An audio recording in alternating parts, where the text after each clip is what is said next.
A service of KIBMradio.com, the Internet's home for an all old-time radio.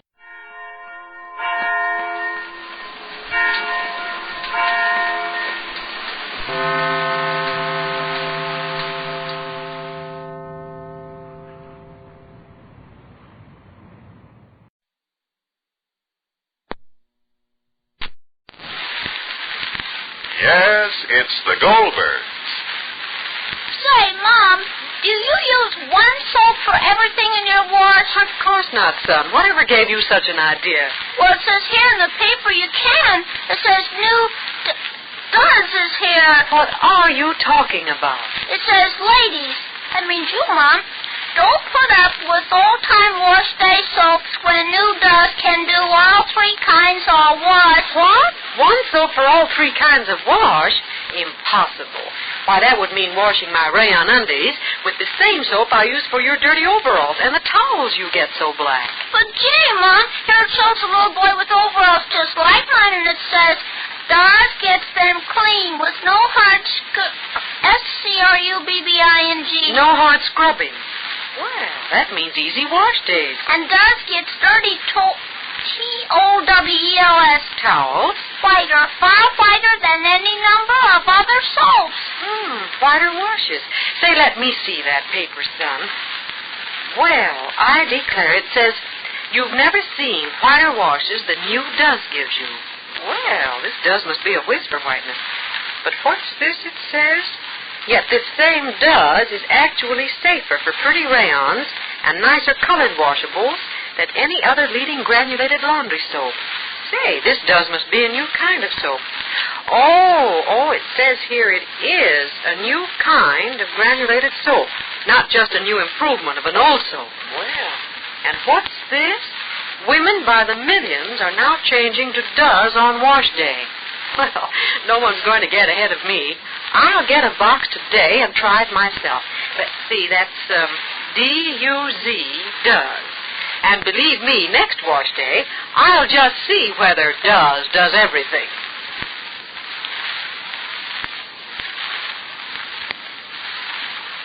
Now, the Goldbergs.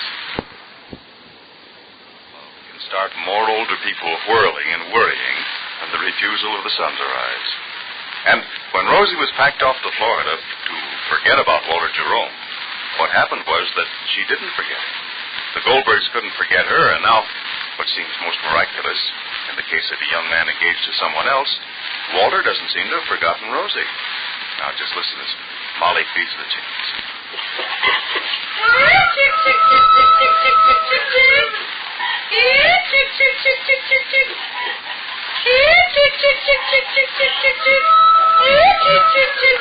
Come on, come and get it. Come on, Chickie. Come on, Chickie. Come on. Come and get it. Come on. Come on. I wouldn't be able to give you a chaw soon. Come on. Hello, Martha. I'm going to Florida. I'm going to Florida. For goodness sake, Florida. Yeah, I'm going on the Palmetto Special. Shoot, Chickie. Shoot. Spotty, don't run after the chicken, Spotty. Don't run after the chicken. You're awful foolish, picking up and going away. Well, Rosalie's lonesome, and that's Well, then, why don't you send for her and bring her home? Well, I guess it's none of my business to ask you why you packed her off in the first place. Rose is your daughter, and I guess you know what you're doing. But if she was mine, she'd be right here in Lassenberry. Walter Jerome or no Walter Jerome. But, Martha... How do you know how he feels about Rosie? Well, Rosalie's a child, and Walter's engaged. An odd engagement, if what Mrs. Humphrey says is so. What do you mean, Martha? Well, Mrs. Humphrey does the house cleaning at Dr. Keeter's, and she says... Yes. What are you doing outdoors without a coat or a I'm sweater? all right, darling. Hello, I'm all right. How are you, Sammy? I'm all right. Are you coming in, Mom? I'll be right in, family. I'll be right in. Where's Papa? Finding out about your ticket. Go in, family, dear. I'll be right in, dear. Where is your sweater, Mom? But I need a set. Never mind. Or you'll find it maybe hanging someplace. I'm coming right in, family, dear. So what did Mrs. Humphrey say, Martha? Well, she said that Walter's mother is a terror. What do you mean, terror? Well, she didn't say any more than what she did say. She's a terror. But about the engaged couple? Morty, get the police with me. Come on, Morty. Go. Sam, the butt is bad. It's not cold. Yes, it is. Put it on. All right. Thank you very much. Are you coming in? I'll be right in, Sammy dear. I'll be right in. Go in, Sammy dear. I'll be right in, dear. Do you want me to fix the lock on your valise? Yes, please, dear. Fix the lock on my valise. Please, dear. Please. What's with the engaged couple, Martha? Well, I guess I'm not much to be giving advice about love. Not even being a bachelor girl, but just a plain old maid. Martha. Well, that's just what I am, an old maid. But I had my chances, and I let them slip out of my fingers. So I can tell you, because I do know what it means to be a might have been. And there ain't nothing in the world that's worse. Ma? Yes, Sammy. Can I see you a minute, please? What is it about? Please, can you come in a minute? What is it about? It's important, Ma. All right, I'm coming in. I'm coming in this minute. Excuse me, please, Martha, dear. Yes, if I hear anything more from Mrs. Humphrey, I'll let you know. All right, Martha. Do that, Martha, dear. I'll see you, Martha, before I leave. I'll see you. And Martha, dear, would it be too much trouble if I ask you to go to the butcher for me? Please? Thank you, Martha, very much. Ma. What is it, Pamela? Ma, Walter's on the phone. Huh? Walter's on the phone. Walter wants to talk to me? No. He wants to know if it's all right if his mother comes over. He wants her to meet you. Why? For what? Oh, Ma, he just wants you to meet you. Please, for what? For what do you want to meet me? For what? Just to... Please, Emily, please. I have nothing to talk to Walter about, and that's all. Just a minute. Well, Walter, I'll call you back just as soon as I talk to my mother. She, I'm very busy. Well, I don't know when she'll be home, but I'm going to Florida. Okay, I will. Ma. What, Sammy? Why don't you want to meet Walter's mother? Why? Well, why do I want to meet Walter's mother? Because I'm going away. And because I'm busy. And I have no reason to meet her. I don't need her approval, and I don't need her... For what, Emily? If Walter comes, Ma, it can mean only one thing. I'm not beholden to Walter for one thing or two things or five things. And I'm not beholden to Walter's mother for 16 things. I'm not concerned with her. I'm concerned for Rosie, and I'm busy, and I'm leaving. Who do you suppose I'm thinking of, Ma? I'm thinking of Rosie. We know how much she likes Walter, and if Walter is interested in her, we don't have to worry because his mother is trying to arrange a different kind of a future for him. Family, please. Walter's future and what his mother's trying to arrange for him have nothing to do with me. I'm worrying about Rosalie, not Walter. Please, did you fix my valise? Ma, you can't worry about Rosie without thinking about Walter. It's because of Walter that Rosie is in Florida. And it's because of Walter that you have to go to Florida. Then the less we have to do with Walter's family, the less we'll have to worry. Yeah, but you can't wish Walter out of our life. He's in it. Not if I can manage that he should be out of it, Sammy. But you can't manage what Rosie should think. I can help her realize how foolish it is for her to think of a young man who is engaged to marry another girl. You're so interested in protecting Rosie from feeling bad, you're not thinking of what may be good for Rosie. I'm not thinking of what may be good for Rosie. What do you mean, Sammy? Well, we don't understand Walter's situation. I know he's engaged to Norma, but we don't know whether Walter is very happy about the whole thing. I think that's Walter's concern. Of course, but it happens to be Rosie's also. Fellas make mistakes, Ma. Especially when they happen to be influenced by what their families want. Maybe Walter doesn't want to marry Norma at all. And I still say that's something for Walter to settle. And while he's settling it, I don't think it's right or proper for him or anybody else to mix Rosalie in it. Well, maybe it's because of Rosie that Walter's realized how little he wanted the engagement with Norma. Sammy, Rosalie is a child. She is not a child. She's a young woman. She has to face her problems, not run away from them. Well, you've always helped people to face their problems, everybody. Strangers who came here just for advice. You never advised anyone to run away and bury themselves out of sight. But when it comes to Rosie... My valise, please, Emily. Ma. Please, Emily, please. Let me say to you again. Please. I am not concerned. I am not concerned. You can say any which way or what you want to say that Rosalie is not a child, and I say she is a child. And Walter's problems is Walter's problems, and Walter's mama's problems is Walter's mama's problems, and not mine. I decided I'm leaving out the Palmetto special. Mom. And please don't mar me, please, Mom, I'm telling you. Please, don't think, darling, that Mama didn't sleepless nights thinking. I thought it, and I made a decision, and I'm going on the full medicine special, and then where's my valise? Did you fix it? I couldn't find it. You couldn't find it? Very well, then I'll find it. You always know what to do for someone else, but when it comes to you... What is that? Nothing. Pa? Pa, where's Ma? Upstairs in the garret. I just got a letter from Tante Elke. Read it. I want Mama to see it. Why, Pa? Tante Elke thinks Rosie should come home. Who came in? Me, Molly. Finish the letter and put it away before Mama sees it. Oh, she won't see it. Some letter, huh? What do you think, Sammy? I should say she should come home if she feels as badly as that. Dave? Go up, Pa. Can I help you, Molly? Yes. All right. Hello, Dr. Cater, please. Yes. Yes, please. Yes. Family, did you say you brought a lot to fix the valise? Yes, Ma. Very well. Hello, Walter. Walter, I just spoke to my mother. She'd like you to come over to dinner. Family. Yeah. That's right. Well, just a minute. Who are you talking to, Sandy? What did Papa say? Who are you talking to, Sammy? Yeah. Tomorrow night. What tomorrow night? Yeah, yes. Is that all right? What's all right? All right, good. What's good? What's good, Sammy? That Walter and Norma and his mother are coming over to dinner tomorrow night. Rosie's trip to Florida is working both ends against the middle. For as Rosie longs to return, forces in Glastonbury are working to draw her back.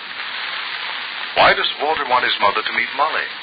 And what will happen if they do?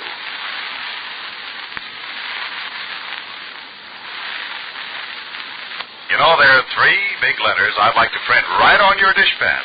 They're D-U-Z, does. And they'll remind you to stop struggling with halfway soaps for dishes. I mean those bar soaps because they don't have real speed. And those tough granulated soaps because they're short on safety for your hands. Yes, the answer to those halfway soaps is New Does. That new kind of granulated soap for everything in your wash. And believe you me, Does has everything for dishes, too. From whirlwind speed to extra gentleness for your hands. Just notice how wonderfully soft and smooth your hands feel after doing dishes with Does. It's far kinder to your hands than any other leading granulated wash day soap.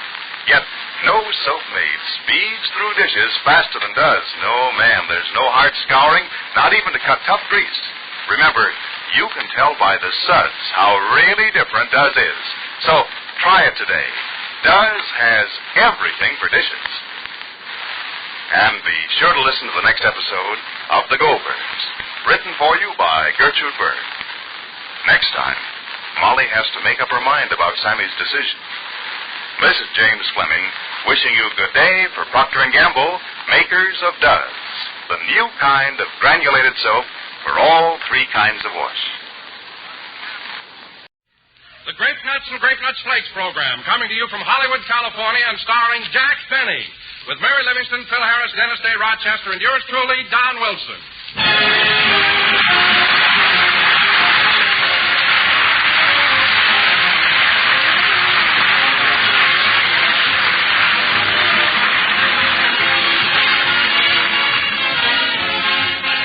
There seem to be 2 schools of thought among the folks who take breakfast on the sip-and-run plan.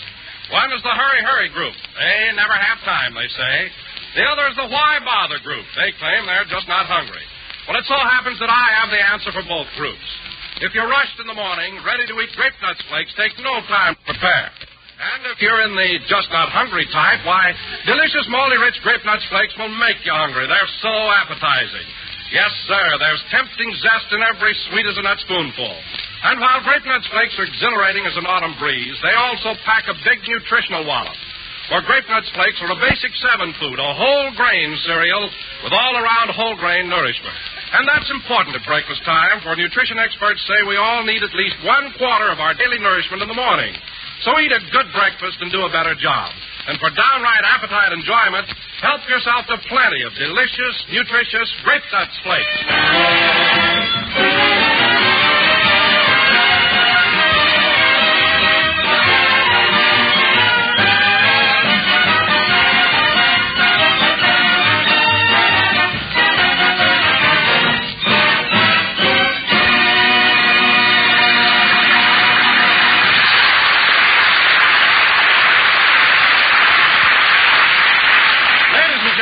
immediately after last week's broadcast in New York, Jack Benny and his gang left for California.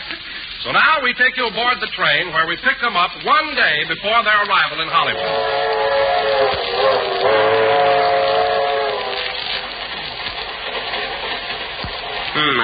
I can't understand it. Nothing in Luella Parsons' column about my coming home, or Harry Crocker's. Let's see, where'd I put my glasses? Oh, Mary, you've got the other papers. Is there anything in Hedda Hopper's column? Yes, but not about you. Can't understand it. I always say nice things about her hats. Oh, well. Say, Don, isn't this exciting news about Anthony Eden and Secretary Hull meeting with Joseph Stalin in Moscow? Yes, Mary, all the papers are full of it. Gee, this meeting will really make history. Nothing about me in Sid Skalski's column either.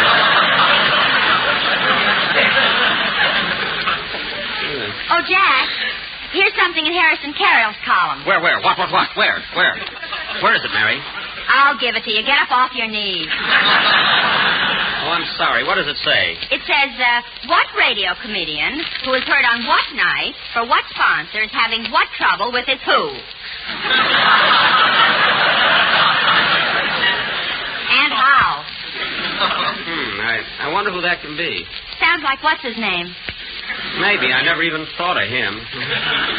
Now, let's see. Hey, here's something that Jimmy Starr got about me. Look, at the Macombo last night, Gary Cooper was seen doing the rumba with the shapely Jack Benny. That's the silliest thing I've ever heard. I wasn't even there. Let's see that. Here. Imagine shapely Jack Benny. That's Joan Bennett, and put on your glasses. Oh, I thought I read that wrong. Anyway, Gary is too tall for me. Besides, he's so thin, he hasn't got anything to rumba. Gee, I can't get over it. You'd think that... Hey, kids, look! Hey, look at this headline. Eden and Holler in Moscow with Stalin. Well, what do you know about that?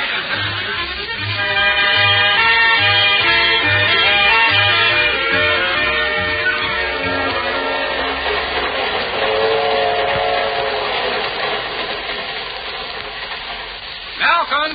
Say, Malcolm. What is it, Jerome? Get a load of these military boots I'm shining. Ain't they something? Yes, sir. Who do they belong to? You know, that elderly gentleman in lower 8. Lower 8? Why, that's Mr. Benny. Jack Benny? A doggone, I never recognized him. You look younger in the movies. Well, those makeup boys, they have a way of taking the wear and tear off of you. Amazing. Well, now, what about Mr. Benny's hair? In the movies, it's brown. It's not only brown, it's there. Amazing. Well, look who's here. Good morning, Rochester. And a good morning to you, gentlemen. Hey, don't those boots belong to my boss? Yeah, how'd you know? It's right there in gold letters, O-B-A-G, Old Blood and Guts. He picked them up in North Africa. They're fine ones, all right, but ain't they a little wide and floppy around the top? Yeah, but they fit nice and snug when he gets his underwear tucked in. Sharp as a tack. You mean to say Mr. Benny wears long underwear? No, he wears shorts, but where they're supposed to drape, they droop. Well, gentlemen, I think we've bandied idle words long enough. Shall we proceed with what we all have in mind? Okay. Fellow members, I am venturing $2. What is your reaction? I will participate for one. Thank you. And I will absorb the balance. Okay, gentlemen, let us caress the rug with our knees.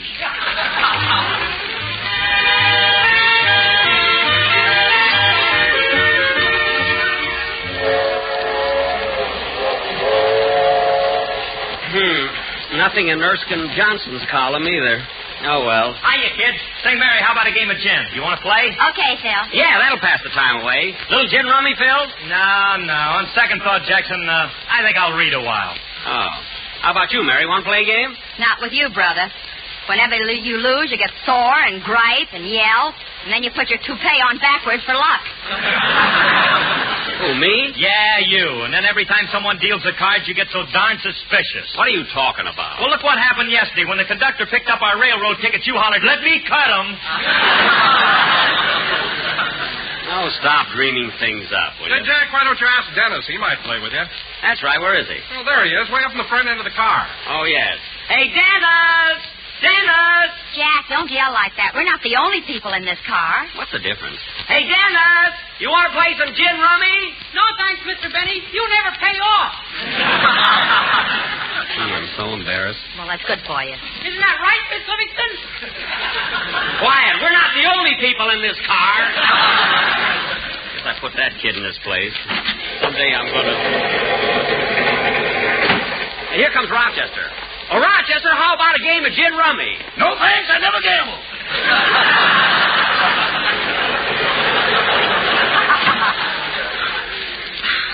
Oh, well, I'll find somebody on the train to play with me.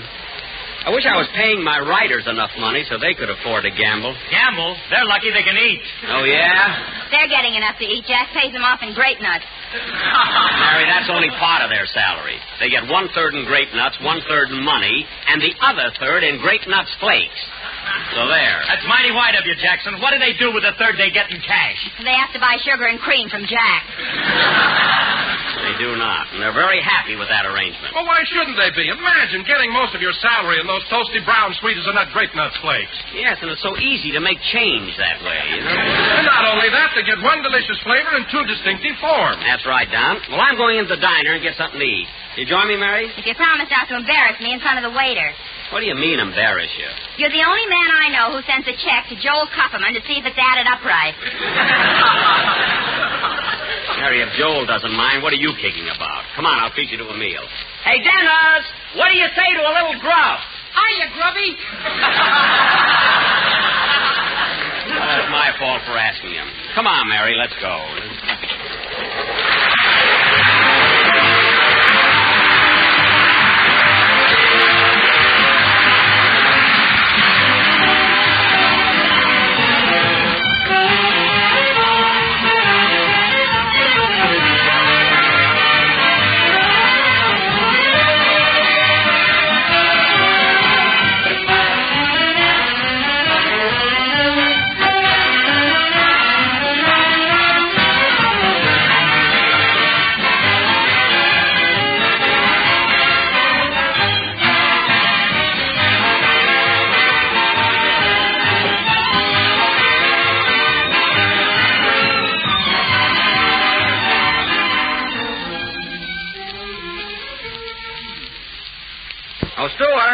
Steward. Well, Mr. Benny, I see you're making your debut in our dining car.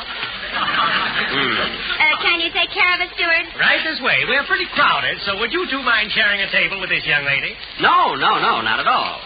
Sit here, Mary. Well, lovely day, isn't it, Miss? It sure is. Yep.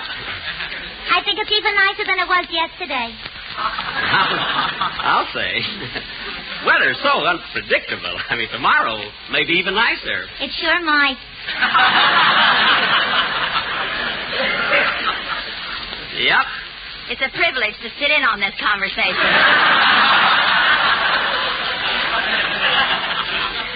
Mary, you little vixen, you. I don't know what to eat. Oh, Steward, what would you suggest? Well, we have some very nice lamb chops, but unfortunately we can't serve them. Why not? Shortage of panties, you know.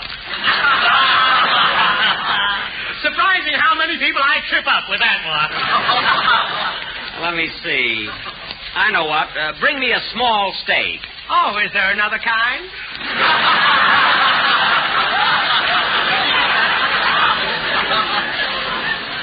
Look, Steward, just bring me the steak and some mashed potatoes. And how about you, Mary? I'll have the same. Very good. Mary, isn't that Steward kind of silly? I think so. This morning I ordered some grape nut flakes. Uh-huh. So he brought me a grape nut and told me to flake it myself. That I don't believe. Say, that looks like a nice dessert you're having, Miss A Pharaoh. Miss Farrell, yeah. Oh, it's nice to meet you, Miss Farrell. This is Miss Livingston, and I'm Jack Benny. Yeah, I recognize both of you. Well, I suppose you listen to us on the radio.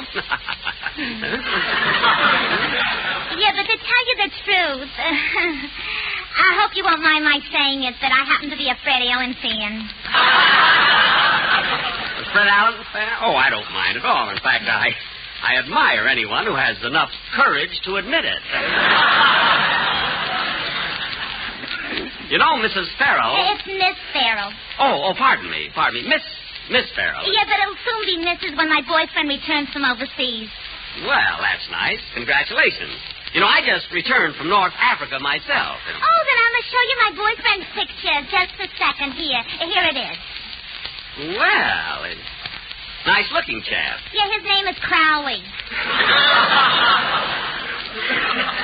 What? Yeah, Joe's a corporal. Has he got a brother in New York who drives a cab? Yeah, then you met Joe. Well, here we go again.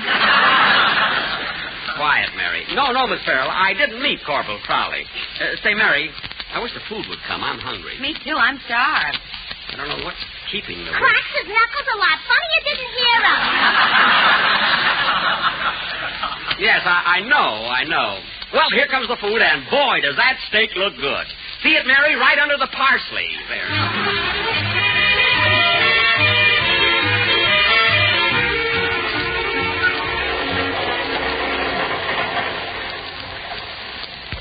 Well, this is your berth, Mary. Have a good night's rest. I will. Good night, Jack. Good night. Gee, it's so early, I don't feel like going to bed yet.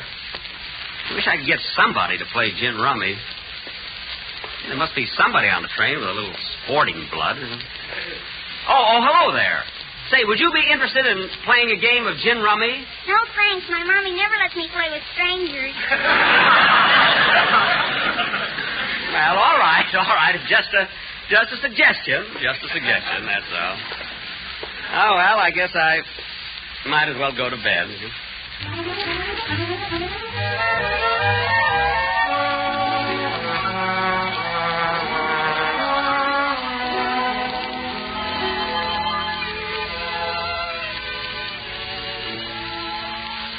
Oh, boy, this berth feels good.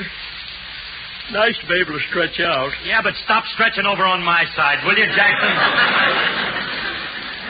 Okay, Phil. I don't know why you insist on traveling like this. Now, these berths are only built for one. Phil, I know that as well as you do. But these are difficult times. It's tough to get transportation. We're lucky we're in here. I suppose so. Not because I didn't want to spend the money. No, Jackson. Perish the thought. No, don't be funny. Anyway, I'm too cramped to argue. All right, then drop it. Well, you don't have to get huffy about it, do you? Who's getting huffy? Hey, fellas, be quiet. How do you expect me to sleep here between you two?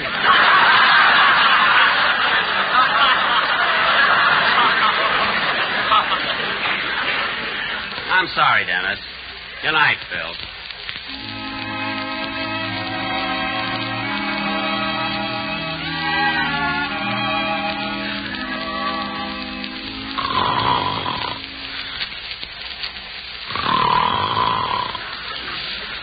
Well, there he goes, Mr. Harris. Every night, the same thing. Don't worry about it, kid. We're going to be home tomorrow.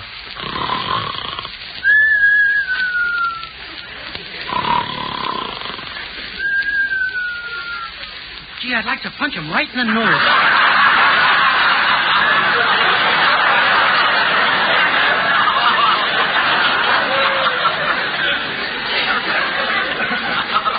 Why don't you, kid? Go ahead. Give it to him. I can't. I haven't got room to wind up.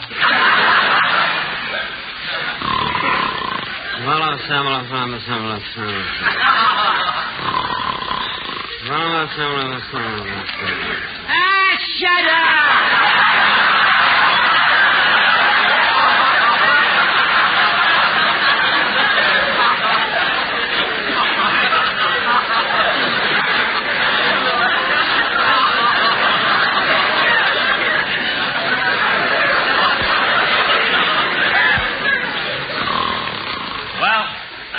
Good night, kid. I'm going to sleep and try to dream about Alice. Do you mind if I help you? Hey, fella, where are we? Lower berth number 8. Go back to sleep, will you? And that, ladies of Hollywood. We're now back in the I Heard on the train en route studio where we hear Dennis Day singing I Heard Dennis Day sing tonight. Cried last night.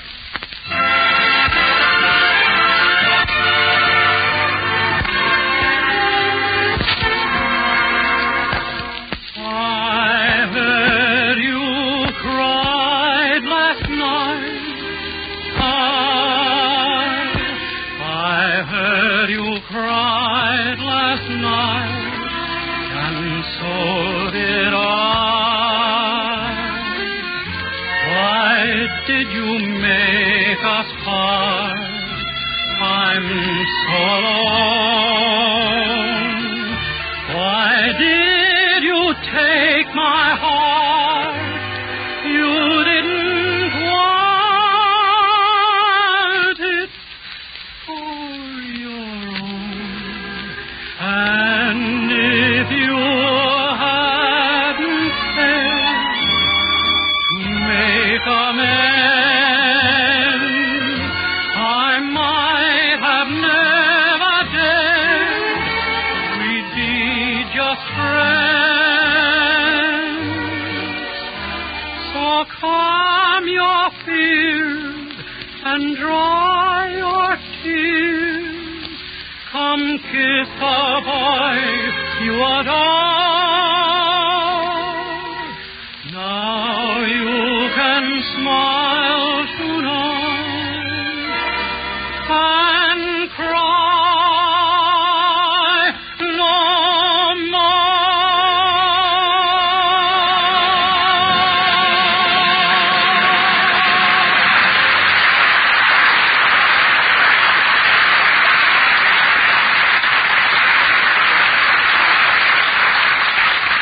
Sir, it's good to be back in the studio. That was I Heard You Cried Last Night, sung by Dennis Day. And Dennis, all I can say is that was très bien. And now, folks... Well, no wonder. I haven't slept for 3 days.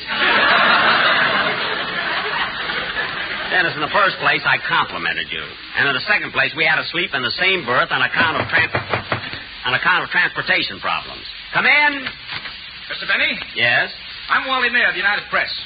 Well, always glad to see the gentleman of the press. Yeah. Now that you're back in Hollywood, I understand you're going to make a picture for Warner Brothers. Is that right? Yes. How are the brothers taking it?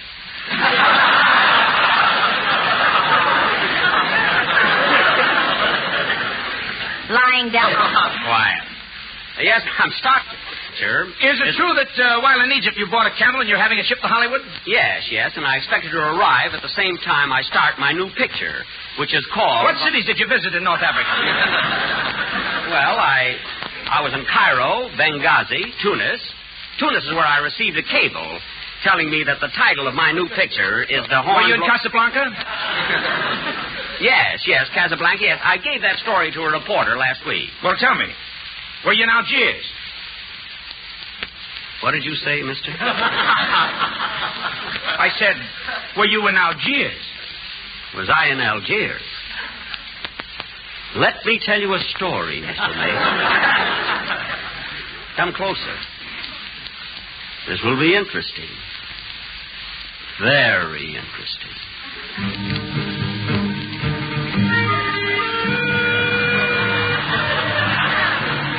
Algiers in 1938. A gay, modern city teeming with commerce from all the 7 seas. While above the city, grim, silent, and mysterious, lie the tangled buildings and the twisted streets of the native quarters known as the Casbah.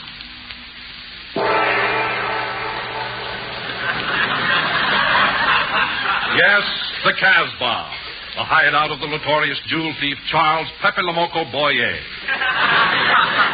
Here we find 2 members of his gang, Three Finger Harris and Dennis the Derelict. Say, Three Finger. What is it, derelict? I'm worried about Pepe. He said he'd be here at 7 o'clock, and it's 5:30 already. So you still got an hour and a half. What are you worrying now for? Well, it takes me a little while to get rolling. If Pepe's out with that girl he met yesterday, I'll fill him so full of holes he'll look like an apple at a worm convention. Oh, now don't be so jealous, Inez. Pepe loves you. Why, he's crazy about you. Oh, sure. I work and I slave, and what do I get? A Pepe Lamoco with a baldy cocoa. Wait a minute, Inez. Lamoco's cocoa is no joco. Not since he waxed it with Floco.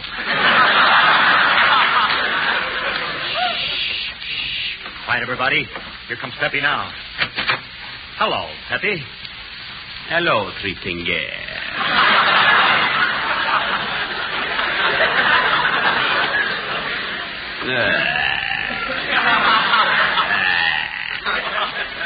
Well, gentlemen,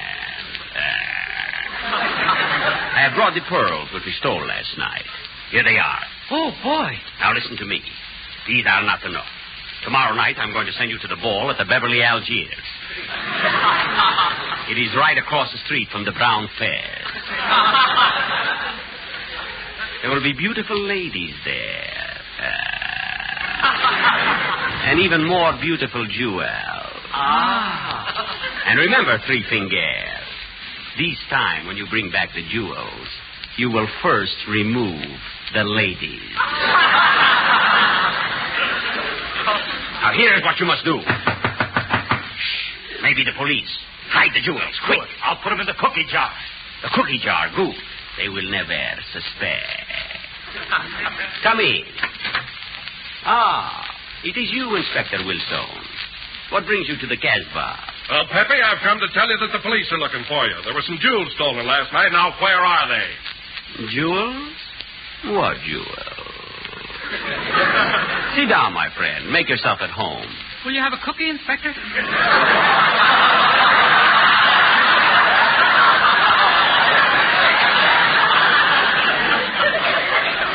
Derelict, leave the room. He make joke. Someday I laugh till he die. Have some tea, Inspector. No, thanks. I've got to go. But I'm worrying you, Poppy. Stay out of the city. Worrying me? Are you scarred, Chief? That's scare. Do not worry, Three Finger.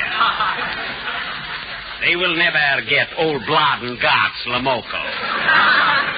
I will call my bodyguard. Oh, Pierre! Pierre! Oui, boss. You are my bodyguard. Why do you let Inspector Wilson enter the Casbah? Qu'est-ce vous dites? I said, pourquoi permettez-vous l'Inspecteur Wilson d'entrer la Casbah?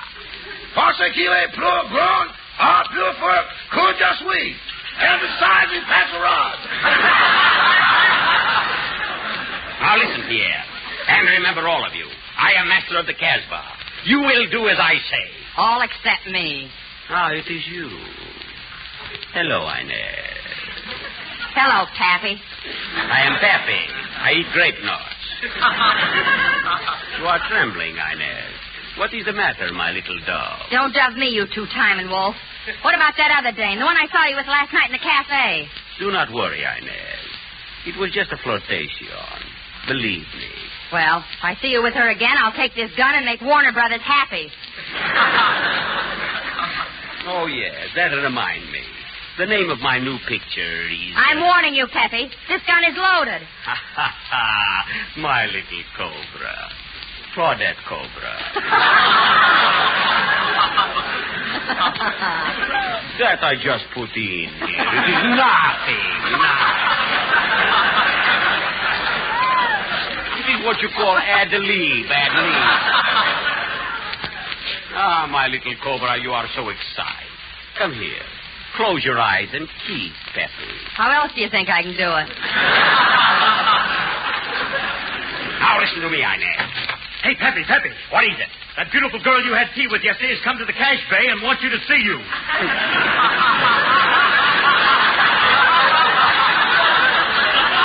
Oh, then she did come back like she promised. My Hetty. I knew you were lying to me, you dog, you puppy. I am Pepe. You're in love with that other dame, but you'll never live to see her again, Pepe, because I'm going to kill you. Inez, you are insane. Put down that gun. Hey, Chief. What is it, Pierre? Look. Here she comes now, Miss Hetty. Hetty. My headache. You're mastering this. Like this, sister, like this. I saw you just a sigh. That is not Hetty, that is Ingrid. Ingrid, what are you doing in Algiers? You didn't pay me last week for Casablanca. Pay you? The fundamental things apply. As time goes by.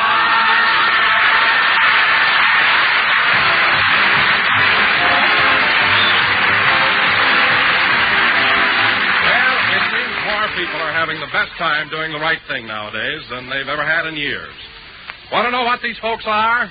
They're the folks who are helping make Uncle Sam's new food program click by sharing and playing square with foods, by buying and serving more of the foods that are plentiful and unrationed.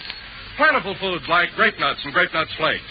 And now you can see where the enjoyment part comes in, because grape nuts and grape nuts flakes are not only plentiful, nourishing, and thrifty, hence the type of food we're asked to eat more of, they're also perfectly swell eating, malty, rich, and sweet as a nut. Each with a delicious, crispy texture all its own. And both are Basic 7 foods that supply all-around whole grain nourishment. So let's all get on Uncle Sam's bandwagon with its slogan, Food Fights for Freedom. And while en route, you'll find grape nuts and grape nuts flakes make jolly good breakfast company. Good night, folks.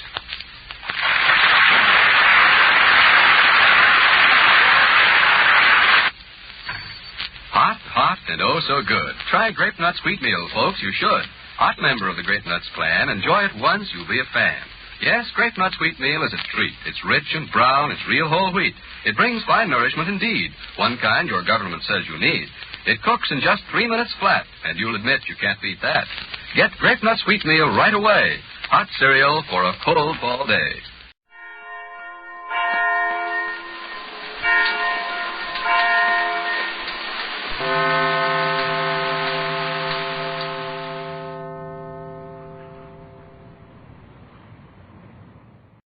Say, Don, is the studio filled yet? I want to go out and talk to the audience. No, Jack, but they're coming in. Anyway, we've got 15 minutes before the broadcast starts. That's right. Mary, isn't it wonderful how people flock to our program? Yeah. Yeah, I hope they applaud a lot. They will if you untie them. Oh, stop. Don, let me know when the house is packed, will you? Mr. Mortimer, the sponsor, is coming to the show, and I want everything to go off all right. Okay, Jack. Have your tickets ready, please. This way for the Betty program. Right this way, soldier. Say, Usher, is this the Grape Nuts program? Yes, indeedy. And this is my first week with it. I used to be with Rinse So White, happy little wash day song. Tickets, please. And now you with Jack Benny, huh? Yes. Grape Nuts Flakes, crunchy little munchy food. Tickets, please. Hey, Dennis, I want to see you. I'm in my dressing room. Just a moment, Mr. Benny. I'm finishing a game of gin rummy. With who? Oh, can't you play it alone? Well, I'll be... Besides, it's not with who, it's with whom. All right, with whom? Whom on the ring? Well, who and the which play with what? Tickets, please. Anyway, Dennis, don't you know you can't play gin rummy alone? It's a game for two. But I'm only using half the deck. I don't care. Now, come in here. Okay. Imagine playing gin rummy by himself. Right this way, folks, for the Grape Nuts program. Tickets, please. Once you're in, you can't get out. Tickets, please. Come on, Butterfly. We want to get seats down in front so Mr. Benny can hear me laugh at his jokes. Okay, Uncle Rochester. Say, how come Mr. Benny gave you a day off today? I ain't off. I got a lamb. Come on, Butterfly. Do I have to laugh too, Uncle Rochester? Yes, honey. I'll nudge you with my elbow. Now, remember, if it's a little joke, you just giggle. Mm-hmm. And if it's a big joke, you laugh real loud. You know, a guffaw with a crescendo finish. Mm-hmm. But what do I do if it's a kind of a medium joke? You don't tell them that way, honey. They're either good or bad. But don't worry. I'll give you the elbow. Here's some seats right in the second row. Dennis, I'm sorry I broke up your game, but I wanted to talk to you about your first gag on tonight's program. I want to talk to you about that gag, too. I don't understand it. Do I, Mr. Benny? Well, let's rehearse it anyway. We'll be on the air in a few minutes. Now, you ask me the question. Okay. Say, Mr. Benny, did you hear about the lumberjack that was always chasing dames? No, Dennis. What about the lumberjack that was always chasing dames? He was sort of a timber wolf.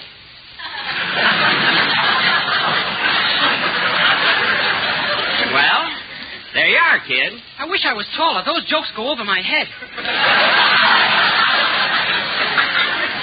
Dennis, let me explain it to you. Lumberjack, always chasing dames. Lumber, timber. Chasing dames, wolf. Timber wolf. Out. See? Oh, now I get it. Your feet hurt from chasing dames. Well, look, Dennis, when we come to the gag, just tell it and don't worry about it. Okay. Hey, Jackson. Oh, hello, Phil. You know, I was just thinking. Now, if we get a laugh on the program and it runs too long... Yeah? Well, then maybe I can cut the allegro movement of my orchestra number and just leave in the pizzicato for the violins. Yes, you could. And then if we have to, I can fade the last 8 measures to pianissimo and then segue maybe to the andante. Well, that's swell, fella, but we'll only do it if we're stuck for time. Say, Jackson. What? Isn't it funny how we fool our audiences and make them think I'm a dumb guy and don't know anything about music? Yeah. Well, that's show business. You know, next week I might even play something classical, just to show the people I can do it. That's a swell idea, Phil. What would you play? Oh, I don't know. Something by Rimsky-Korsakov or Verdi or Schubert or Ernest Hemingway. Ernest Hemingway? I had to mention him. He's the guy that taught me how to pronounce Rimsky-Korsakov. Oh, I should have known you couldn't get past Rimsky without help. Well, I'll see you later, Jackson. Okay. Tickets, please. Tickets for the Benny program. Tickets, please. Just a minute, mister. Yes?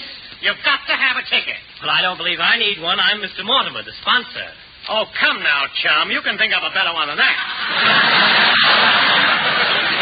But it isn't necessary. I really am the sponsor. Look, buddy, all I know is I got a uniform with 3 pockets. And if they ain't full of tickets at the end of the show, I lose my job. So don't hold up the line, please. Well, I'll just go to the stage door. I'm sure I won't have any trouble there. Good luck, mister. Tickets, please. Oh, Mary! Yes, Jack? I want to see you a minute. Will you come into my dressing room? Okay, but you'll have to leave the door open. Oh, don't be silly. Well, what do you want, Jack? Mary, our sponsor, Mr. Mortimer's in town. He's coming over to catch the show. Be on your toes, will you? Oh, you and your sponsor. With all the money you make on Christmas cards, what are you worried about? Well, he's one of my best customers. I thought so. Say, Jack, I'm glad you called me in. I'd like to talk to you about that corny gag you want me to do in the first spot. It's awful. What corny gag? The one where you say to me, say, Mary, since tonight is Halloween, what shall we have for dinner? Uh-huh. Then I say, let's take the inside out of a frankfurter and have a Halloweenie.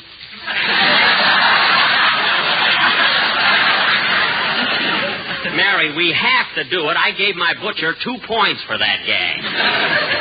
Anyway, what's corny about it? That's the kind of stuff that made Fred Allen. You just don't know comedy, that's all. If you... Hello? Long distance? Yeah, she's right here.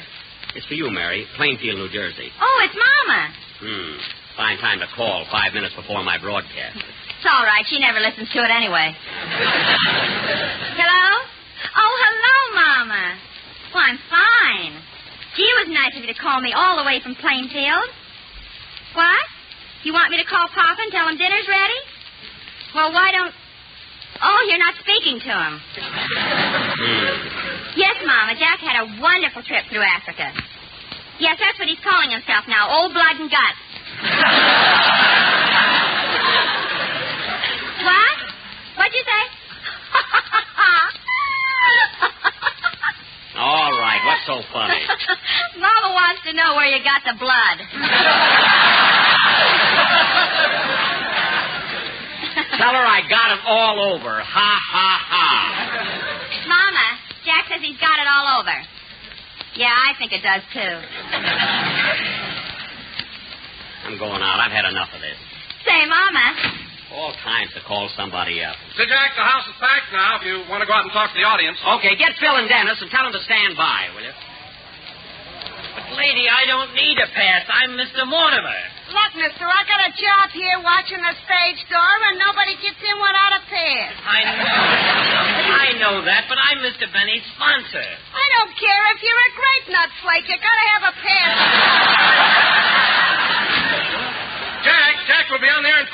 minutes. You better get out on stage. Okay. Hey, Uncle Rochester. What is it, Butterfly? Mr. Bay don't look so very old. I think he's tall, cute, and handsome. You're looking at Mr. Harris, honey. See, his hair is curly. Well, what kind of hair has Mr. Benny got? Mr. Benny's hair is... Uh-oh. I'm in for it. I still got it in my pocket.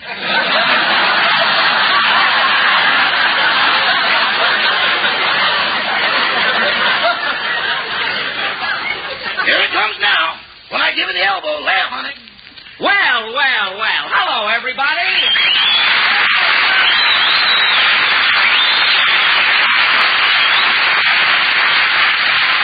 Yes, sir. Well, folks, we start our broadcast in a few minutes, and before we... I hope I'm not catching cold. Darn that Rochester.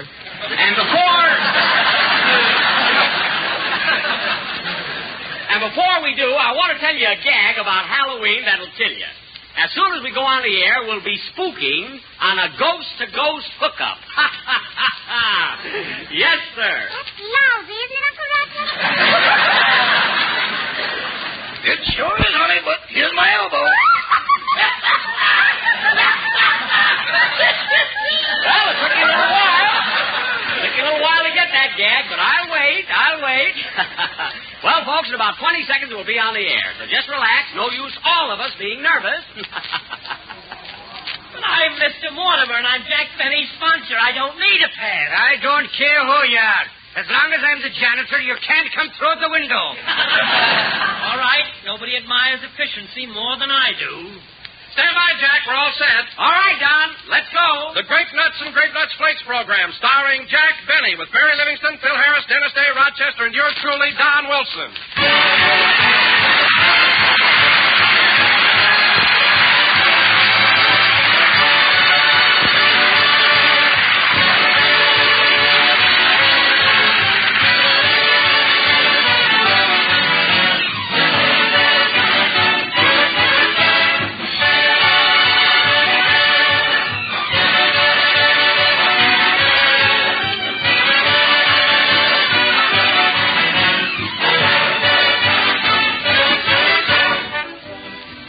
Wouldn't try to start a furnace without any coal, but I'll bet plenty of you go to work in the morning without stoking up properly yourselves, and that's not the way to do your best morning's work.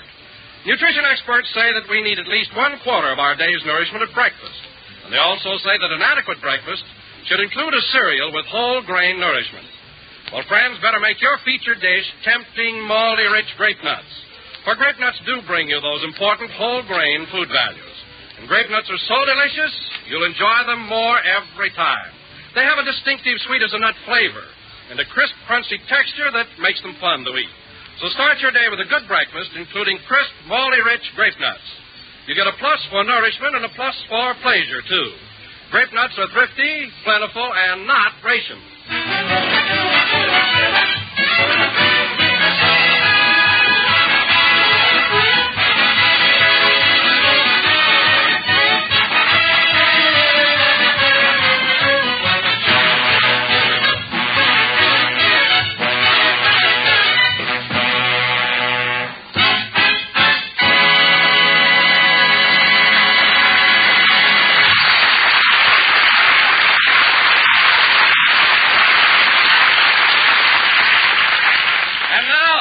Gentlemen, since tonight is Halloween, we bring you a man who can't wait till it gets dark so he can ring doorbells, tip over ash cans, and write, "I love Jack Benny" all over Bob Hope's house. Jack Benny!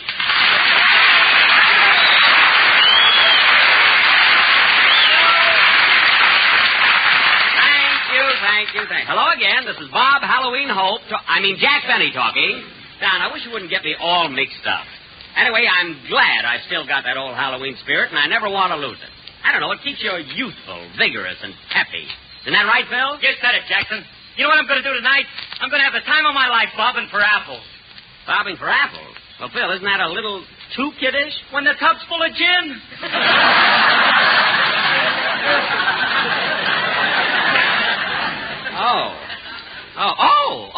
I didn't know. Wait a minute, Phil. You mean to say you fill the bathtub with gin just for Halloween? No, the gin's always there. Tonight we just throw in the apple. Oh, I see. We bobbed for apples for an hour, and then they bobbed for us. Well, Phil, that wasn't exactly my thought when I brought up the subject of Halloween. You know, I go for nice, clean, wholesome fun. Yeah, like filling a stocking with mud and smacking a guy in the puss with it. Oh, quiet. There's a lot of fun you can have without getting rough. Oh, by the way, Mary, since tonight is Halloween, what shall we have for dinner? Let's take the inside out of a frankfurter and have a Halloweenie. Oh, Livingston, you're a fool, you girl.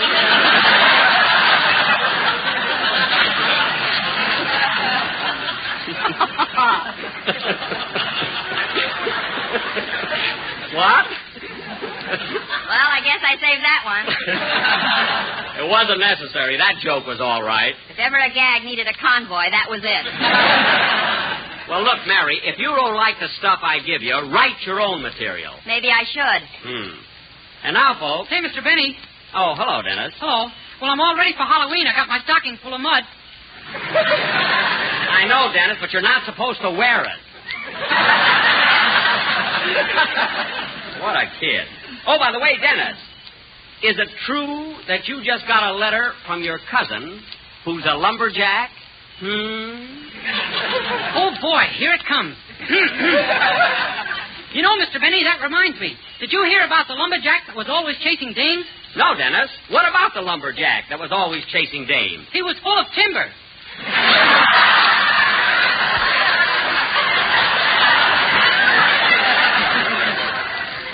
What? He doesn't get it, folks. Look, timber, lumber. Dennis, stop wagging your tail and get out of here, will you?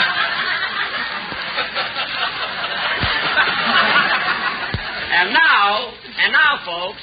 Oh, brother. And now, folks, I'd like to announce that next Sunday night we will broadcast from the Marine Corps Air Station in the Mojave Desert, where we will do all of our... Come in? Mr. Benny, my name is Getz. E.D. Getz. I'm a reporter with the International News Service, and I came here to get an interview. Well, what's on your mind, Mr. Getz? I'd like to know more about your overseas tour. Where did your trip originate? In Washington, D.C. Uh-huh. Did you leave Washington the same time Mrs. Roosevelt did? Who hasn't?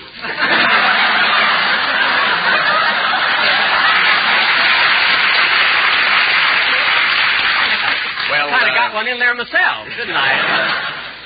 Did you go direct to North Africa, or did you make stops on the way? Well, Mr. Getz, I went to Miami, Florida first, where we stopped for about 3 hours. Then we went on to Puerto Rico. I'm sorry, honey, my elbow slipped.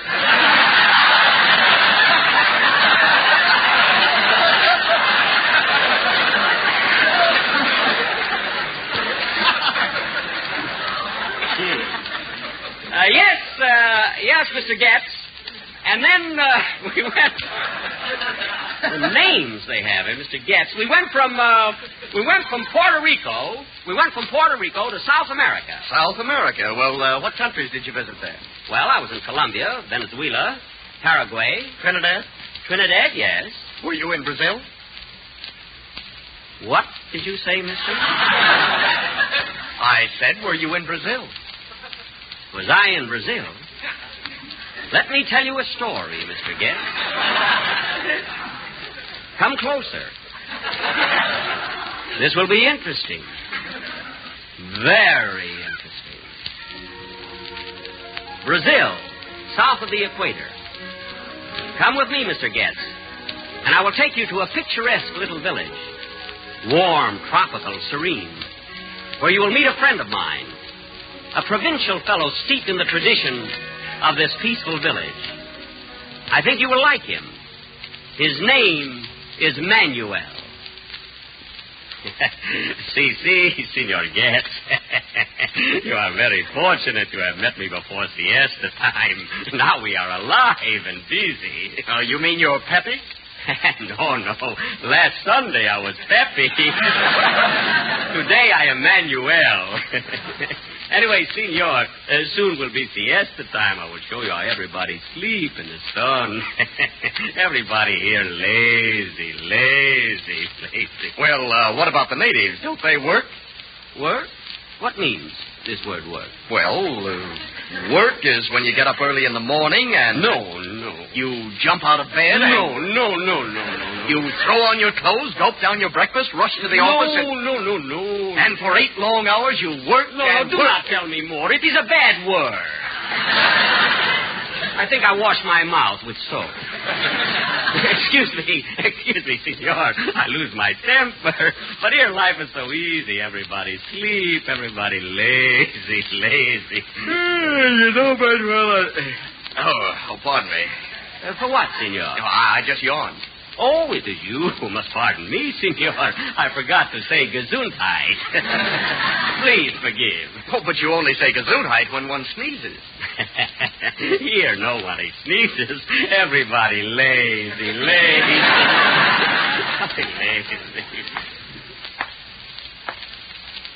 Oh, hello, Pedro. That, senor, was my best friend, Pedro. Well, why didn't he say hello to you? Oh, he say hello to me yesterday. Today is my turn. Come, senor, I take you to Marketplace. Here come my wife on mule. She is on her way home. I better wake her up and tell her she is here. She lazy. Oh, Maria. Look, I wake up mule, too.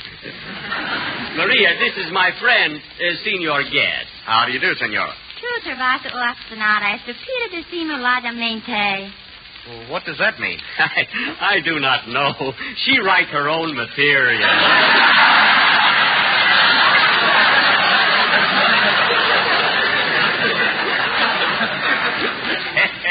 You know, Mr. Gaddys, I must tell you, last week, I called my wife. I call her my little cobra. Then I say Claudette Cobra. I make what you call ad-lib.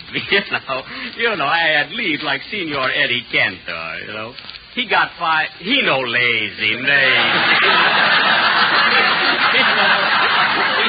He ad-lib. Oh, look, here come my boy, Deniso. Deniso, I want you to meet my good friend, Senor Gaddys. Hello, Deniso. Si.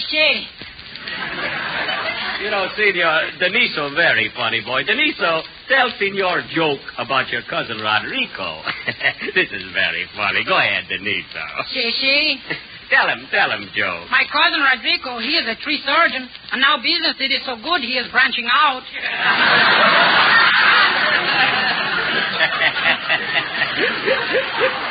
You understand, senor, he has cousin tree surgeon who is branching out tree, branch, wood. Is that not right, Deniso? Si, lumber.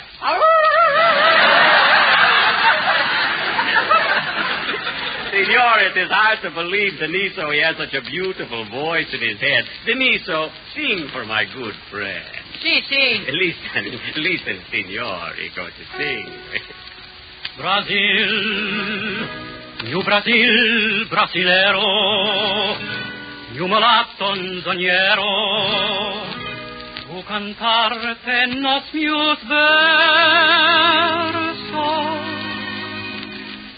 where the songs are passionate, and a smile has flash in it, and a kiss has art in it, or you put your heart in it, and so I dream of old Brazil, where hearts were entertaining June. We stood beneath an amber moon and softly murmured someday soon. We kissed and clung together then. Tomorrow was another day.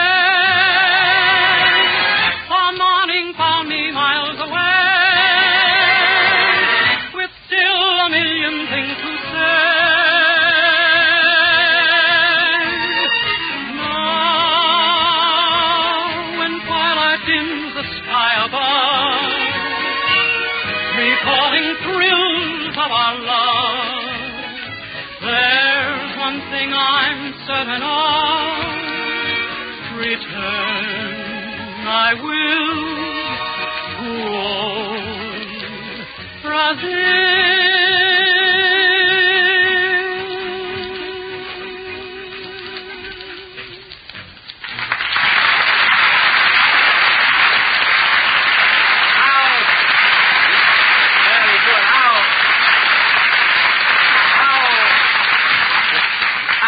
How you like that, Senor Guest? Oh, very good. You know, Senor, sometime when he sing, I also play the violin. I think I will play... Come back, Senor Guest.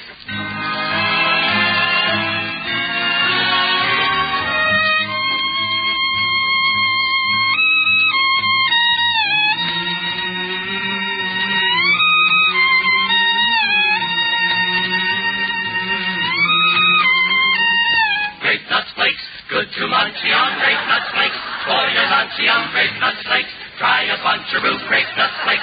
Nice and crunchy, too.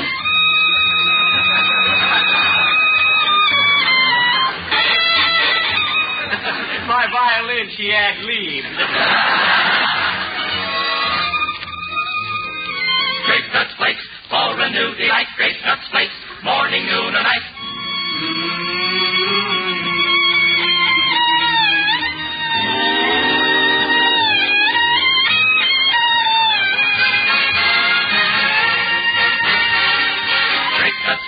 They are so delish, Grape Nuts Flakes. Makes a tasty dish, Grape Nuts Flakes.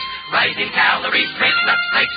Saves our salaries, Grape Nuts Flakes. They prescribe for it, Grape Nuts Flakes. Please apply for it, Grape Nuts Flakes. Jack would die for it. Grape Nuts.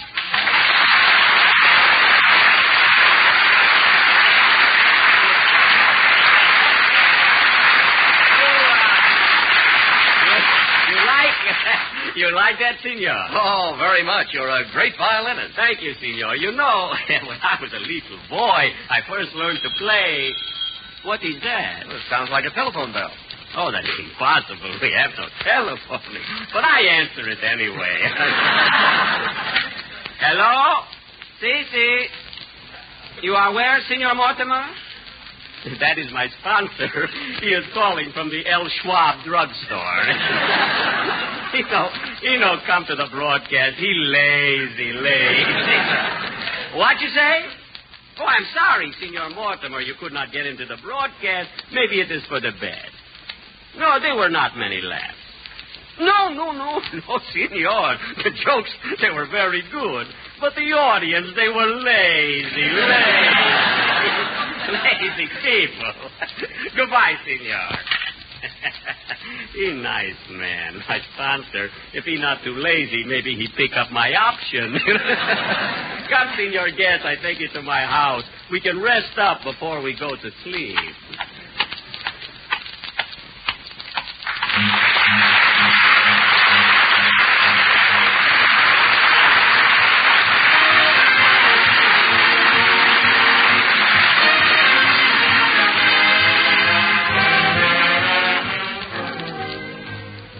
Well, friends, right now our country is up against a serious paper shortage, and there are three things that you can do to help. Sell your supply of waste paper to a junk dealer, donate it to some local charity, or see your local salvage committee about having it collected. And here's what you can do to help save precious paper right at the source. Buy as many foods as possible in large-sized packages instead of the smaller ones, because it takes less paper per pound of product to pack in the larger sizes.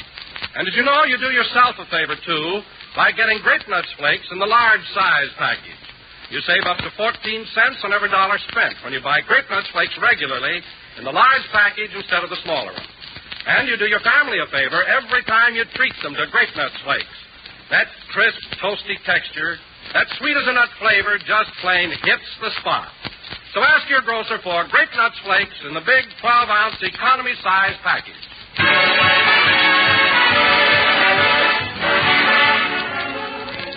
Ladies and gentlemen, tonight the Hollywood Canteen is celebrating its first anniversary. There's been a year in which the entertainment industries have tried to supply our servicemen with food, friendship, and fun. It is the least we can do for those who are doing the most. Say, Mary, you want to go with me? I have to go over and rehearse with Burns and Allen. I'm going to be on their program. You are? Yeah, you see, I know, lazy. No, you're Never mind. Good night.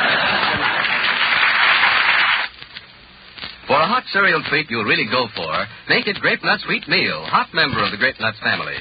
Grape Nuts Wheat Meal is luscious with roasted wheat flavor with a distinctive texture that's smooth but full-bodied and substantial. It cooks to perfection in 3 minutes flat. And hot Grape Nuts Wheat Meal is a rich, brown, whole grain cereal, so it's packed with wonderful nourishment. Try rich, hot Grape Nuts Wheat Meal. This program came to you from Hollywood. This is the National Broadcasting Company.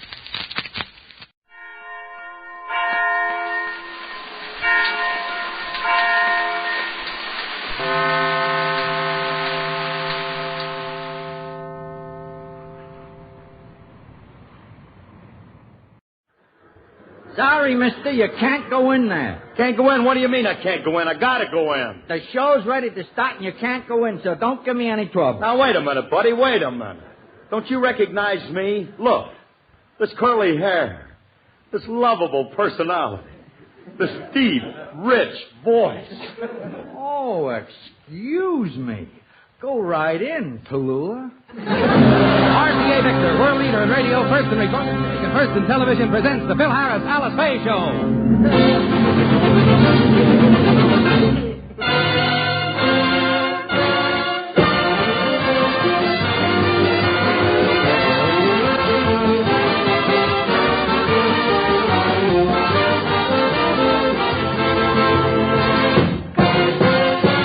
For your enjoyment, here is the Phil Harris Alice Faye Show, transcribed, written by race singer Dick Chevrolet and Ed James, with Elliot Lewis, Walter Tetley, John Hubbard, Janine Roos, Ann Whitfield, Walter Sharp in his music, and yours truly, Bill Foreman.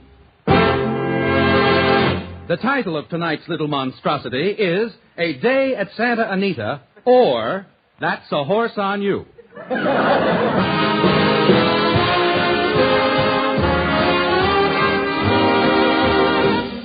And now the stars of the RCA Victor program, Alice Faye and Phil Harris.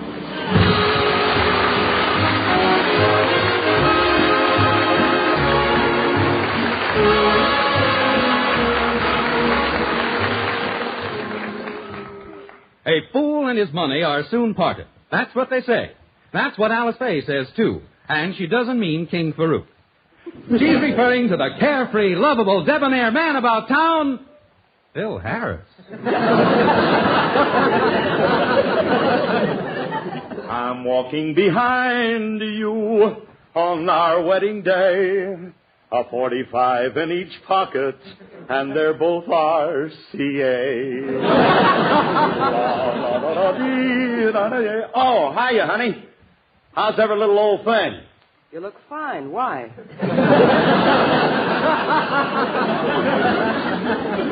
Hey, wait a minute, Alice. That's no way to talk. Now, when I came in here this morning, I felt like $1,000,000. And that's the way you spend money, too. Look at these bills. Oh, well, now you ruined my whole day. Phil, you've got to cut down. Honey, you know I don't drink. Before breakfast. Well, you've got to stop wasting money. Oh, that kind of cut down. Oh, you give me heart trouble. What are you trying to do?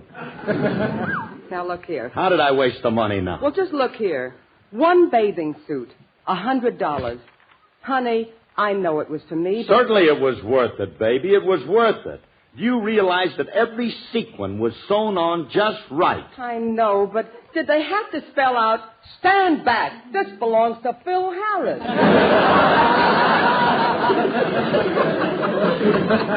Ain't taking no chances. And another thing, the way you were tipping last night, you threw $10 bills around as though they were dimes. Nowadays, who can tell the difference? Phil, if you keep this up, you'll go through your money in no time. Ah, stop worrying, honey. We ain't even halfway through yours yet.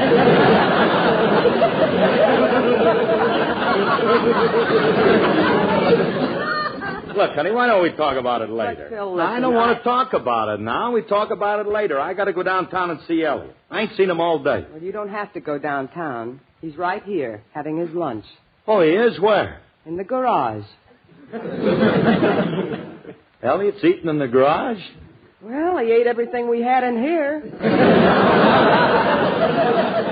Now he's having lunch with the dog. Democratic little devil, ain't he?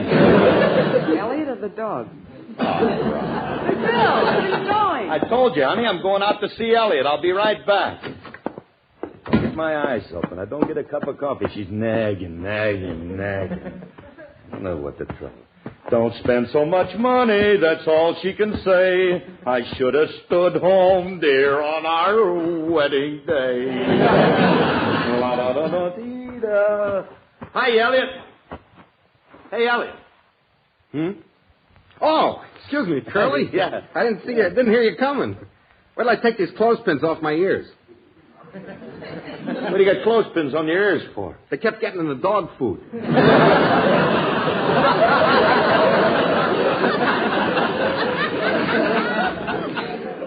know, Curly, that's pretty good stuff. Certainly, it ought to be. Factories at Del Mar, they use nothing but winners.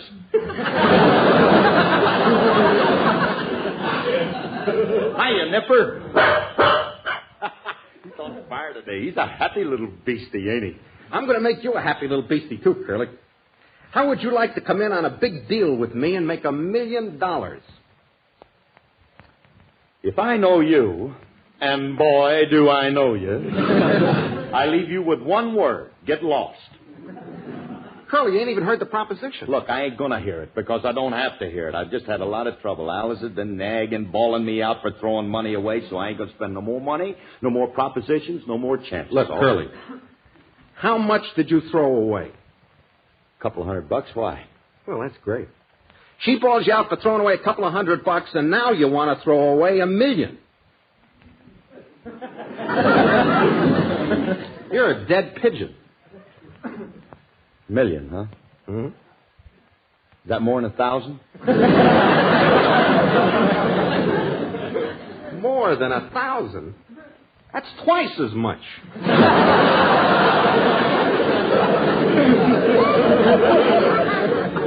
And you want to throw it away? Yeah. No, I never thought of it like that. Go ahead, kid, shoot. What's the proposition? You remember that horse, Blue Blazes, we saw run at Santa Anita a few times? I got a chance to buy him for $500. Wait a minute. Now, how can you buy a horse like Blue Blazes for $500? I got connections. I got a tip the owner wants to sell this horse at a loss so he can write it off his income tax. Oh, that, huh? Hey, gee, you know something? For $500, we couldn't go very wrong, could we? Go wrong? I'm telling you, we'll make a fortune. We'll go partners. We'll chip in 50-50 and buy him. Yeah, that sounds fair enough. You got $250? Sure. Okay. I'll borrow that for my half. Now all you got to do is dig up $250 for your half. Give me that once more, will you? Just a little slower. All you got to do is dig up $250 for your half, and I'll make you a partner. I'm going to borrow the other $250. Uh-huh. You mean you ain't got your $250, huh? I got it, Curly. But I'll need that for the expense of taking care of the horse. Why, it'll cost $250 a day just to feed him. That much a day for feed? That's a lot of money. Well, I know, but this nag's got big appetite. He eats like a horse. Oh, yeah, I get it. Now, look, Elliot, let me get this straight. You don't have the money, right? Right. Okay, so I'm going to lend it to you. Now, I'll put up the whole $500, right? Right. Now, where do we contact the guy that's got the animal? He's sitting out in front in his car. You see him? Oh, yeah. Yeah, I see him out there, but he... Hey, wait a minute. What's he got his motor running for? Well, as soon as he sells the horse, he's going to leave town. Well, now, look, Elliot, here's the dough. Go close the deal. Ain't you going to come along? No, I think I'll stay here with Nipper for a while. Righto, Mr. C. Whitney Vanderbilt Harris. I shall see you in the paddock. Cheero. Did you hear that, Nipper? Yeah, I'm going to be famous. Like all them big shots. And my horse is going to be famous, too. You ain't going to find him in none of that Del Mar dog food. He's going... What? You hungry again, Nipper? What for? You don't do nothing. All you do is sit around in front of that Victrola. Look, you don't know how lucky you are. Everybody else has to work hard for their money and their food. And don't talk back to me. Now get up on your feet and tilt your head. Now listen. This is your master's voice. I don't want to sound like I'm preaching a sermon, but I've heard people say the early bird catches the worm, and there's a lot of good logic in that old cliche. There's certain obligations you just can't shirk. You've got to put the heat on to make the kettle perk. And if you want it to be a good day, you've got to do a good day's work. You got to dig for your dinner. Nothing's what you get for free. You got to dig for your dinner. Never was a money tree. And furthermore, my friends, I must repeat, nobody's living down on Easy Street. And if you want to owe for groceries, you gonna get an awful lot of no-sirries. You got to dig, dig, dig, dig for $1. Tain't as simple as you think. You can't purloin a sirloin, or the butcher will put you in the clink. You just can't be a lazy bird. You've got to get off of your twig so you can afford your room and your board, and it's nice to have the price of a cig.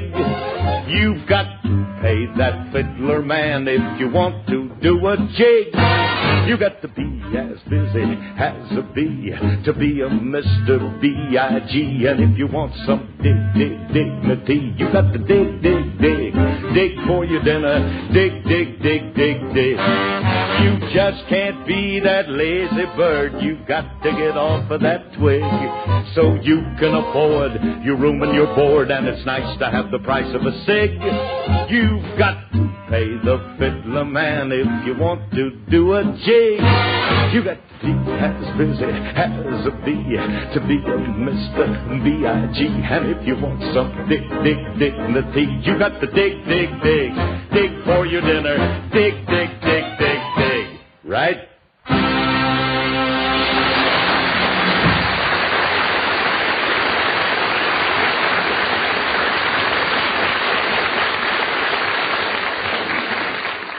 Alice, Yes, William? shall I take the children over to Mother's? Please, Mom, we'd like to see Grandma. Well, Hey, Alice! Hey, Alice! Alice, we got something to tell you. Hello, Elliot. Hey, honey, wait till you hear this. Hey, Willie, stick around. You got to hear this, too. Look, honey, Elliot and me are now owners of a racing stable. We just bought a racehorse. Oh, no.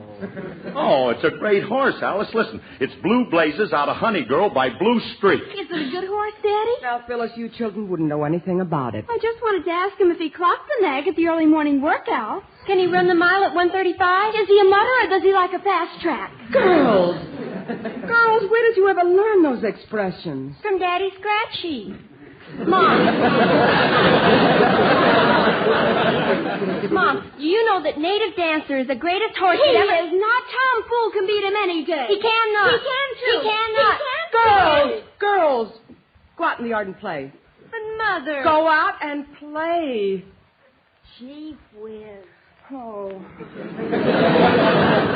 Phil, how dare you? Oh, now, wait a minute, honey. Wait a minute. There's nothing wrong with horse racing. Some of the best families in the country own horses. What kind of a horse is it, Philip? What does he look like? Well, I didn't see him.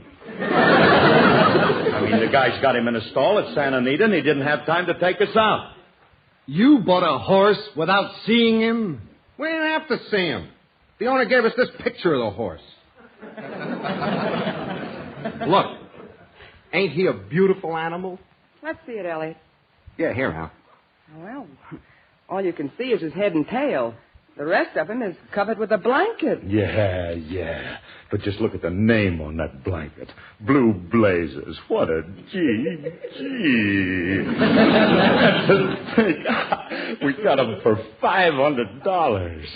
$500? Philip, you've been cheated. You can't buy a good racehorse for that kind of money. What do you know about horses? I'm very familiar with horses. I ride a great deal. I'll have you know I was practically born in the saddle. Wasn't your mother uncomfortable?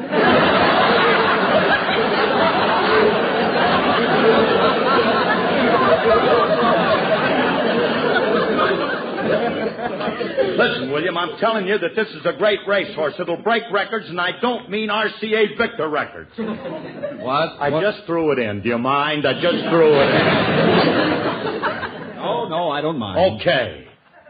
Nowadays, you got to throw in a plug every chance you get. And I'll throw it in again. RCA Victor records. RCA Victor records. RCA... Sell them, fellas. Please sell them. Records, he says. I could take the most broken-down animal in any riding stable and beat this hay burner you've been stuck with. Oh, you could, huh? Let me ask you something. Would you like to have a match race and make a little bet on it? All right. How much would you like to bet? Just a minute. Alice, How much would I like to bet? Never mind the money, Philip. When would you like to hold this so-called race? Why not right now? They're not racing at Santa Anita today, and I feel confident that their turf will be in adequate condition. Fine. I'll get a horse from the first riding academy I come to and meet you at Santa Anita in 2 hours. Goodbye, Philip. So long, sucker. Hey, Curly, are we going to take him? It's going to be a cinch, especially. He don't, but especially with you riding our horse. Who? I ain't going to ride no horse. I'm allergic to him. When I was a kid, one of them kicked me. Yeah? Where'd he kick you? In Milwaukee.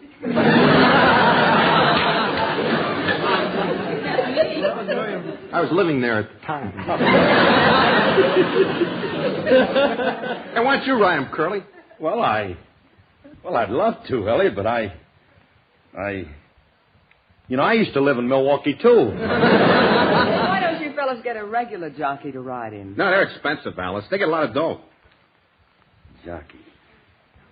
Gee whiz. Wouldn't it be wonderful if my old pal Eddie Arcaro came walking through that door and said... Anybody home? I brought the groceries! I don't think he'd say that, Curly. Please, will you? Hey, will you? Hey, Julius, come here. Have I got something to tell you? Good morning, Miss Faye. Well, ain't you going to say anything to us, pal? Yeah. Help! Wait. Hey, Julius, you shouldn't say anything like that because today... Hey, Julius, listen to this. Mr. Lewis and I are going to do you one of the biggest favors you've ever had in your life. We just bought a racehorse, a good one, and we want you to ride him in a big race. You mean you're going to let me be a jockey? Gee, Julius the Whip of Bruzio. You mean I'll be one of them guys that boots home winners in them big races? With the people screaming and yelling, and they put a big horseshoe of roses around your neck and pay a lot of dough for doing it? That's it, kid. How do you like the idea? It don't appeal to me. I'm afraid of horses, and I ain't gonna ride one for nobody. Oh, gee. Miss Faye here thought you'd do it for her. She's going to watch the race, you know. She'll be awful disappointed if you ain't riding. You want me to, Miss Faye? Well... In that case, I'll do it. With the woman I love to cheer me on, I shall ride like the wind, and neither rain nor snow nor sleet nor hail shall stay this courier from the swift completion of All right.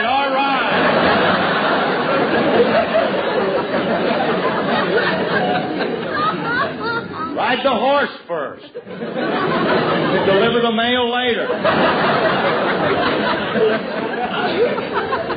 Hey, we're leaving for the track now, Julius. Can you go with us? Certainly. Yours was the last order I had to deliver. Hey, Alice, would you like to see the race, too? I wouldn't miss it for the world. I'll get my coat and be right with you. Oh, I don't know. Most husbands come home with candy or flowers. Mine comes home with a racehorse. But that's my Phil.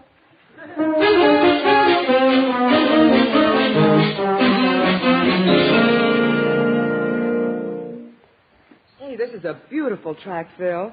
You know, I've never been here before. Well, where's this hay boy that you two guys own? All right, don't get nervous. He's over there in one of them stables. Now, look, Julius, you and Alice wait here, and Elliot and I'll go over and get him. Come on, Elliot. Yeah. Gosh. I can't wait to see Blue Blazes, Curly. You know, with proper training, he might turn out to be another Esther Williams. Who? Esther Williams. What's the connection? I happen to like Esther Williams. Oh, me too. Oh, that's the boy. Lemonade. Lemonade? I also happen to be thirsty. Figures. Hey, Elliot. Hey, Elliot, look over there. Yeah, there he is. There's our horse. Boy, he's a beautiful beast, ain't he? Yeah. He's got a lovely voice, too. Sounds like Crosby. Hey, Curly, lead him out of the stall so we can get a better look at him. Okay. Get him right out. All right, now take it easy. Easy, boy. Easy, boy. Attaboy. Hey, look at him. Come on. Attaboy. Right over. No, over here. Over here. Yeah. Oh, now. Whoa, buddy. That's it. Hey, Curly. Yeah. Let's take the blanket off. I can't wait to get a good look Wait at a him. minute. What are you, nuts or something? What'd I do? You can't take the blanket off of one of them high-class horses. What? What do you want him to do, catch cold? What are you, silly or something? Take that blanket off to get the croup or scoop or rope or something. Man, they get loaded. Don't expose them. Just wait till we take them over to the track. Come on. Hey, you two! Where are you going with that blanket? Belongs to my horse, Blue Blazes. This is Blue Blazes. It is not. I just loaned that blanket to a guy to put on this nag while he took a picture of it. You mean this ain't Blue Blazes? But we just bought them for $500. You paid $500 for this?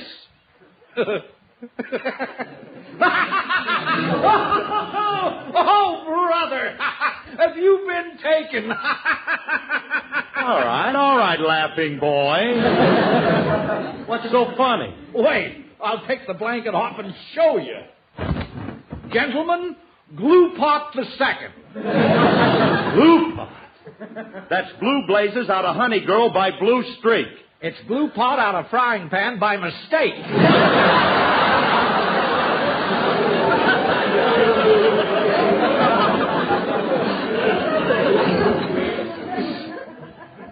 You're at me again, huh, Elliot? At me again. Always at me. That's the most swayed back nag I ever seen. Yeah. He's just got a front and an end. He ain't got no middle part. Take a look at him, Elliot. There's our horse. Take a look at him. Is he ever sway back? His stomach is touching the ground. What am I going to tell Alice? Let's turn it upside down, tell her it's a camel.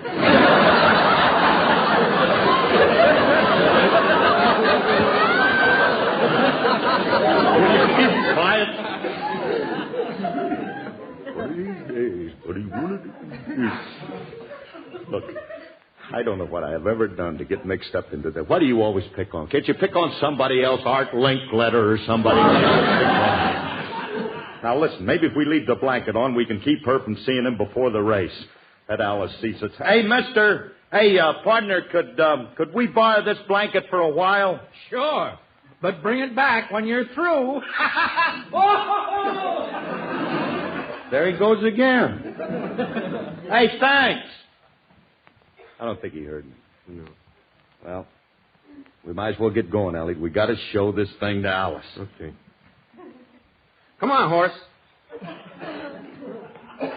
Get going, horsey. Come on. Oh, come on. Hey, Curly, he don't want to move. He can't. His stomach's dragging. How are we going to get him over to Alice? If we had a pair of skates, we could put them under his stomach and roll him over. Yeah. We could also butter his stomach and slide him. Hey, he's moving, Curly. Should I clock him?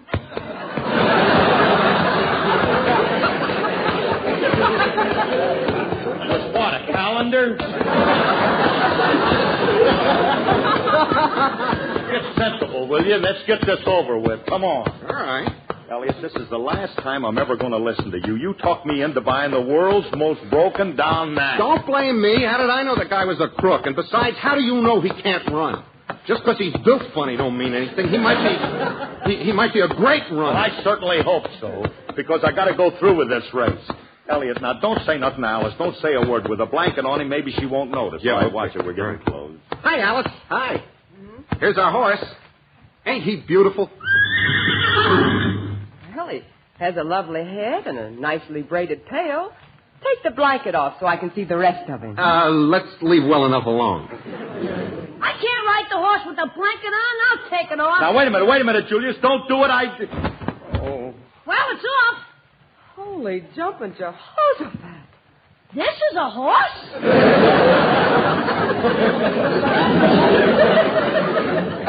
Sure, it's a horse. Count his feet. How can I win a race with a thing like this? Every time he takes a step, his stomach bounces along the ground like a basketball. I can't ride him. I'll have to dribble him around the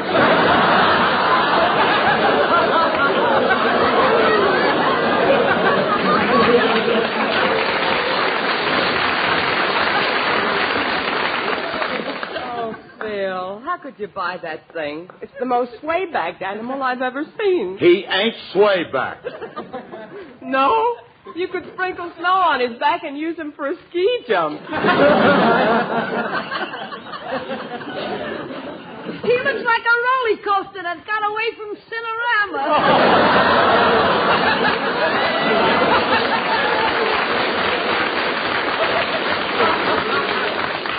He may not look like much, but he'll beat Willie's horse. Come on, Julius, mount him.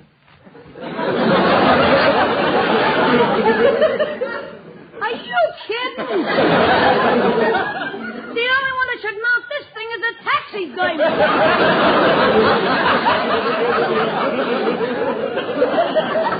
I wouldn't be found dead on that nag. I'm leaving. Now, wait a minute, Julius. Wait a minute. Where are you going? Julius. So long, chump.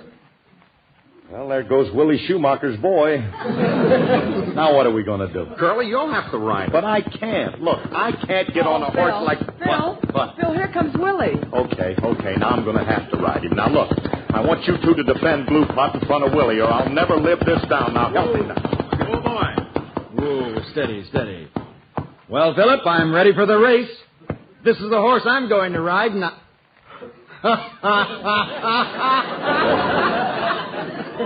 What's that? It's a horse.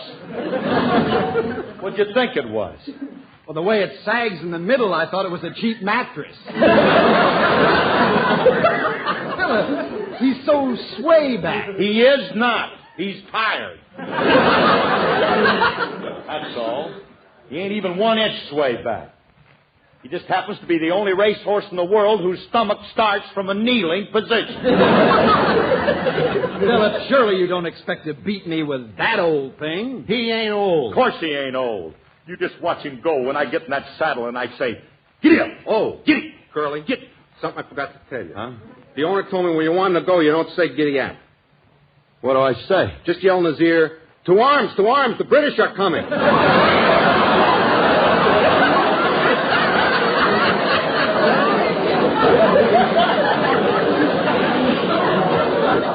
Well, let's get the race started. Okay, fellas, get on your horses. All right, Elliot, I'm on mine. Philip, don't just stand there. Get on your horse. I am on my horse. Phil, pick up your legs. Your knees are dragging. All right, get ready, fellas. When I say go, you start. Oh, steady, boy. Steady now. Now, look, old buddy. We're going to break fast, and then we're going to take to the rail. On your mark. Get set. Go! We're off. That's it, boy. That's it. Easy now. Curly. We're neck and neck. Easy. Curly. I just hope I don't override you. Curly. Why? Come back here and get your horse.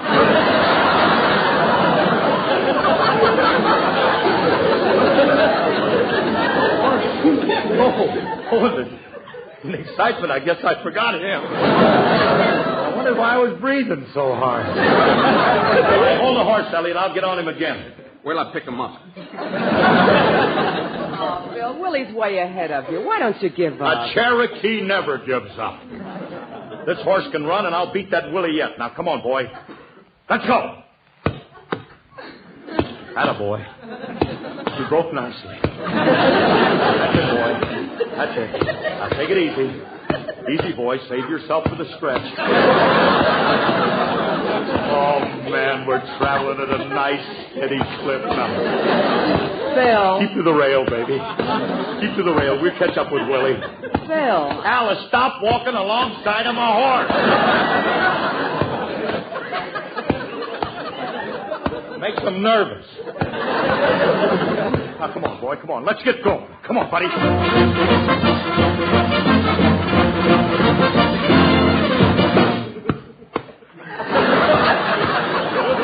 Now we're we're traveling, baby. Oh, Bluey, we're going to win this podcast. Now, come on, Bluey. Come on, old baby. We're at the quarter pole already. Hey, Curly. By the time you showed up, I've been waiting for you. All right, don't be funny. Where's Alice? She ran up ahead to brush some stones off the track. I'm right here, Phil. Honey, why don't you give up? Why should I? I'm not going to give up. I'm doing all right. I'll beat that brother of yours if it's the last thing I do. Come on, baby. Please.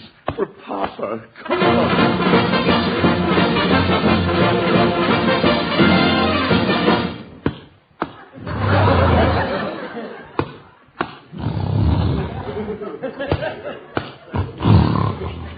I'd wake him up, but I believe he's going faster this way. Come on, will you please, Bluey? Come on, baby, just a little bit more. Please, come on. To arms, to arms. The British are coming. Nothing. Yeah, keep going, Curly. You're almost at the finish line. I am. Come on, Blue Pot, wake up. Don't you even want to see the finish? Hey, where'd all them people come from? Phil, isn't it wonderful? What is? You just won tomorrow's third race.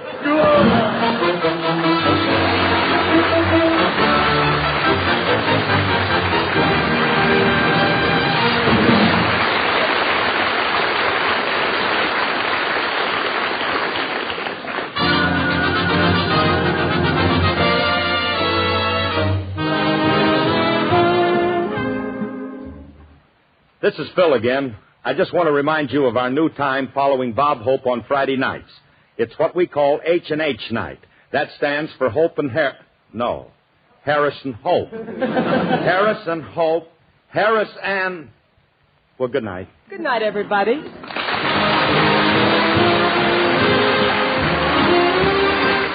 in this program transcribed was Joseph Kearns. The part of Julius was played by Walter Tetley. This has been an NBC Radio Network production.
USA, the greatest entertainers in America, as requested by you, the men and women in the United States Armed Forces throughout the world.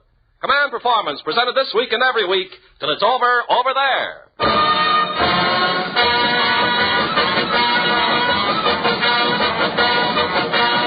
Hi there, gang. This is Ken Carpenter, taking Command Performance out on the leash again, as per your request to Armed Forces Radio Service, Los Angeles, USA. And this week, a note from Sergeant Jim Blaine and his buddies at APO 149 discloses that they have a very special girlfriend in Hollywood named Paulette Goddard. And it's not a bad girl for any outfit. The letter follows. Dear Command Performance, we're all crazy about Paulette Goddard and would like to take her out for an evening of dining and dancing. But unfortunately, we're a long way from the States, so here's the deal. How about getting Jack Benny, who we understand is a big spender, to take her out for us?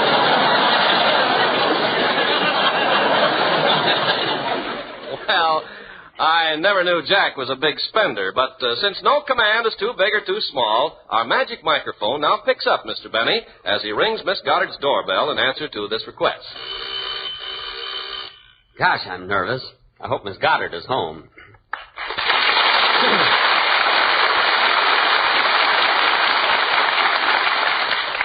Why doesn't somebody answer the door? Oh, well, this will be a good chance to check my equipment. Let's see.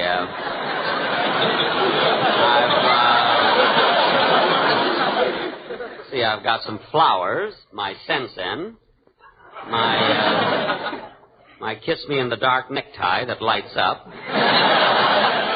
and a pint of lipstick remover. Wow, what a night this is going to be. Yes? Good evening. Is Miss Goddard at home? Oh, Jack, I'm so glad to see you. Come on in, sugar.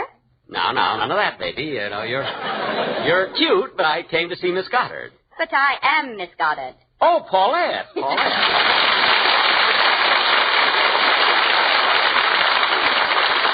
Gosh, Paulette, I'm so excited. I thought you were your maid. You know? I almost forgot. Here, I brought you some flowers. Oh, they're beautiful. Where'd you ever get them? Dandelions.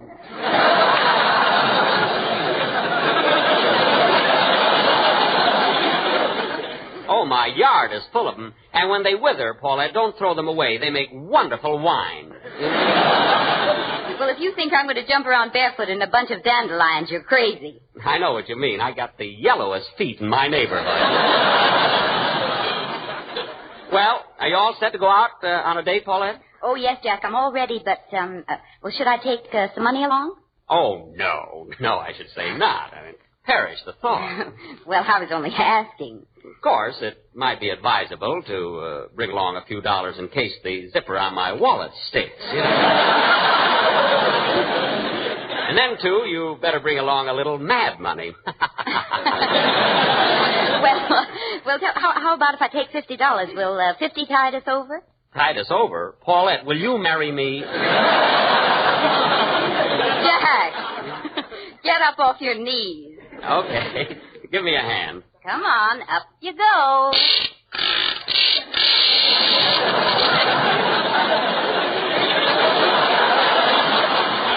Thanks. Now, where'll we go? To a service station. You've got to have your oil changed. Oh, I'll be all right. Well, let's hop in the car, Paulette. Huh? I'll hop. You take it easy, Wheezy. Well, we're off.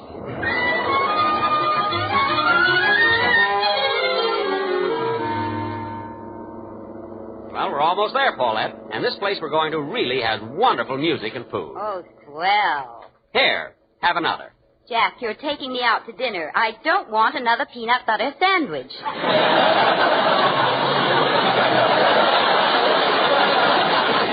Look, food is food, whether it's in a car or a restaurant. But don't you understand? I'd like to have some hot food. Well, why didn't you say so? I've got frankfurters in the radiator. I don't care if you've got cornbread in the carburetor. I want to go to a restaurant. Okay. Gosh, all this trouble. Here's a place right up here. And believe me, it's a classy place, Paul. Look at that electric sign there. Yes, I see it. B.S. Pulley's Blotto Grotto. Off limits. Jack, what does off limits mean? No cover charge, I guess. Come on, let's go in. Hey, this is a real exclusive place, isn't it, Paulette? What'd you say, Jack?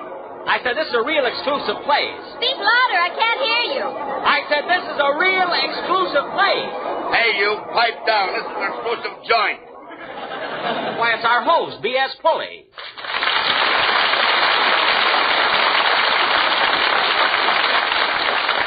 Well, Pulley, how about a ringside table? You want a table or a boot? What's the difference? With a boot, you get curtains.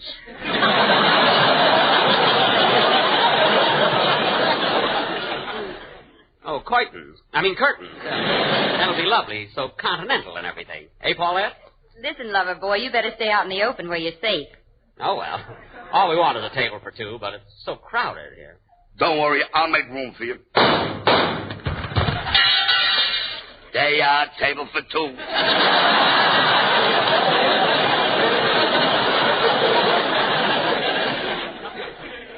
Gee, these seats are still warm. Come on, I feel like dancing. No, thanks. My feet are killing me. Not you. I mean Paulette. Oh, Jack, I'd love to dance, but I think Miguelito Valdez is going to sing. He's out there on the floor now. Well, that's all right. We can dance around him. Come on. Sit down, you barracuda, or I'll bite your throat.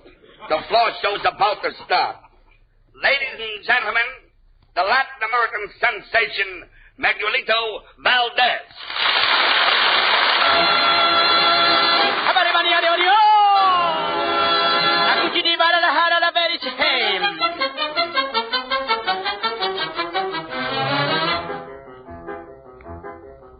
Acumba, cumba, cumba, cumbanchero. Bongo, bongo, bongo. cero que se va. Ay, bongo cero que se va. Cumbalaca, bongoloca, cumbalaca, bongoloca, cumbalaca, bongoloca, cumbalaca, bongoloca, cumbalaca, bongoloca, bongoloca, bongo cero. Riquitique va sonando el compancero, bongo cero que se va. Bongo cero que se va. Y suena así el bongo, bumba, y vuelve a repicar el bongo, bumba. Acumba bongo bongo bongo bongo bongo cumba bongo bongo bongo bongo bongo bongo bongo bongo bongo bongo bongo cero. Riquitique va sonando el compancero, bongo cero que se va. Ay, bongo cero que se va.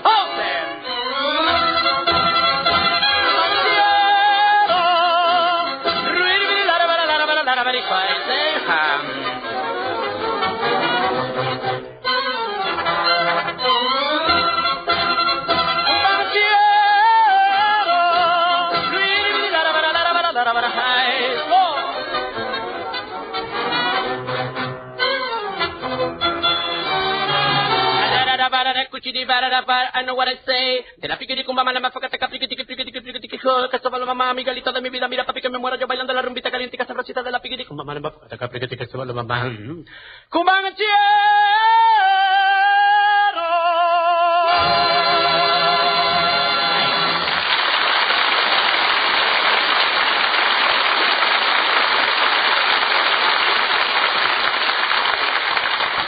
You know, that singer sounded like the tobacco auctioneer there. Oh, but that was beautiful. You know, Jack, Miguelito Valdez sings with such feeling and passion. I like all music. It does something to me. It seems to waft me into another world, a blue, hazy, romantic dream world. Ah, music. Well, I must bring my violin over.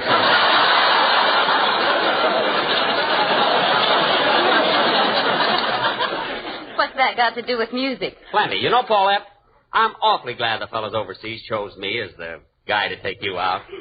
Gosh, being with you seems to waft me into another world. A blue, hazy, romantic dream world. As I look into your eyes, do you know what they say? Yeah, let's eat. Darn it, I left the sandwiches in the car. Oh, Pulley. Oui, monsieur. Miss Goddard is hungry. Would you run out to my car and bring in that bag of sandwiches on the front seat? What do you think this is, Griffith Park?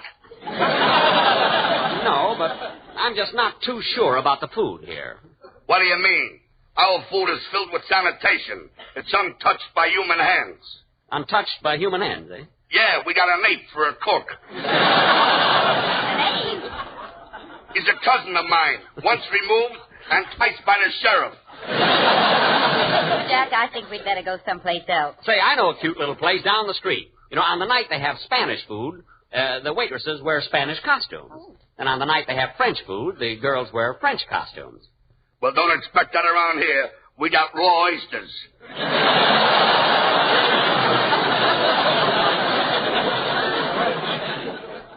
Well, I don't feel much like oysters. Haven't you got something fancy? How about some nice breast of guinea hen? Breast of guinea hen. Is it under glass?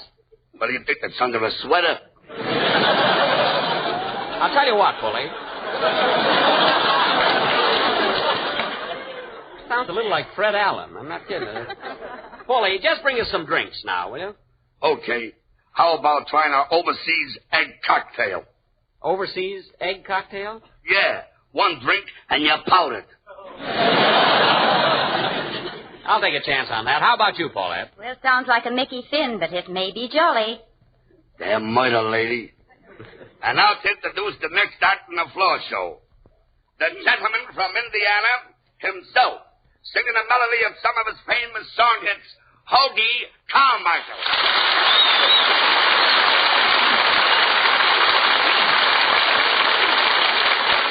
Every songwriter's written a song about the South, and I'm no exception. The song I wrote about the South is...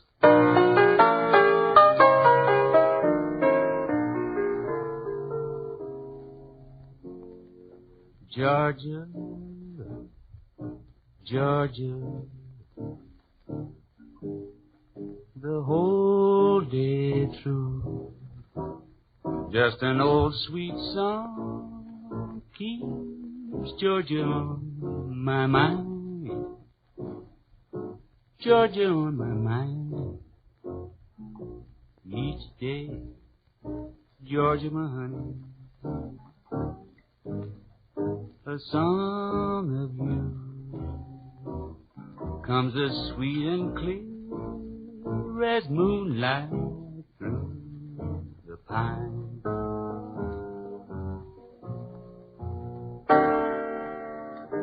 Other arms reach out to me. Other eyes smile tenderly. Still in peaceful dreams I see the road leads back to you, my pretty Georgia, pretty Georgia. No peace I find, just an old sweet song keeps Georgia on my mind.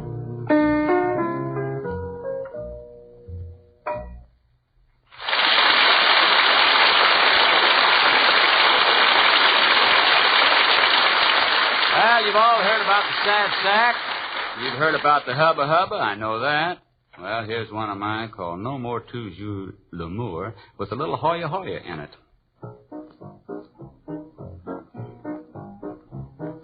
Hoya, Hoya, Hoya, Hoya. Eager Beaver got him a 12-hour leave. Hoya, Hoya, looking like Christmas, happy as New Year's Eve. Hoya, Hoya. Eager Beaver found him a clinging vine. Pretty as a picture gave her that Sunday shoving off Monday line. Hubba, hubba, hubba. Eager Beaver taking her home at last. Hoya, Hoya, look at that sad sack wooing her much too fast. She's soaring, locking the door. No more toujours l'amour. Ain't it a shame he got the wrong dame, 'cause the night is damp. Damp, damp, he's overdue at camp. Tramp, tramp, and it's 22 miles from town. Hubba, hubba, hubba, 22 miles from town, boy.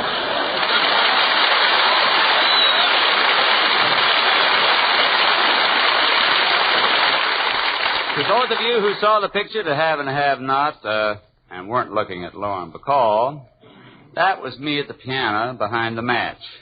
And the tune was a knocked-out ditty of mine called Hong Kong Blues.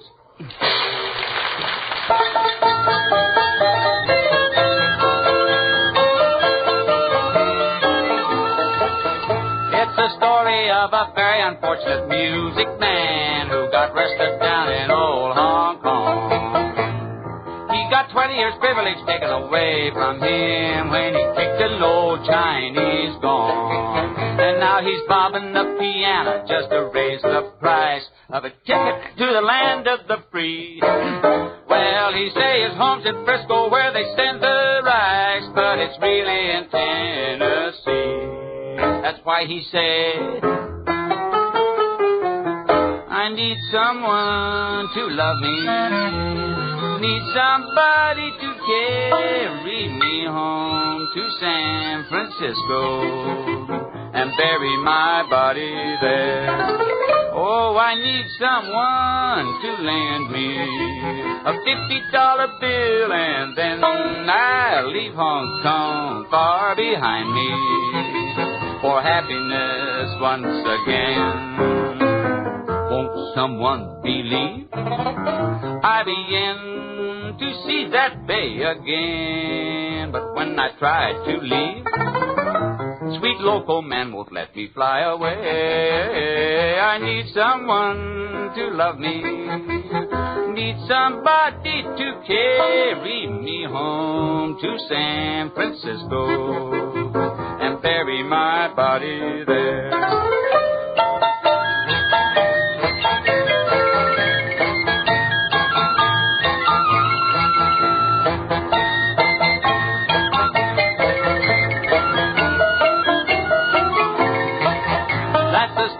Of a very unfortunate music man who got arrested down in old Hong Kong.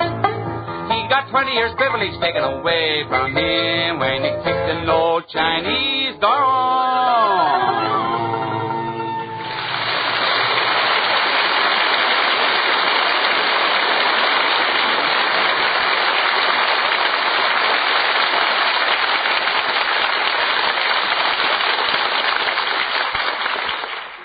gosh, that Hoagie Carmichael's certainly a talented fellow, isn't he, Jack? Well, yes, of course, all of us good songwriters have to be. Oh, well, I didn't know you wrote songs. What are some of your numbers? Well, I wrote Runnin' to the Roundhouse Nellie, the brakeman can't corner you there.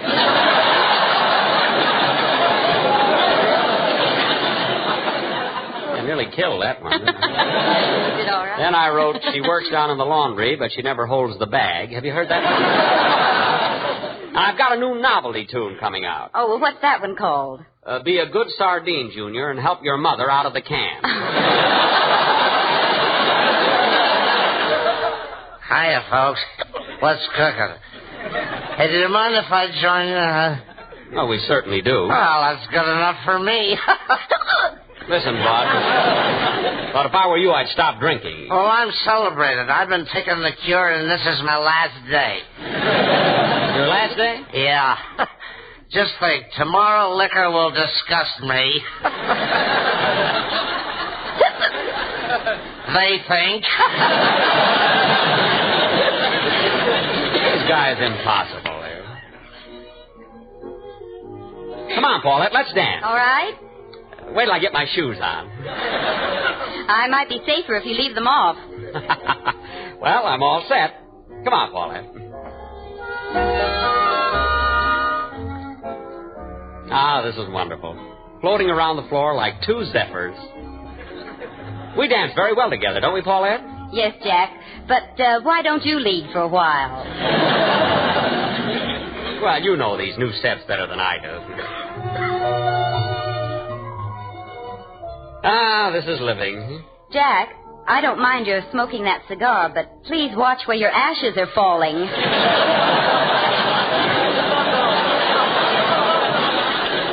Oh, pardon me. Now, all you dancers will get back to your tables and start spending some money. Our chanteuse, Miss Jerry Sullivan, will sing.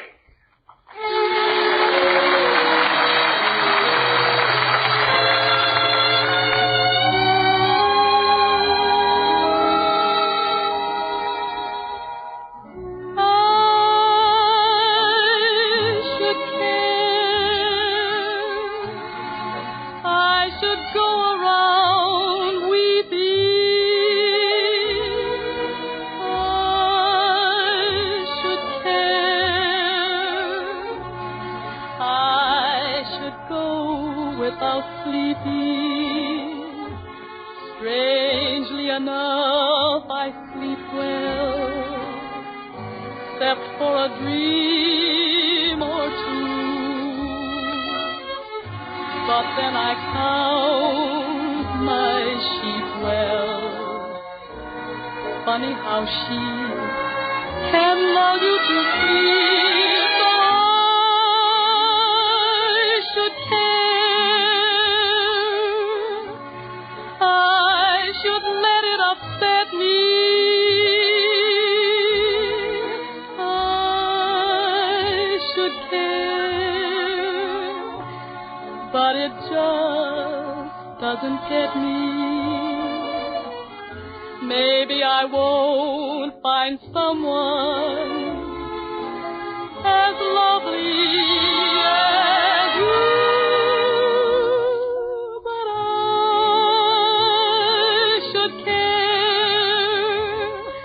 And I do.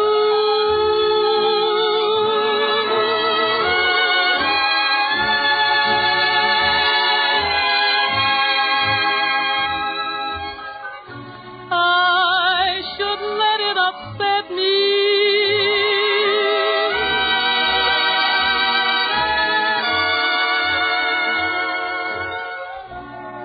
But it just doesn't get me.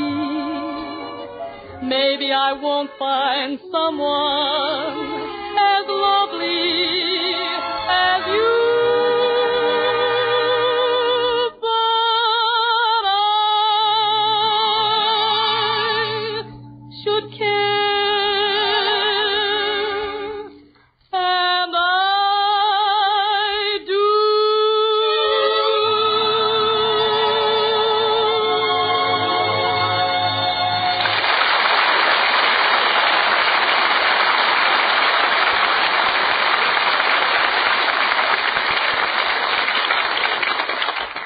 Paulette. You get a lot of entertainment here, and the price is right, too. Yes, up to now it's practically a USO for you.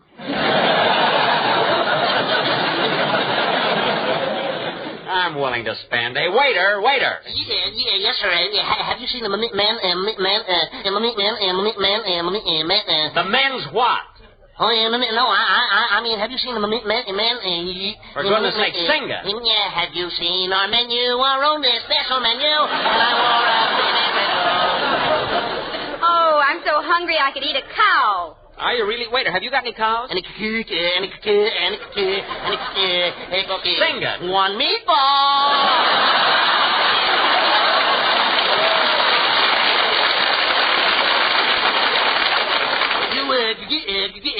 Get no cows with one meatball.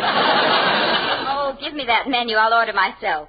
Now, let's see. I'll have some patty de foie gras, some vichyssoise en tasse, avec croûton ragout au bouillabaisse. Have you got that, waiter? Oh, yes, some I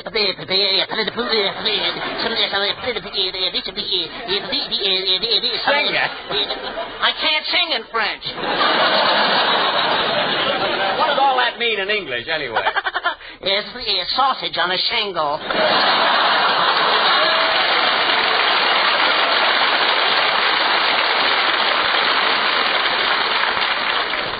This place is awful. Let's go, Paulette. Well, I got awful close to having dinner. Oh, there'll be other nights. Optimist.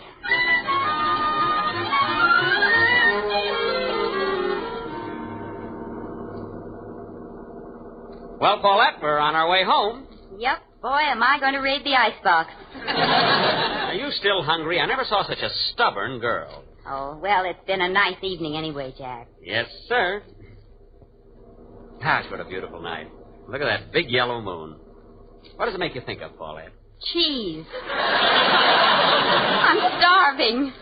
Well, there's some sandwiches left in the bag. Why don't you take one? You're sitting on them. Oh. Yep.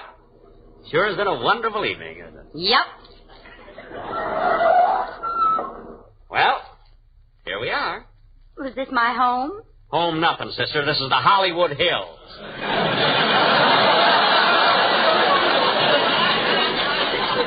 Why, Jack Benny, what are you parking here for? Now, listen, Paulette, don't try and act like Margaret O'Brien. Oh, you silly, silly boy. That's what you think, Paulette. You don't know a wolf when you see one. Where? Where's the wolf? Right here beside you. Don't look out of the car. Oh, Jack, you a wolf. Yes, my lamb. Well, and what's going on in this car? Whoops, a cop. Let me do the talking, Paulette. All right, you devil. Come on now, speak up, you. What's the idea of parking up here at this hour of the night? Well... Oh, pardon me, mister. I didn't see you had your daughter with you. This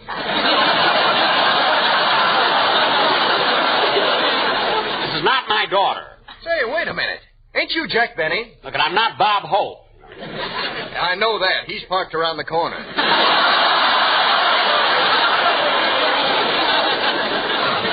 a hopper. What does he think he is, a high school boy? Well, you're not exactly Roddy McDowell, Daddy. Listen, officer, I didn't come here to be insulted by you. Just take it easy, Breezy. By the way, if you need some vitamin pills, just honk your horn 3 times. Thanks.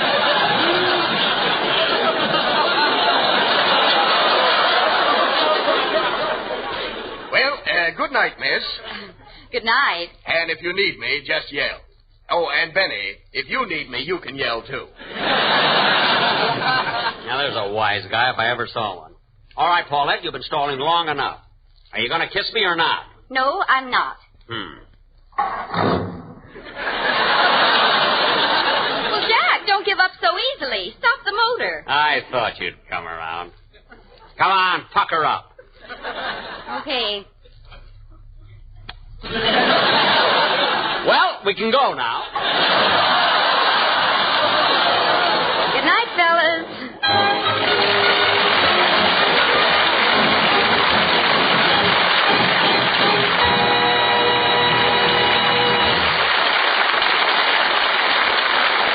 Gang, this is Ken Carpenter winding up another Command performance from us to you. We hope this taught a strong lesson to the boys who asked that Jack Benny take Paulette Goddard on a heavy date. And along with those two favorites, tonight's playbill included B.S. Pulley, the hit song composer Hoagie Carmichael, the South American singer Miguelito Valdez, lovely Jerry Sullivan, Mel Blanc, and Frank Nelson. Until next week, good night to all of you from Command Performance, USA.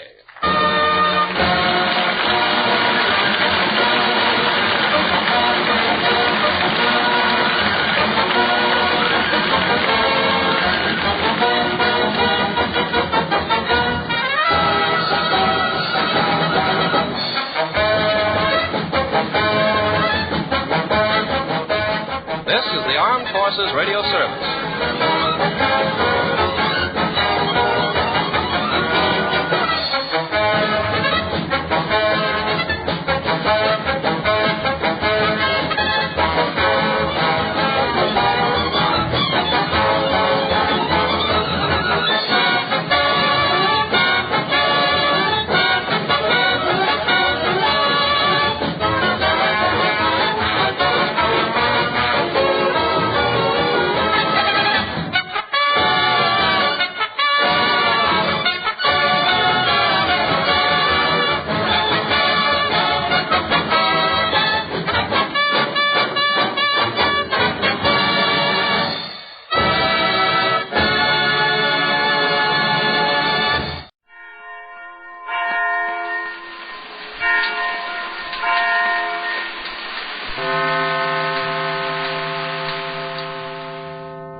The GI Journal goes to press.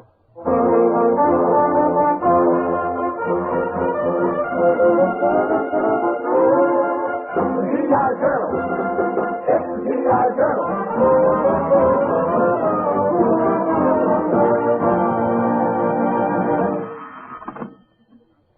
Hello? Editor-in-Chief Jack Benny talking.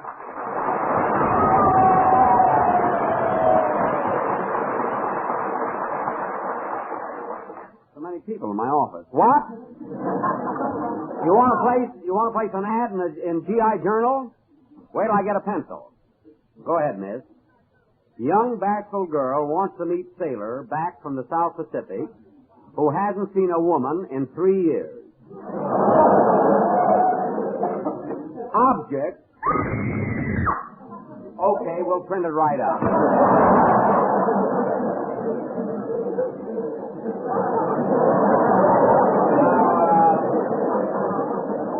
Now, where's my office boy? Right here, Chief. Ratcliffe, how'd you like to have lunch with me?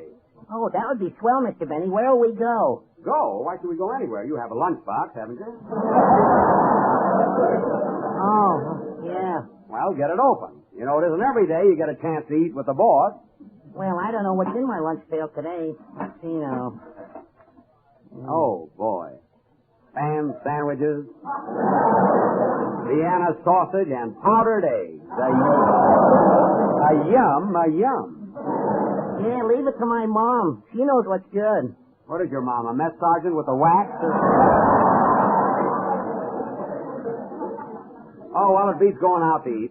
Say, I wonder what's keeping Rochester. He's supposed to be here with that sketch I'm doing with Paulette Goddard. Paulette Goddard? Which Paulette Goddard? Which Paulette Goddard? What, do you think there's two of them? There must be if one of them's working for you. Look, I'm referring to the real Paulette Goddard, and she's going to do a very passionate love scene with me on my next overseas tour. There's a girl that really knows there's a war going on. Now listen, Ratcliffe, just because you don't think I'm attractive is no sign girls don't. And lay off the Vienna sausage. You've had your half. That must be Rochester now. Come in. How do you do, Mr. Benny? My name is Arthur Treacher.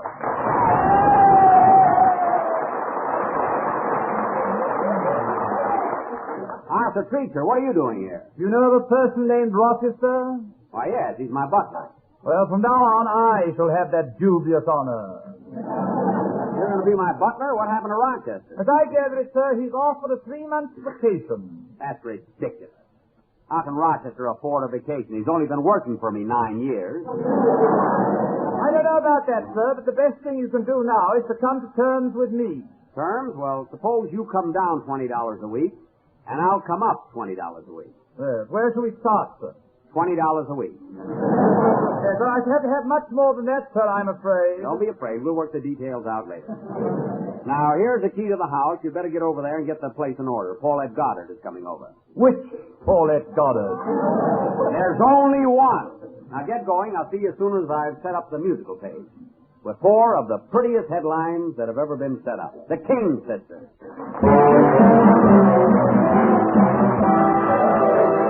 Yes, sir, gang, it's the King Sisters with G.I. Journal's travel news. So all aboard on the Atchison, Topeka, and Santa Fe.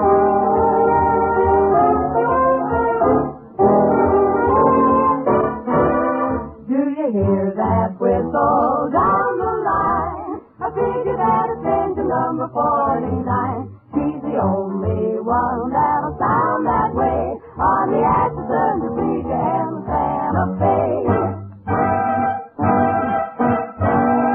See the old smoke rising round the bend. I reckon that she knows she's gonna meet a friend. Folks around these parts get the time of day from the Atchison, Topeka, and Santa Fe. Here she comes.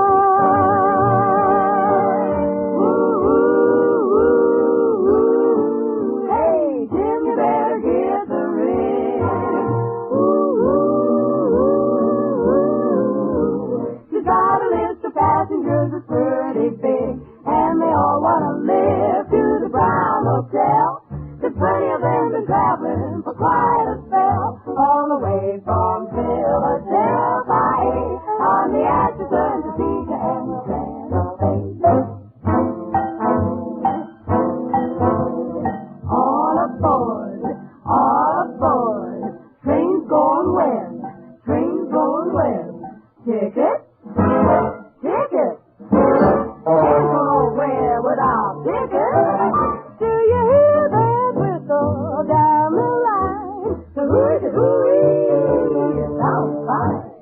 She's the only one that's going to sound that way on the Atchison, Topeka, and Santa Fe. Here she comes, she's coming. Hey, Jim, you better give the ring.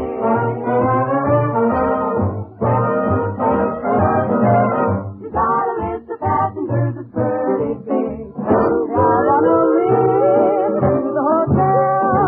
They want to rest, light a spell. Run all the way from Philadelphia on the Atchison, Topeka, and Santa Fe. Toot, toot, toot, toot.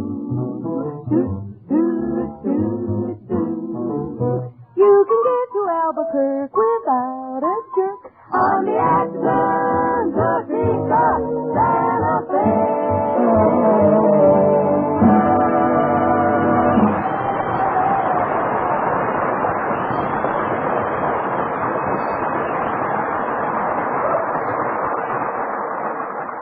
And now we leave the G.I. Journal office and take you to Jack Benny's home in Beverly Hills.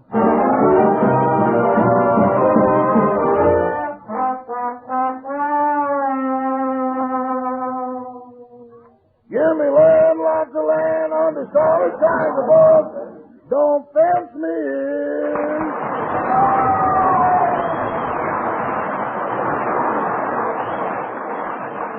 Da-da-dee, da-da-dee, da-da-dee, da-da-dee. I say, is that you, Rochester? It ain't Paulette Goddard. Make yourself at home, Mr. Treacher. I'm just doing some last-minute packing. Let's see now. Where's that bottle of hair tonic? Is this it on the dresser here? Yeah, that's it. 90 proof. Is this a good hair tonic? Good. Used judiciously, it's sheer bliss. I wonder if I ought to take this sport jacket along. It fits me fine. But Rochester, isn't that Mr. Benny's jacket? Yeah, but we never wear it at the same time. Well, I guess that about finishes tidying up his wardrobe closet. Tidying his wardrobe closet? You haven't left enough in there to clothe a moth. With my trouble, who can worry about naked moths? Well, if I'd better take your place with Mr. Benny, Rochester, there are a few things I feel I should know. For example, just what is his opinion of himself? Well, that he's a kind man with baby blue eyes, about 36 years old, plays the violin beautifully, and is extremely generous. And what is your opinion? Accentuate the negative. Now, Rochester, you know, there's another thing.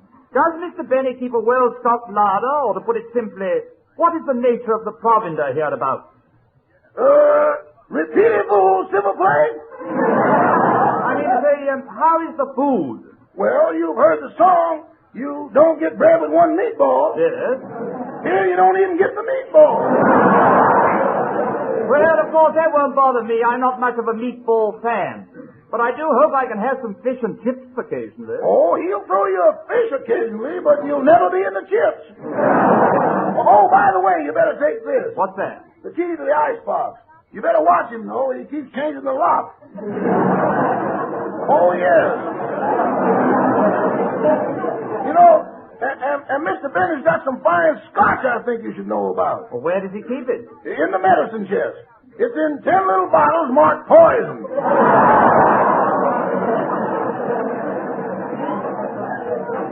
And if you want a spot of good brandy, he's got some that's 30 years old. Well, where is that? Hot water bag. Well, it looks like Mr. Benny's bathroom will be quite a popular rendezvous with me. Yeah, but be sure and bring a nickel with you. The roller cow won't work.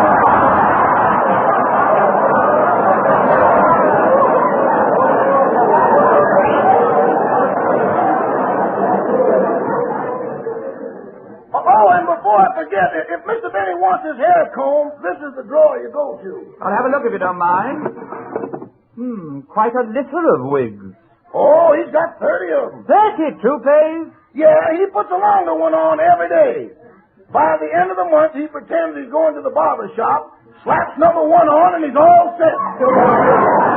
Well, thanks for the information, Rochester. I'll just go in and straighten up the living room a bit before Mr. Benny gets back. Have a nice vacation. Thank you. I'll be leaving as soon as I pack this last little bag. Let's see. Where does he hide those cigars again?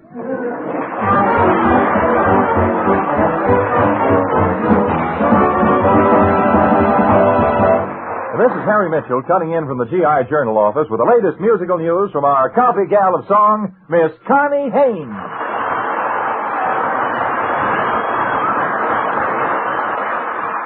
Hi there.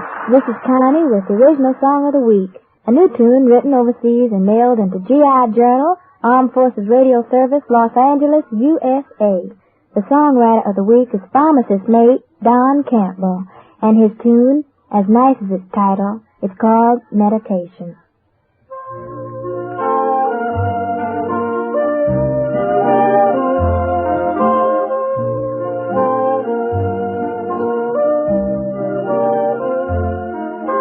Evening falls, and all around me bluebirds call. You whisper to me. I am sitting all alone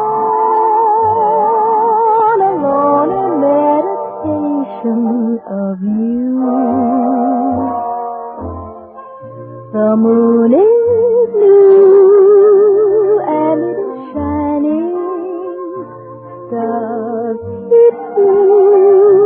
For you they're pining.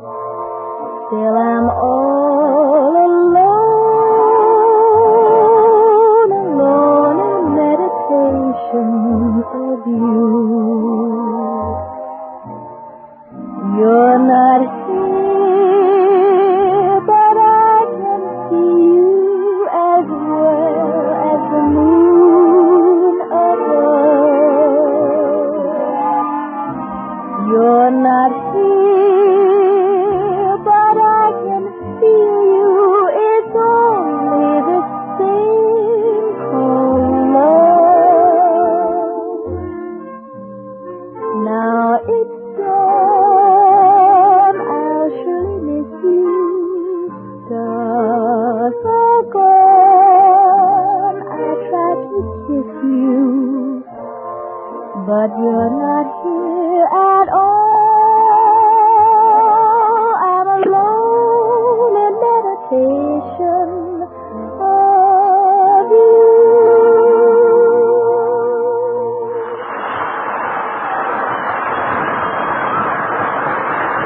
thank you, Connie. Thank you, Connie Haynes. And congratulations to songwriter first class Don Campbell. Now back to G.I. Journal's editor-in-chief, Jack Benny, at his home in Beverly Hills.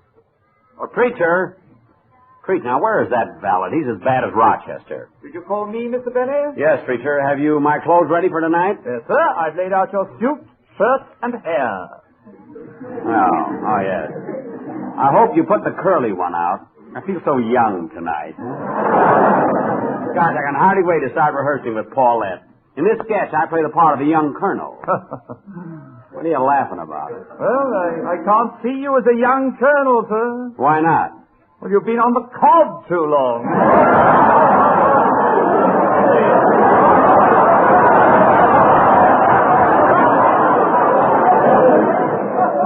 That's the way it should be in this country. I mean, that gag is off the cob, too.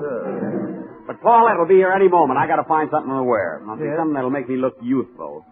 Yes. Say, what do you know? Here's my old turtleneck sweater. Mm-hmm. I think I'll put that on. Yes? Boola, boola, boola, boola. Shall I get your beanie, sir? Preacher, I'll let you in on a little secret. I'm just itching to get rid of you. Well, don't scratch till you've paid me. I'll go and get tea ready for Miss Goddard. The help nowadays. Why did Rochester have to leave me? He was so loyal, so understanding. See, maybe I could get him back.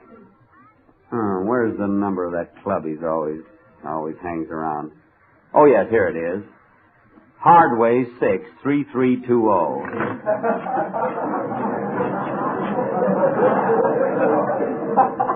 Hello, this is the Curfew Shall Not Ring Tonight Social Club. Oh, is there a fellow there by the name of Rochester Van Jones? Yes. I'd like to speak to him. This is Jack Benny. Just a minute. Hello, Mr. Benny. Hello, Rochester. Now listen, Rochi. This preacher is driving me crazy. Mr. Benny, shall we have crumpets with the tea? Uh-oh. Yes, of course. Now, Rochester, I'm willing to let bygones be bygones. I'd like very much for you to come back to me. Speak up, Mr. Benny. I can't hear you. I can't talk very loud, Rochester. A creature's still snooping around. Gee, I wish you'd come back. Well, frankly, Mr. Benny, the financial aspect of my association with you was getting gloomier and gloomier. But, Rochester, money isn't everything. No, but it's a great buffer against poverty. But, Roch, even Shakespeare said, he who steals my purse steals trash. Yeah, and he who finds your purse is a bird dog. And by the way, you still owe me 3 months back trash. Oh, we'll iron that all out. Won't you come back? I don't know. Labor depresses me. I'm surprised you, Rochester. After all, hard work never killed anybody. True enough. But resting is responsible for even fewer casualties. Well, I'm not going to beg you. Uh-oh. Here he comes again. Pardon me, but who are you talking to, Mr. Benny? Oh, nobody. I mean, it's just an old girlfriend of mine, Agnes Grotch. Well, goodbye, Agnes. Goodbye, Mabel. After all I've done for that guy. Now, there's the doorbell. It must be Paulette. Shall I let her in, Mabel? Well, Peter, I'll do it. I'm so anxious to see Paulette. I wonder what she'll say when she sees me in my turtleneck sweater. A turtle! Well, Paulette Goddard.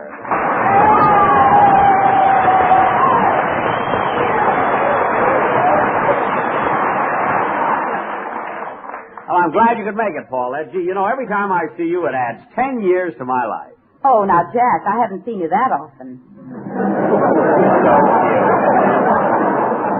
I'm certainly looking forward to our dining together, Paulette. Well, I don't like to disappoint you, Jack, but I didn't bring my dinner pail with me.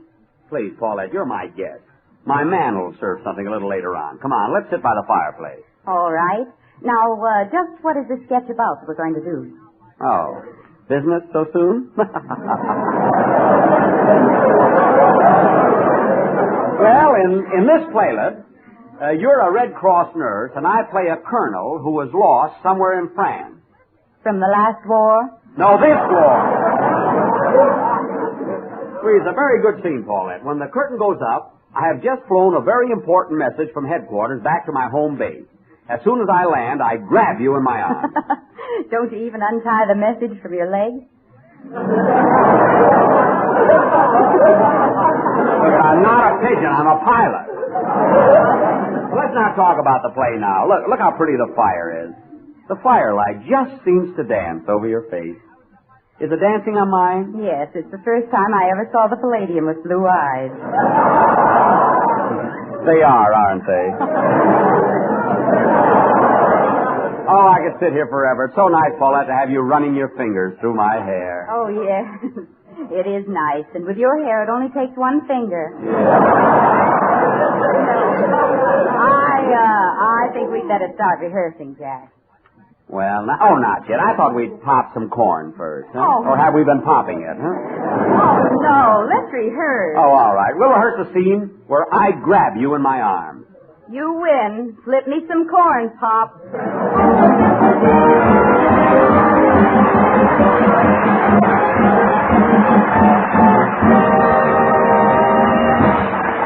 And here are GI Journal's 4-star vocal reporters for this week's request page. The King sisters, Alice, Donna, Yvonne, and Louise, with a song for the 11th Airborne.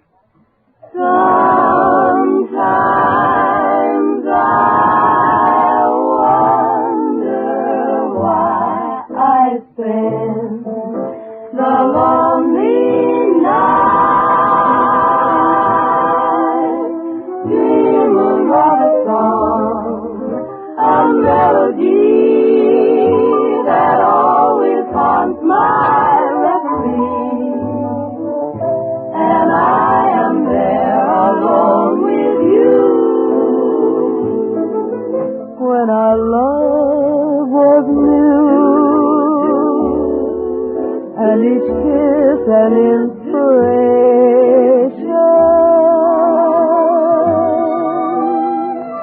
but that was long ago. And now my consolation is in the stardust of a song. And there beside a garden wall, where stars are found, you are in my arms, my arms. The nightingale tells a fairy tale of paradise where roses bloom. Though I dream in vain, within my heart it will remain a stardust melody, the memory of love's refrain, a melody that haunts me night and day,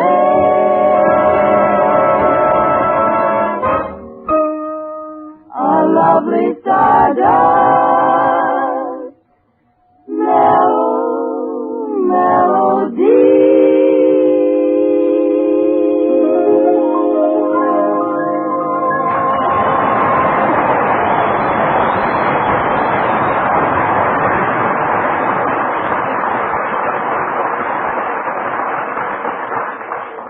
Well, the popcorn's all gone, Paulette. Let's get started with our little love scene, shall we? All right. And remember, Paulette, this is very romantic. So when we go into a clinch, really give me something. Have you got it? I've got it, but can you take it?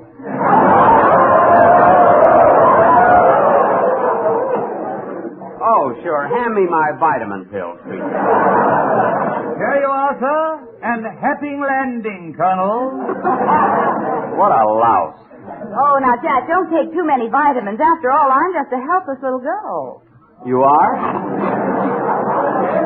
These are the noisiest pills. Well, let's go. Jack, let go of me. Why, you mad, impulsive boy. Gosh, I'm a mad and impulsive boy, and you're a helpless little girl. Wow, aren't you excited, Paulette? Well, no. I'm not getting much of a buzz myself, sir.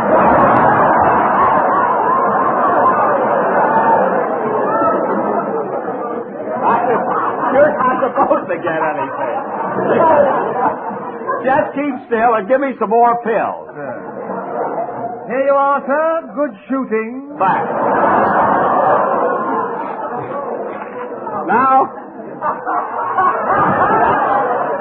Now remember, Paulette, I'm a young Army colonel separated from my outfit. You're the beautiful nurse I find in a deserted farmhouse.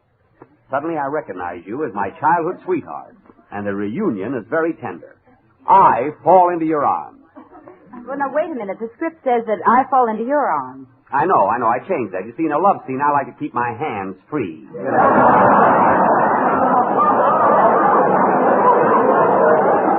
You know, to make gestures. Just watch him, that's all. Oh, I will. Now, as the scene opens, the young colonel, that's me, enters the farmhouse. I open the door.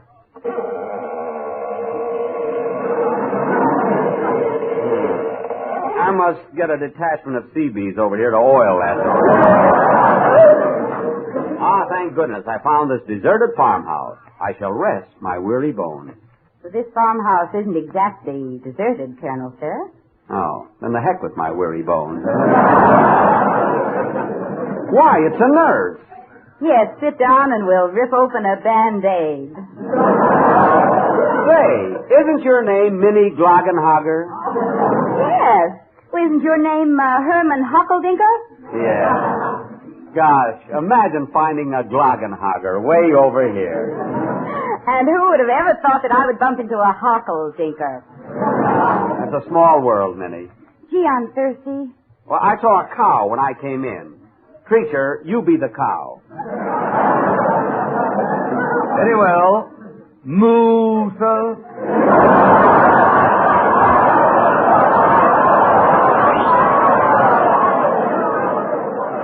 Look, don't be such a cultured cow. Just move. That's it. Oh, that's the door. Who can that be? Oh, that must be the technical expert the Army is sending over to teach you how to act like an officer. Oh, good. Let him in. Excuse me, pardon me, is this the home of Jack Mr. Jack are you the Grey Goose of Waukegan? I'm Jack Benny, if that's what you mean. Who are you? Well, I'm currently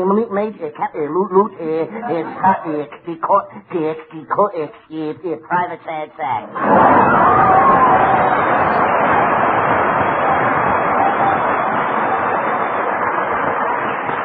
Oh, the sad sack. How'd you happen to become an Army technical expert? Well, you see, the general, my commanding officer, the special, the officer they cut the wrong orders.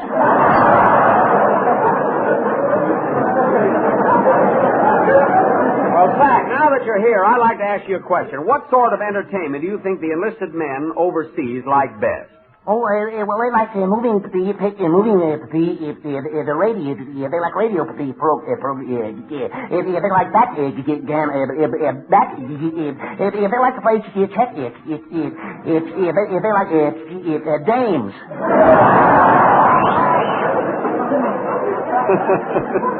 Girls, eh? Well, don't you think the boys would like to see me? Oh, yes. They think you're very fun. They think you're quite a comedian,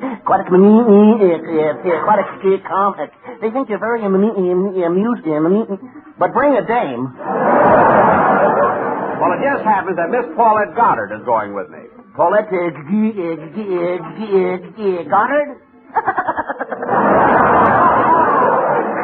You can stay home. You look a little tired, Sassy. Now, you come over here and sit next to me.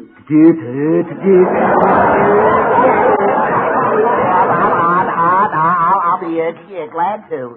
Now, just a minute, Paulette. We've got to get on with this play. Here's the place where I take you in my arms and kiss you. All right, come on, let's get it over with. Oh, gee, I could do a bit better than this. I can come here, babe. Oh, Sassy, you great, big, handsome beast. Kiss me. Okay.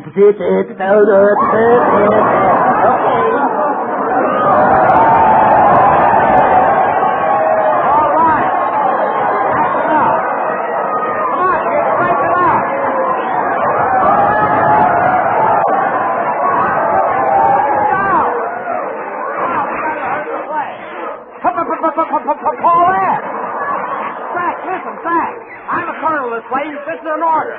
About Faye! To the rear, bar! Right, Paulette! Back! The preacher! Do something! Move the... Stop! Oh, well, we're a little late. Good night, folks.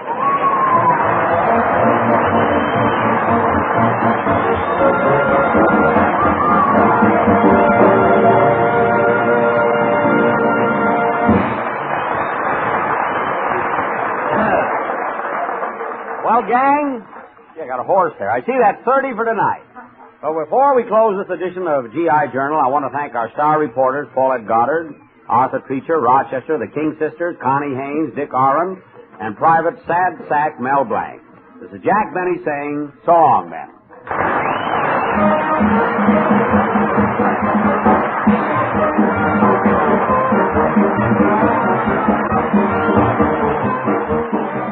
This is the Armed Forces Radio Service.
Dennis Day. Oh, that makes life seem worthwhile dwells in your eyes, and the spell of your smile. Dennis Day is brought to you by Colgate Dental Cream and Luster Cream Shampoo. Colgate Dental Cream to clean your breath while you clean your teeth. Luster Cream, the cream shampoo for true hair loveliness.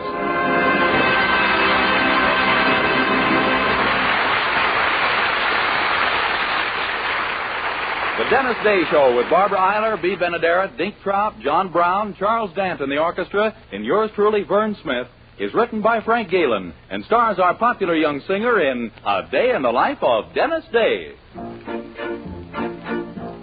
In answer to many of your requests, here's Dennis singing his RCA Victor recording of Yeah, Sure, You Betcha. Hilda, oh Hilda, I've an Tinker Grand. Will ya, oh will ya, let me hold your hand. If I should ask you, do you love me too? Say yeah, sure, you betcha, I've an think I do. In Wisconsin, Ole Johnson fell in love with a sweet Swedish Miss Hilda Swanson. He wooed her, he pursued her. All Wisconsin heard Johnson sing Swanson the song. Oh Hilda, I've an Tinker Grand. Will ya, oh will ya, let me hold your hand. If I should ask you, do you love me too? Say yeah, sure, you betcha, hey Ben, say I do. Oh I do, yes I do. By golly, by Yemeni, I do. If I should ask you, do you love me too? Say, yeah, sure, you betcha, I then think I do.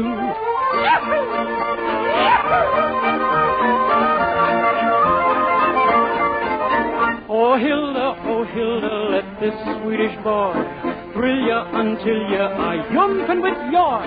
There at the preacher's when he says, will you? Say, yeah, sure, you betcha, even think I do. Oh, I do, yes, I do.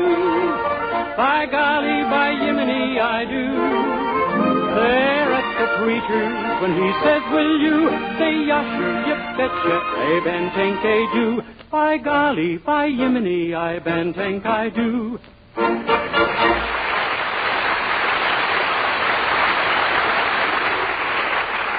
A very special tip on hair appeal, girls, from famous beauty authority KIBM. Lovely hair shining with natural highlights and shadows, sparkling with silken softness, inviting with clean fragrance. That's the natural hair appeal that men prefer. And now such natural hair appeal can be yours with one touch of magic, Luster Cream Shampoo. Not a soap, not a liquid. Luster Cream Shampoo is an amazing new dainty cream that whips up like magic in hard or soft water into a mild, gentle lather that sweeps dullness away. Out of her wealth of cosmetic lore, KIBM blended gentle lanolin with special secret ingredients to achieve this delightful new cream that leaves your hair so easy to manage, so soft and shining with the natural appeal that men love. Ask for the economical dollar jar of Luster Cream Shampoo at your cosmetic counter. Also 30-cent and 55-cent sizes. Discover the secret that women and girls of all ages are learning everywhere. There's a world of glamour in each dainty jar of Luster Cream, the cream shampoo for true hair loveliness.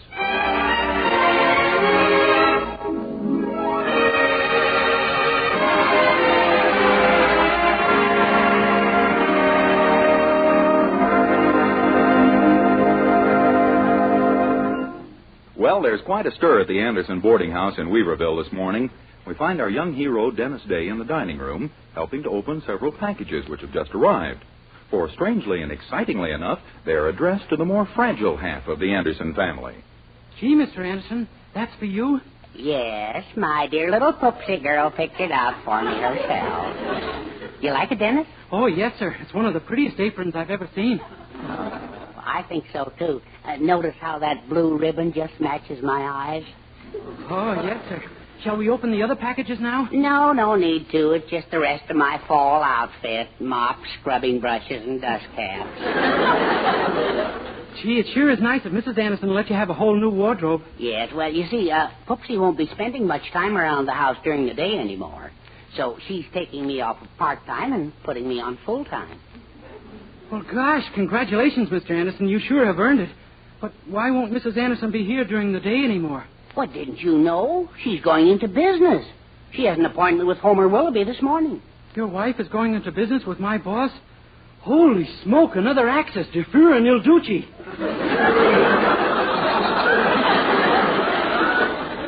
Poopsie isn't going into business with him, Dennis. Oh, well, gee, she isn't trying to get a job at the store, is she? Oh, no. Oh, that's good, because our policy is the customer is always right, and if she was a clerk, who'd dare? Your customers are perfectly safe, Dennis. Poopsie's going into business for herself. For herself? Then what's Mr. Willoughby? Good morning. Oh, good morning, Mrs. Anderson. Good morning, cuddle baby. Mrs. Anderson, your husband was just telling me about you going into business and that my boss was involved in some way. That's right. Haven't you heard about Mr. Willoughby taking over a dress shop? Why, no, ma'am. I didn't know he had any interest in dresses at all. At least not vacant ones. Well, he has. He was forced to foreclose a mortgage and take over the shop, and I'm going to buy it from him. That is, if Mr. Gordon of that Fifi dress shop chain doesn't put in a higher bid. Well, that's what this morning's meeting is for, to decide which one of us Mr. Willoughby will sell it to. Gosh, I sure hope you get it, Mrs. Anderson. Oh, so do I. They have such stunning things. This man-tailored suit I'm wearing is one of their creations. Isn't it gorgeous? Oh, yes, ma'am. It makes you look very virile. What? Well, what I mean is, it brings out your real personality. It does, eh? Yes, ma'am. Of course it hides you, but it brings out your...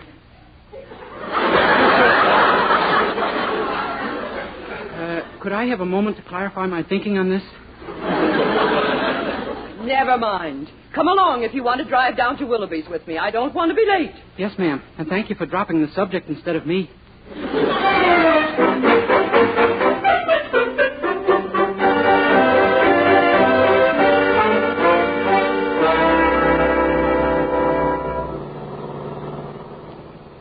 Mrs. Anderson, are you sure you want to go into this business? Of course. But isn't a woman's place in the home? Herbert will do there very nicely. Yeah, I guess so. Would you like me to talk to Mr. Willoughby? Use my influence on him? Dennis, will you stop thinking up ways to get me out of this deal? Yes, ma'am. I'm going to make this shop a big success.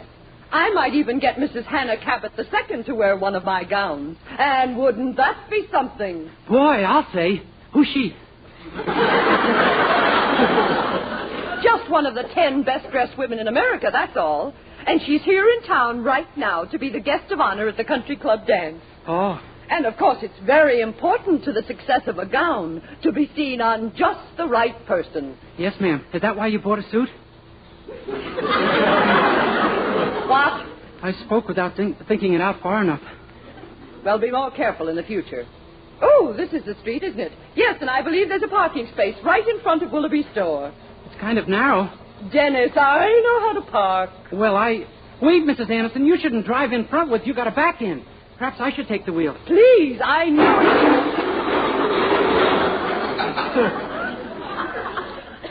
you. Now look what you've done. Me? Yes, talking to me while I was parking.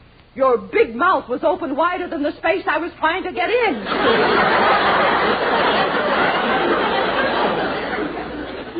His fender's dented, isn't it? I don't know. I can't see it. Why not? It's on the roof of our car. Oh, my gosh, look. Here comes a policeman. A policeman? Dennis, you were right. You may take the wheel. Huh? You heard me. Slide over and I'll sit where you are and hurry. Yes, ma'am. All right now. Faith, and let's see the droopers who's to blame for this. What? How dare you, officer? Can't you see how that other car is parked? Or are you too dim-witted? No, don't be after handing me that, lady. Trying to put the blame on some poor innocent driver who wasn't even in his car. I saw this car smash into it with my own eyes. Now, see here. Now, Colleen, me darling, what this fine broth of a lad saw, he saw. And divil a bit will get him to change his mind at all, McCushla storm of me.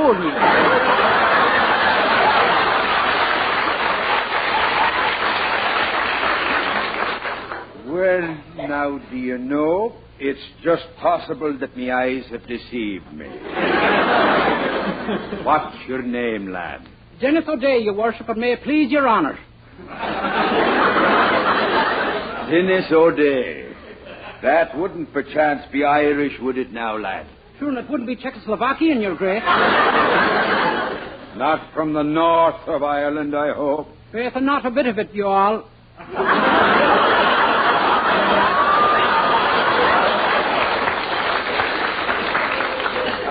That's fine now.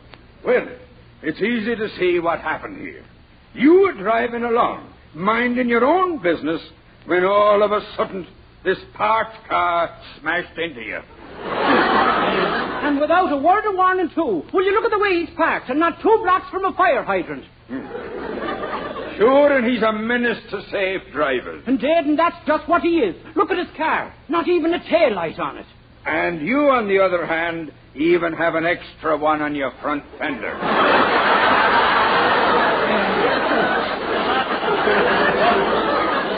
Oh, that I have. I'm a cautious darling, I am.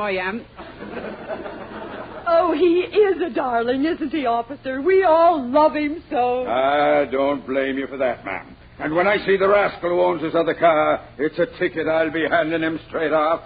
Good lad. He's a threat to human lives. He ought to be locked up. He's a... Ooh, what I see coming. What's going on here? Hey, what happened to my car? Well, Mr. Willoughby... So you're the owner of this car, eh? Well, there's a nice ticket waiting for you, my man. What? Dennis, my dress shop. You can't let this happen. No. You see, officer, there's been a mistake. The accident was all my fault, honest. Besides, I'm a Lithuanian.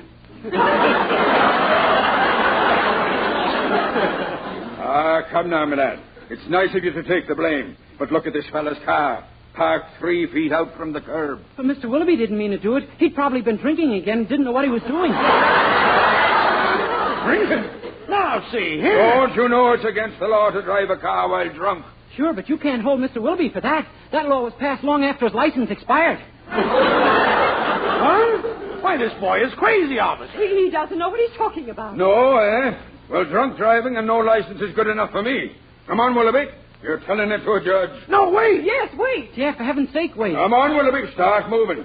And many thanks to you, lad. The top of the morning to you. The top of the morning? Oh, I just fell to the bottom.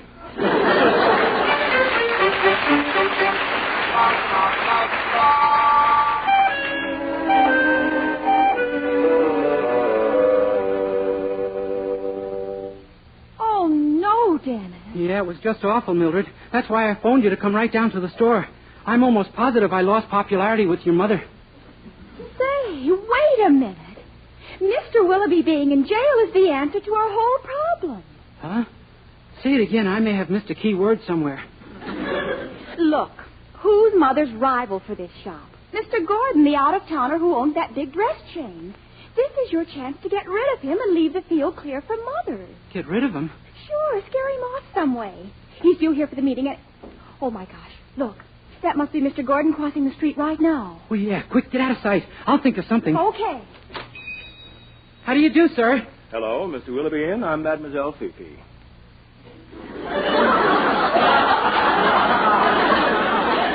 Oh, I beg your pardon, miss. I thought you were Mr. Gordon. I am Mr. Gordon. Mademoiselle Fifi is just a name I use, a trade name. Oh, gee, you sure got the worst of the trade, huh? Look, I'm a busy man. Is Mr. Willoughby in or isn't he in? Yes, sir, he's in, and that's why he's not here. He won't be in till he's out.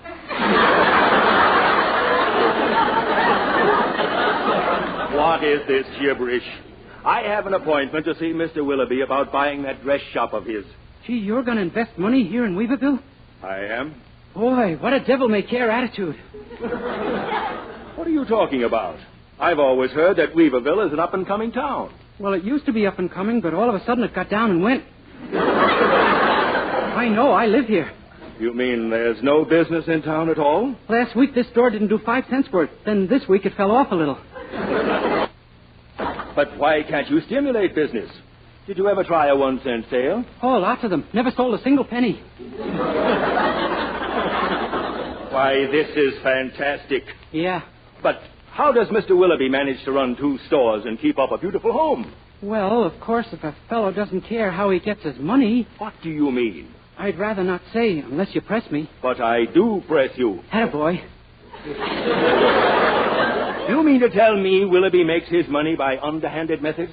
Well... Because if he does, I'll withdraw my offer for his dress shop immediately. You mean that? I do. Lean forward, pal, and put your ear in my mouth. Well, go on. What would you say about a man who swindled $100,000 out of widows and orphans? What? You mean Willoughby? No, I didn't say he did. I just asked you what you think of it. I think it's horrible. And I'm going to talk to Willoughby about it, too. Where is he? They took him to jail this morning. Jail? What for? Haven't you been paying attention? Huh? Oh.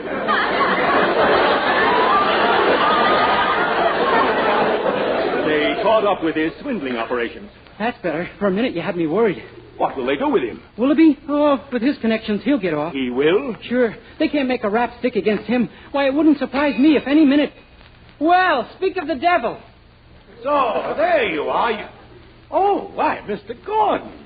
Thank heavens I got back in time to see you. Willoughby, is it true they took you to jail this morning? Why, yes. But how did you know? Never mind. And you beat the rap, eh? Oh, sure. It was just a minor offense. A minor offense? You call that a minor offense? Well, of course. Well, I'll bet you've done worse than that yourself many times. Oh, I have I? Willoughby, I'm withdrawing my bid for your shop. I want nothing more to do with you. Good day, sir. But, Mr. Gordon. Dennis Day. Gee, I'm beginning to hate that name. Somehow I've got a sneaking suspicion that you had something to do with this. Me, sir? Yes, you, sir. First you had me clapped into jail on a ridiculous traffic charge, and now I return to find this. Do you think there's no limit to my patience?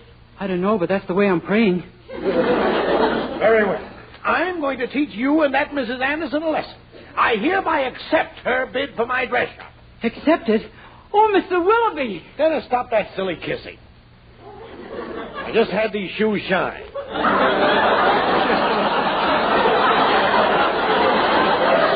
But, Mr. Willoughby, I'm so grateful. Oh, you are, huh? Grateful, huh? Ha, ha, ha. Mr. Willoughby, that isn't a good, wholesome chuckle. Oh, no? It might interest you to know that your Mrs. Anderson is stuck with a whole store full of brand new, latest style, long-length dresses. That's bad? In Wheelerville, it's murder. Why, there isn't a woman in town who touched one of those dresses on a bet. That's why the last owner went broke. Oh, my gosh, I'm having a normal day again. I didn't want to sell to anybody in town. I was content to stick that chain store man. But now, well, just tell Mrs. Anderson, happy bankruptcy. But, Mr. Willoughby... Tut, my boy. Those are my final words. Yeah, and when I repeat them to Mrs. Anderson, I guess they'll be mine, too.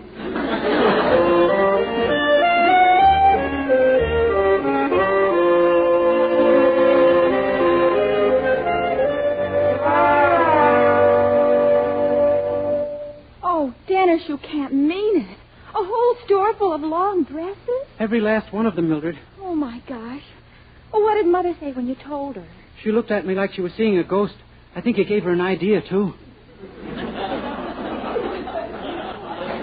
Golly, long dresses wouldn't be so bad if the women here were... Dennis, I think I have it. Gee, it's marvelous. Every time we're in a little trouble, you come up with an idea that leads to suicide. But this is foolproof, Dennis. Listen, have you ever heard of Mrs. Hannah Cabot II? Oh, yeah, your mother mentioned her. Do you know what would happen to Mother's business overnight if one of the 10 best-dressed women in America wore an Anderson gown to that country club dance? Well, why would a woman like that wear a dress from a small-town shop? Because a famous Parisian style authority is going to tell her they're the finest gowns ever designed. Do you know who? Who? You. Who? Oh, you can do it, Dennis. You do a marvelous French impersonation. And you can take one of the dresses along with you. Mother's got several of them here. But, Mildred... Oh, Mother, Dennis and I have the most marvelous idea. Mildred, stop using vile language. Vile language? You said Dennis. But, Mother, this idea... I don't care to hear it. Your father and I are going to the shop and get busy protecting our investment. Come along, Herbert. Lead the way, flame of desire.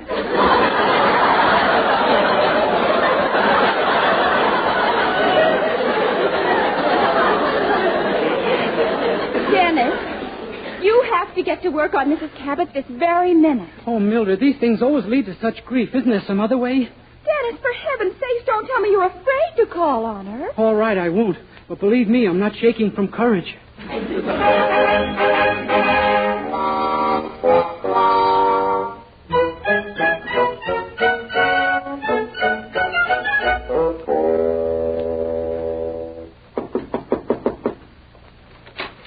Yes?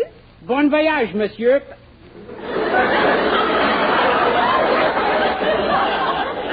Bon what? You speak French? Why, yes, of course. How do you do?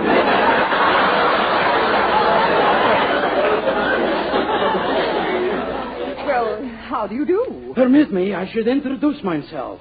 I am Vladimir Dekovich, greatest dress designer in all Moscow, which is a city in Russia and explains my accent. Oh, I see. Well, of course, Russia has had some of the best-dressed women of all time. Catherine the Great, the Grand Duchess Tatiana Romanova. Oh, da, and I designed all their clothes. What? But they've been dead for hundreds of years. I did not say they look well in them, madame.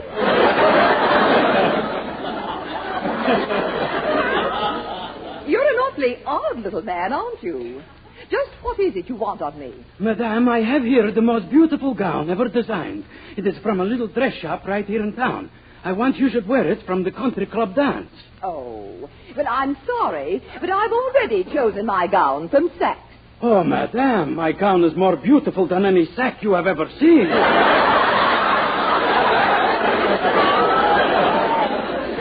My dear friend, I was referring to Saks Fifth Avenue. But a sack is a sack no matter what street you pick it up. Are you quite sure you're a Russian style authority, young man? Oh, Ninochka, madame. Oh, you never saw a Rush in your life, and you know it. Silly girl. Now, you stop this nonsense right here and now.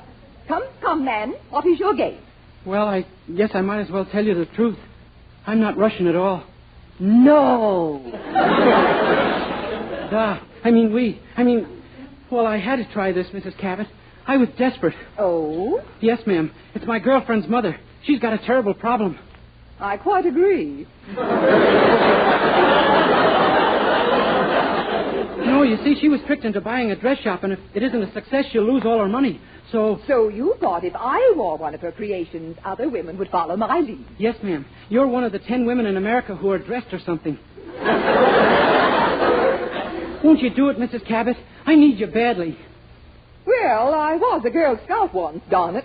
Mrs. Cabot, then you will? These dresses of yours, short skirts, I suppose. Oh, no, ma'am. Long. The very latest. Well, I'm surprised. And what about necklines? Oh, they have them, too. Yes, no doubt. I mean, are they high or low? Oh, all kinds. You've got your choice from turtleneck to you'll be in Life magazine, but you could also be arrested.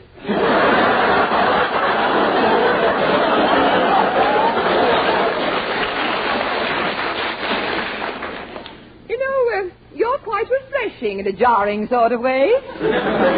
Thank you. But will you really wear my gown, Mrs. Cabot? Oh, very well, young man. Leave it here and I'll wear it to the dance. What's more, I shall even phone the newspapers and tell them I'm doing so. Oh, Mrs. Cabot, I just don't know what to say. Gee, I hope the alarm doesn't go off. This is the pleasantest dream I ever had.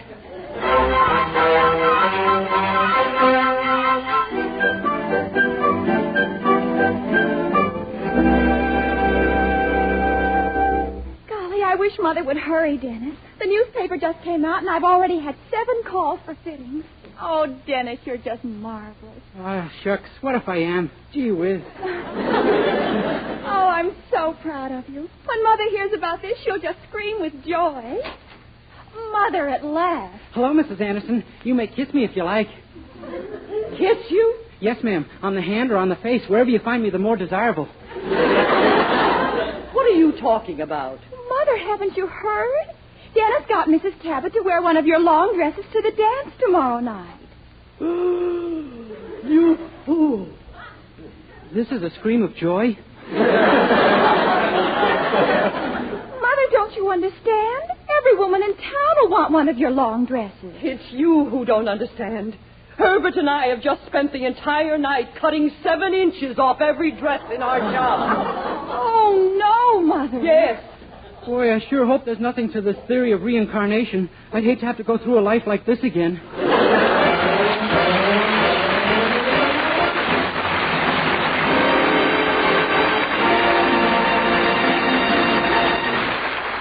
Dennis Day will be back in just a moment with a song. But first, here's a fact worth knowing. Colgate Dental Cream cleans your breath while it cleans your teeth. And that's important, as our Colgate players demonstrate. Scene, a hotel switchboard where 2 pretty telephone operators are talking. What a nerve he has, thinking I'd go out on a date with a guy like him. You mean that good-looking blonde boy? Gee, Mabel, he looked all right to me. I got no complaints on the fella's look, but I'm telling you, Gertrude. Imagine. Gee, you'd think one of his pals would tip him off to see his dentist, wouldn't you? Well, one of his pals finally did, and here's what that fellow found out. Scientific tests prove that in 7 out of 10 cases, Colgate Dental Cream instantly stops unpleasing breath that originates in the mouth.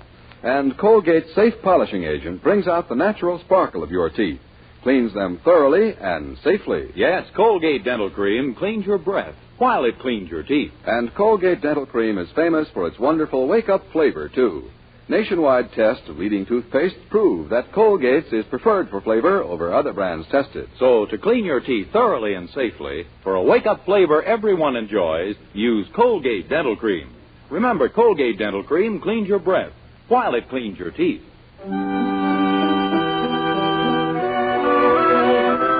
With Charles Dant in the orchestra, here's Dennis to sing the #1 ballad of the day, I Wish I Didn't Love You So.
Remember, doctors prove the Palmolive plan brings 2 out of 3 women lovelier complexions in 14 days.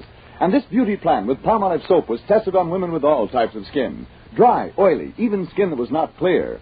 Yes, 36 doctors proved the 14-day Palmolive plan improves all types of skin, brings fresher, brighter, younger-looking complexions. So get Palmolive soap and start your 14-day Palmolive plan now. This is NBC, the National Broadcasting Company.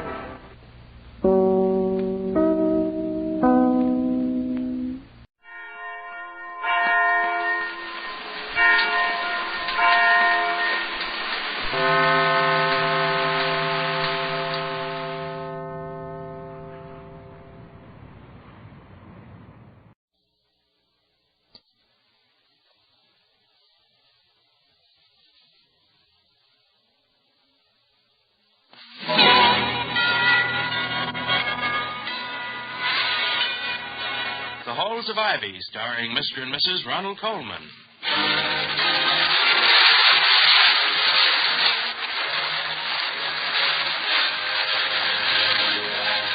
Good evening. This is Ronald Coleman. And Benita Coleman. Inviting you to join us again on the campus of Ivy College. And now, the Halls of Ivy.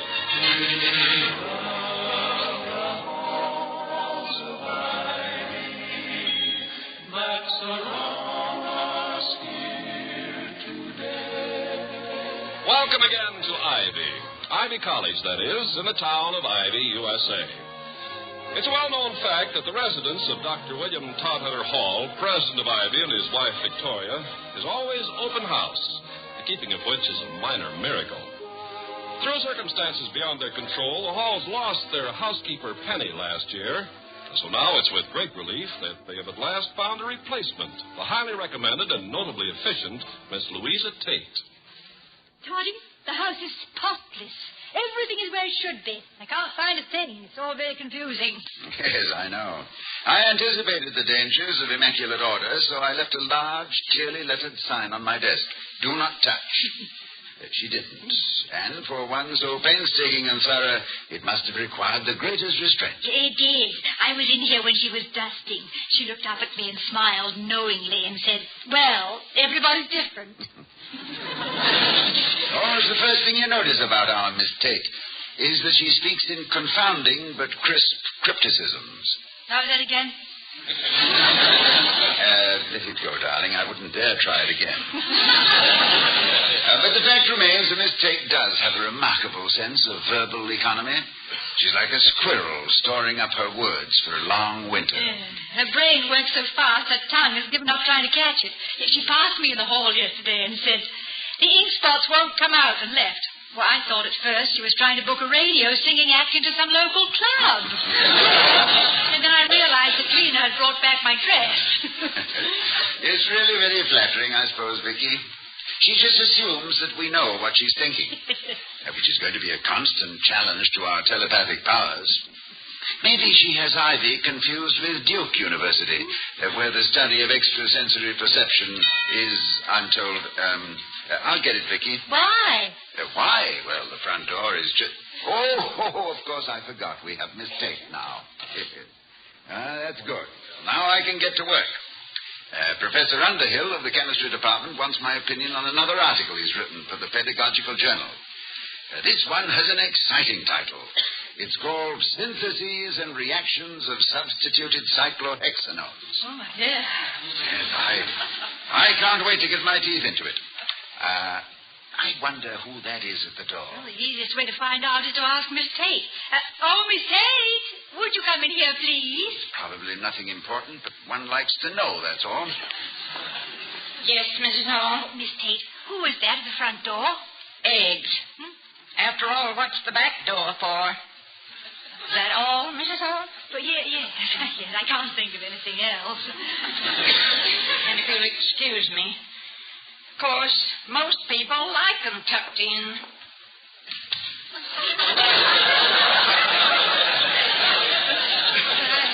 Hope your curiosity is satisfied now, darling. Like them tucked in. I wonder if that was a deliberate ellipsis, a simple dislocation, or a calculated circumlocution. Yeah, you're not making any more sense than she did. Yeah, but, Vicky, how do you tuck in an egg? Not that part, you don't. You see, I told her this morning when she was making your bed that you didn't like your covers tucked in at the bottom. Oh. Well, she made no comment at the time, but apparently it's still on her mind. I guess she broods about things. No, I think it's a kind of verbal shorthand. Oh. Eggs. That must have been Calhoun Gaddy who was delivering them. Oh. And if eggs mean Calhoun, then the back door obviously means that she told him to use the tradesman's entrance in the future. Oh, dear. We'll have to explain to Calhoun. Well, we'll have to explain to Miss Tate that he's a friend of ours. And even if he weren't, the back door in this house is used primarily for egress. And if I may digress, since I still haven't oiled the hinges, it's a squeaky egress. Squeaky egress. I haven't thought of him in years. Him? Now, Vicky, you could not have known. I did, though. I mean, of course, his real name was Alistair Meagris, but he was in a show with me, and we all called him Squeaky. And you don't believe me, do you? My darling, to love is to believe. To believe is to... Is to what? I'll table that for the moment and gird my mental loins so that I can decode Miss Tate's cryptic report on our next visit. Yes? Excuse me, Dr. Hall. Now he says he's a student. Well, he is. With that accent? Quod erat demonstrandum. I beg your pardon. I made a proposition to my wife, Miss Tate, and you have just demonstrated the proof of it. His name is Calhoun Gaddy. But the eggs. But he is a student, Miss Tate.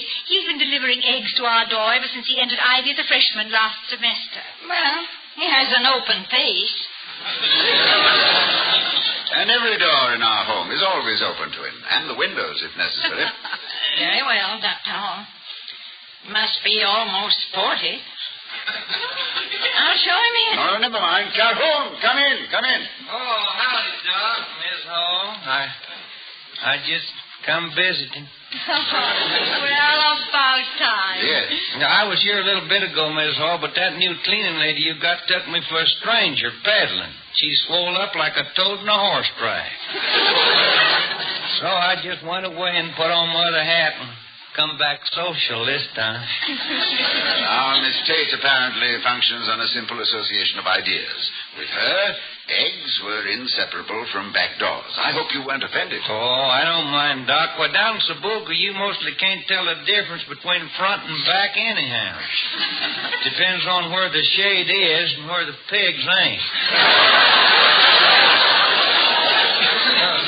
To notice where the paths wore down the Hardy. Miss Tate is new, Calhoun, and she's still adjusting herself. Oh, she seems real nice, Miss Hall. She don't talk much, but sometimes from her eyes I did receive fair, speechless messages.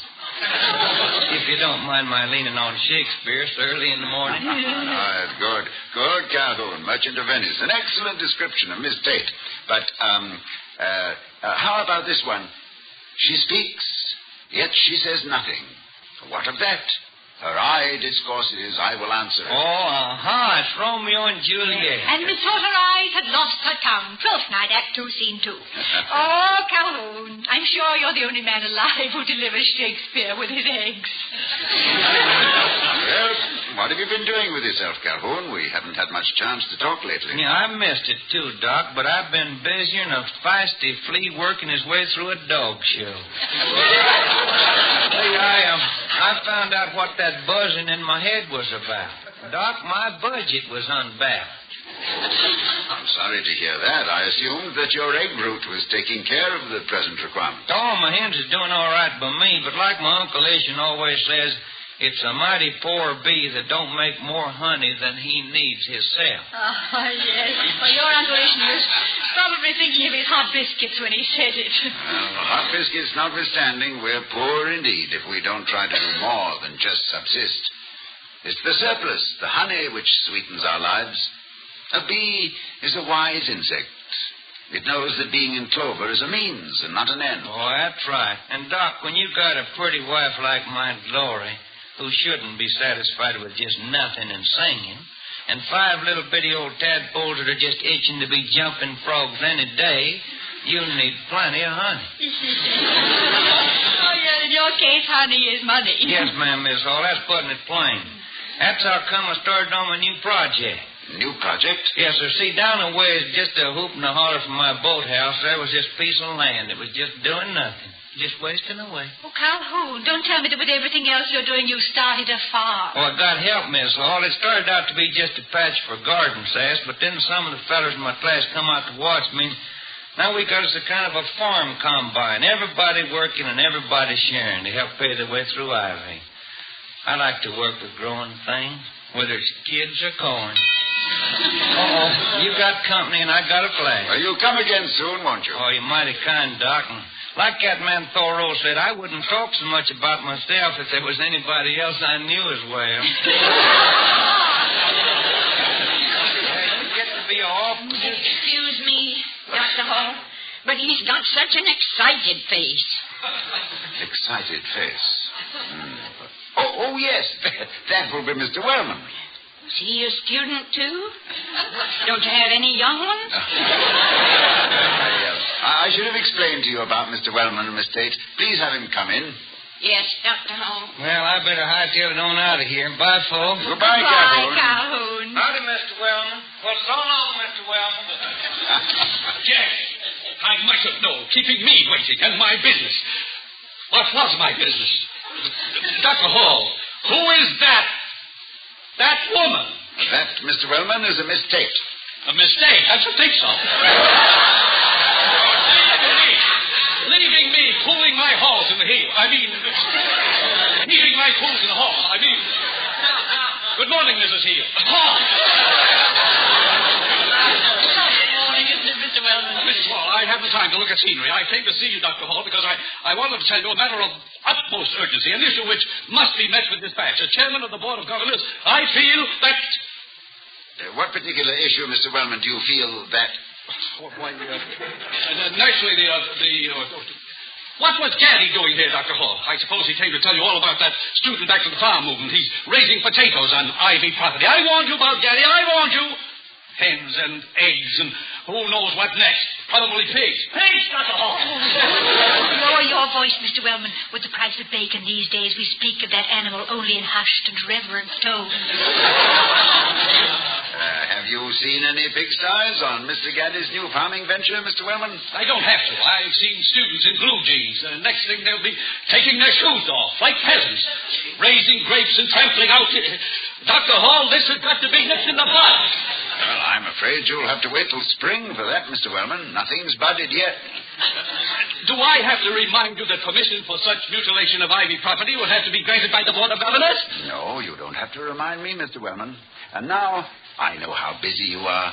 What was it you came to see me about this morning? This morning? This morning. Well, isn't that funny? No, it isn't funny. It couldn't have been important. And after all, seeing Gaddy here, no wonder. What was it I came to see you about, Dr. Hall? Oh, I'm afraid I can't help you there, Mr. Wellman. Why not? What's the matter? Weren't you listening? I usually state my business the minute I come in. But, Mr. Wellman... Just don't you forget Gaddy, because I won't. Well, goodbye. Goodbye, Mrs. Hall. Goodbye, Mr. Wellman. What did I come here for? It must have been... No, it wasn't. I don't take a human trait in Mr. Wellman, a lapse of memory.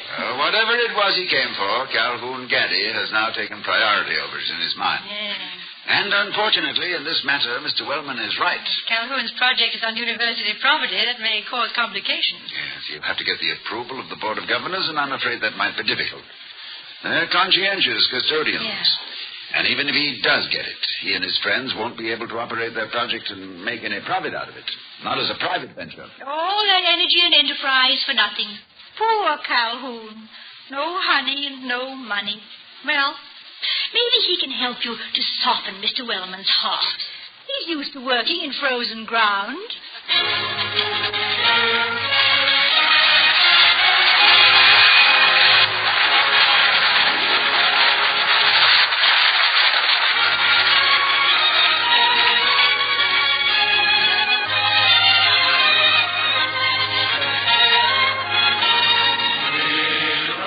Voice of America is bringing you this rebroadcast presentation of The Halls of Ivy, starring Mr. and Mrs. Ronald Colman.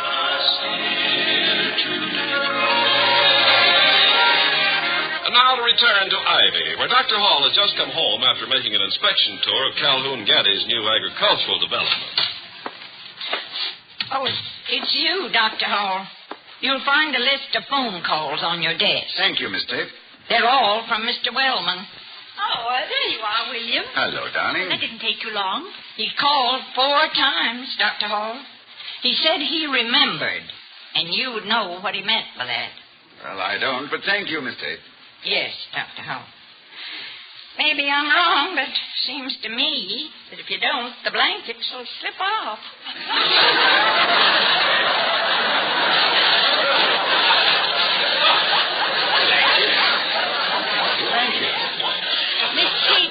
Miss Tate still has your covers on her mind, Toddy. Hey, couldn't you change the habits of a lifetime before she develops a dangerous obsession? Oh, one man's monomania is another man's mere preoccupation. What do you call it when it's a woman? If it's a beautiful woman, I call it Victoria. Well, thank you. Now, come on, tell me what you found out. I'm getting giddy wondering about Gary. Well, I located Calhoun's project, but it's not on Ivy property. Well, good that he's out of the woods. Mr. Wellman can't touch him. Calhoun has cleared the woods, but in legal parlance, he's committed a trespass, which means that the owner of the property can evict him and confiscate his crops when they're ready for harvest, leaving Calhoun and his energetic friends with only their calloused hands to show for all the work they've done. Oh, he's really caught in a net, isn't he? Thank you, darling. What for? Net. I've been looking for weeks for an opportunity to quote Samuel Johnson's definition of a net. Anything reticulated or decusseted at equal distances with interstices between the intersections. How did you work that into your homecoming speech? Yes, on my way coming home today, I stopped at the Ivy Title Company, and they're instituting a title search. What, for your homecoming speech? I bet you can think of better titles than they can. I didn't mean that. We've got to find out who owns the land that Calhoun's farming. And try to forestall any further complications.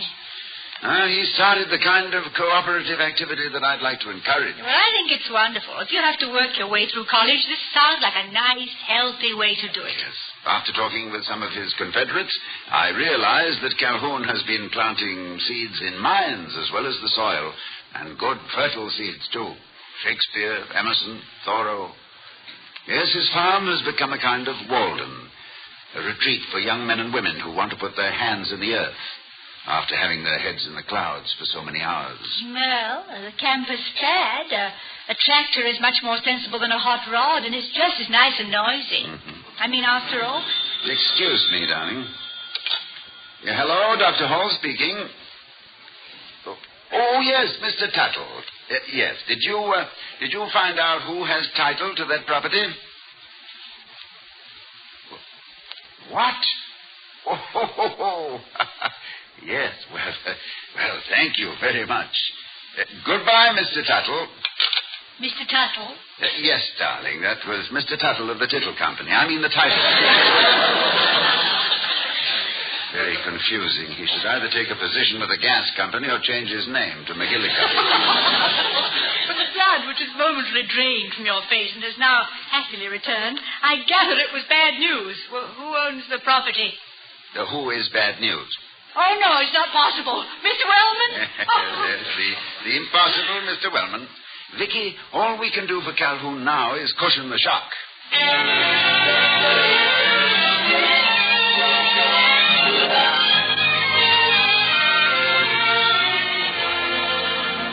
Doc, if I'd known you was going out to look over my project, I'd have put a clean shirt on my scarecrow. Up to now, he's been strictly for the birds. Well, it was an unexpected expedition, Calhoun. It suddenly became necessary for me to determine the exact location of your enterprise. Uh-oh. Sounds like there's a storm blowing now. Yes, a one-man hurricane.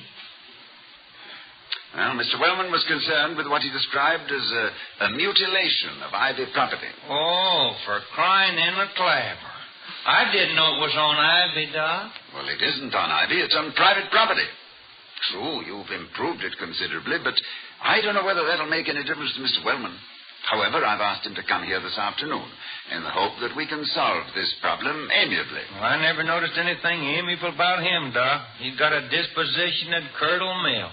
Ornery as a boar shoat and a barbed wire fence. To misquote that radio commentator Calhoun, there's bad news tonight.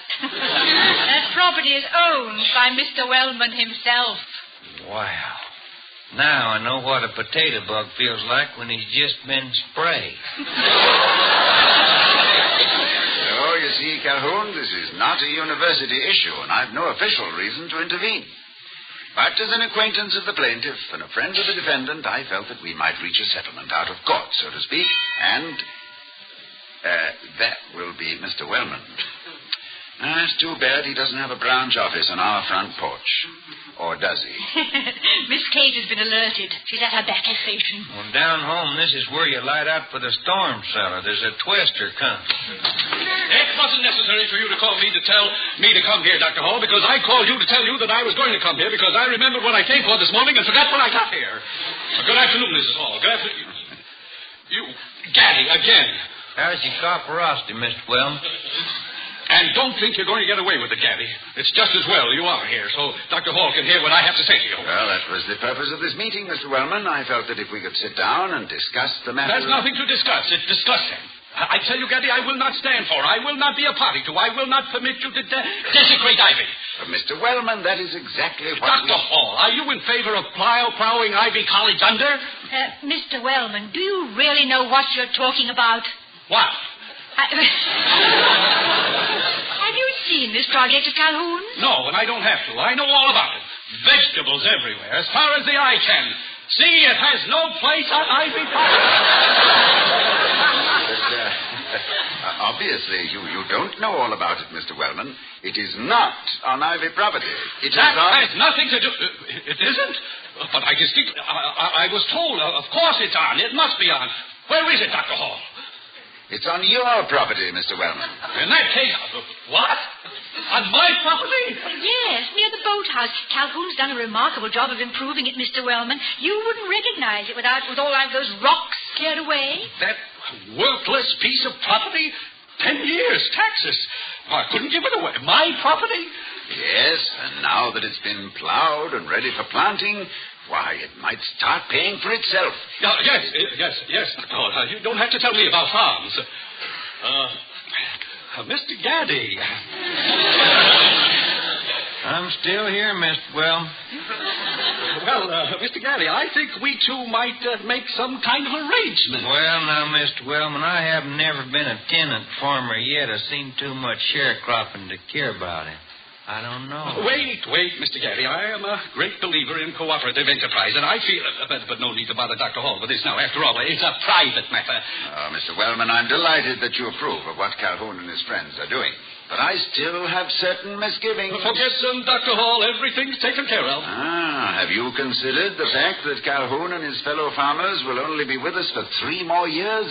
Yes, and then there's the prospect of your land becoming a tax burden to you again. Yes. So it has occurred to us that if the Wellman-Gaddy Farm Combine is successful, perhaps it can best be perpetuated by deeding the property to Ivy College as an experimental agricultural station. Dr. Hall, are you suggesting that I... No, I just want you to think about it. I don't have to think about it. I can say yes as loud as any man. Yes, Dr. Hall. I agree with you. A magnificent idea. I was just about to think of it myself. Mr. Wellman, do you know what you're saying? Surprised you, didn't I? But I say no, just on principle. Well, at the Board of Governors meeting yesterday, when I proposed an increase of research assistants in the physics department, you did say no on principle. That's what you said, Mr. Wellman. Of course I said it. And that's just what I came to tell you. This morning and this afternoon. And thank you for reminding me. I changed my mind about the research assistants, perhaps. Oh, but that's twice in one day, Mr. Wellman. Yeah, I know. I'm having a complete checkup with my doctor in the morning. I don't seem to be myself these days. Well, and don't thank me, Dr. Hall. I'm just as pleased about all this as you are. Well, goodbye, Mrs. Hall. You're looking well. Good day, Dr. Hall. Good day. Are you coming, Cal? Coming, Clarence. Goodbye. Well, that was the prettiest picture I ever saw of a man trying to scratch his ear with his elbow. He didn't even slam the door. Well, after all, Pygmalion made over Galatea and Svengali cast his spell on Trilby. And you, look what you did to Mr. Wellman. Oh, not me, Vicky. Taxes. No, it wasn't even that. No, Mr. Wellman too often conceals his virtue in his anxiety to prove it. He loves Ivy as much as any other. Yeah, I know he does, but you must admit he has the oddest ways of showing it. Yes, the trouble is that with him, resisting change is a reflex action. He'll maintain a position even when he knows it's no longer valid. Being tradition-bound is more serious than being muscle-bound. And when you... You know, Vicky, perhaps Miss Tate is right. About what? Perhaps they should be tucked in.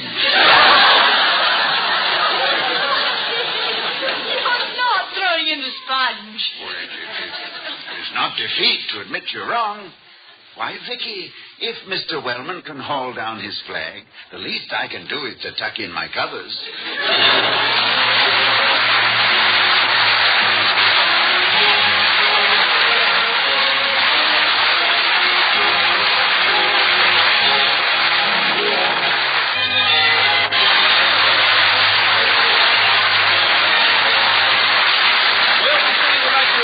Same time at the Halls of Ivy, starring Mr. and Mrs. Ronald Colbert. To the hallowed halls of Ivy, every voice will bid farewell, and shimmer off in twilight like the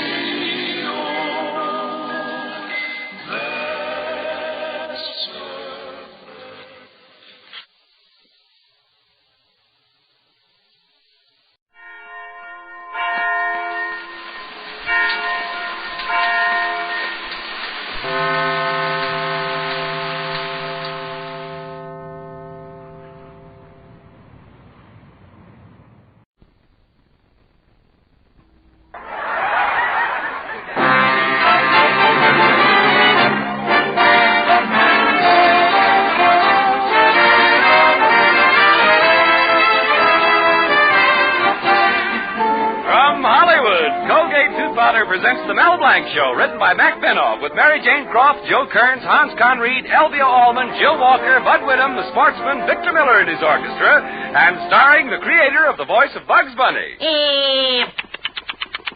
What's up, Doc?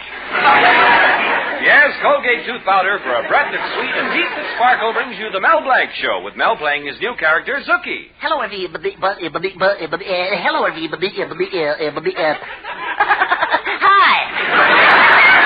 And starring himself in person, Mel Blanc. Hi, folks. Ugga, ugga, boo, ugga, boo, boo, ugga.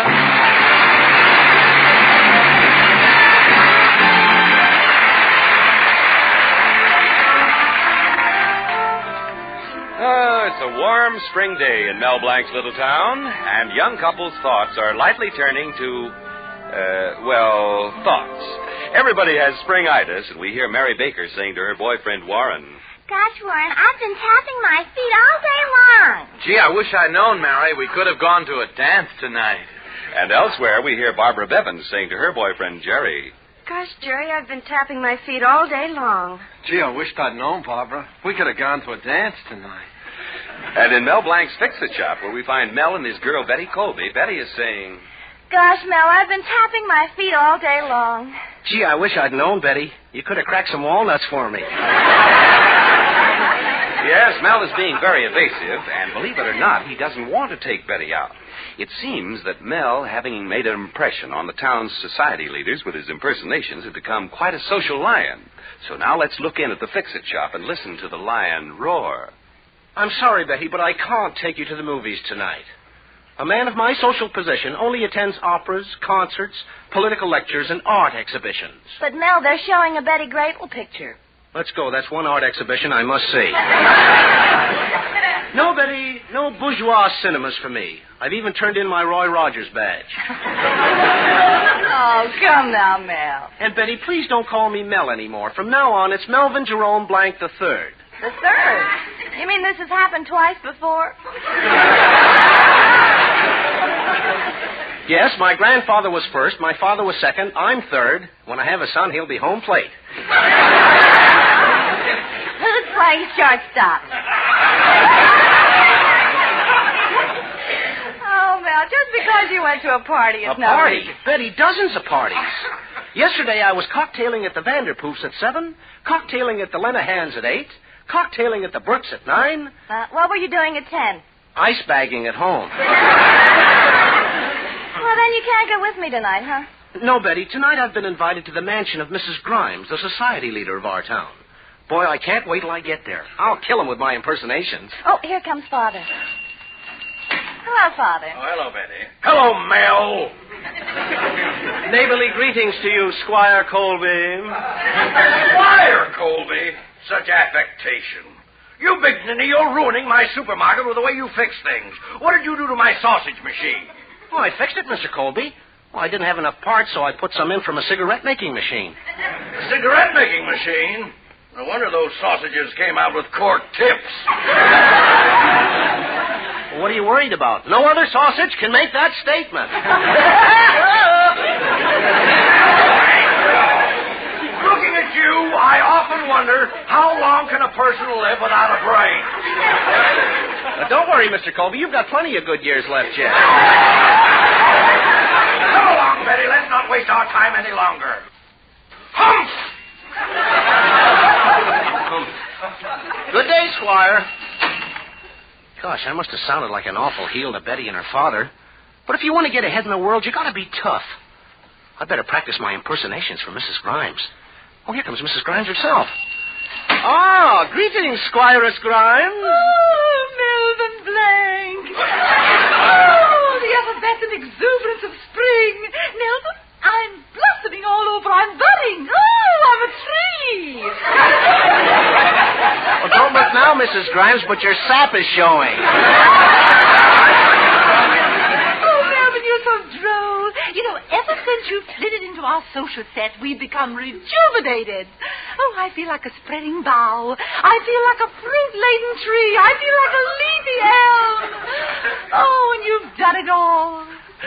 I feel like a sack of Vigoro.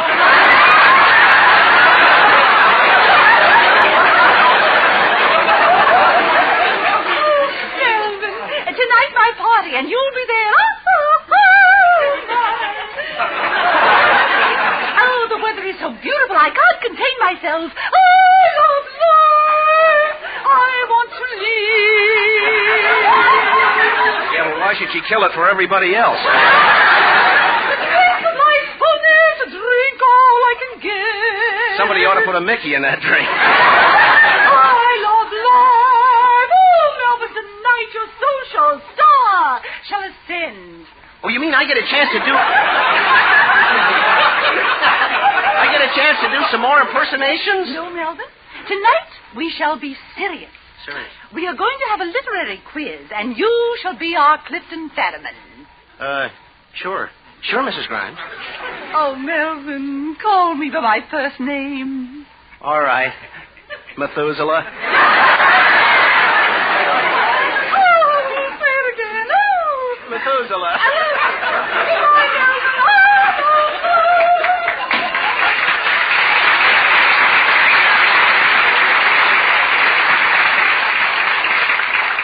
Gosh, what she could do for that Brooklyn infield. Well, what can I do for myself? A literary evening. I don't even know a Longfellow from a short beer. Huh. They want me to be Clifton Fadiman, and I can't even be Clifton Finnegan.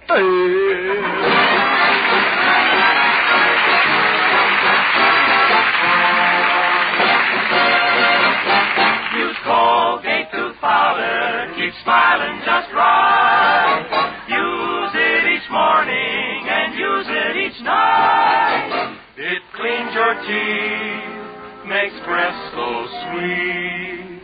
Use Colgate tooth powder. Want teeth that sparkle and dazzle, a breath that's fresh and sweet? Then try Colgate tooth powder. For the new all-purpose Colgate tooth powder cleans your teeth and sweetens your breath. Yes, this new all-purpose tooth powder produces an amazingly rich, active foam that's marvelously effective. Every time you brush your teeth with this new all-purpose Colgate tooth powder, your whole mouth feels clean, sweet, fresh. Your teeth regain their natural sparkle. It's been proved in 7 cases out of 10 that Colgate tooth powder instantly stops unpleasing breath that originates in the mouth. And as for cleaning, you can depend on Colgate tooth powder revealing the natural brilliance of your teeth. Yes, Colgate tooth powder, the new all-purpose tooth powder, does everything you can expect or ask of a dentifrice. Try Colgate tooth powder today for teeth that sparkle and a breath that's sweet. Use Colgate tooth powder. And now, Victor Miller, the sportsman, and Alexander's Ragtime Band.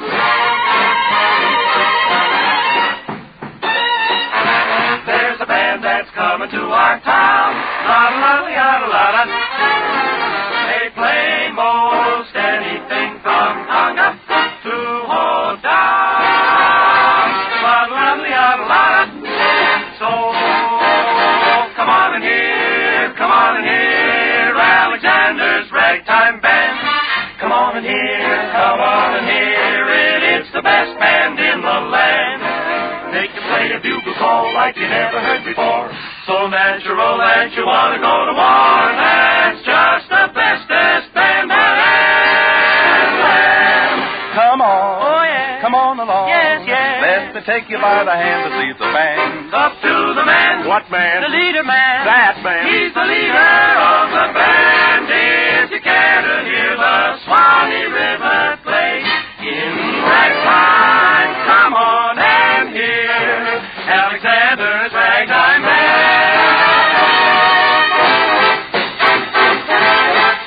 Alexander's Ragtime Band.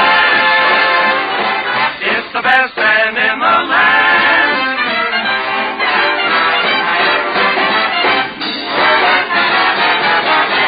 It's just the bestest band, what am, honey lamb. Come on along, I'm gonna take you by the hand. Up to the man, who's the leader of the band. And if you want to hear the Swanee River played in ragtime, when you hear Alexander, come on and hear Alexander. Ragtime.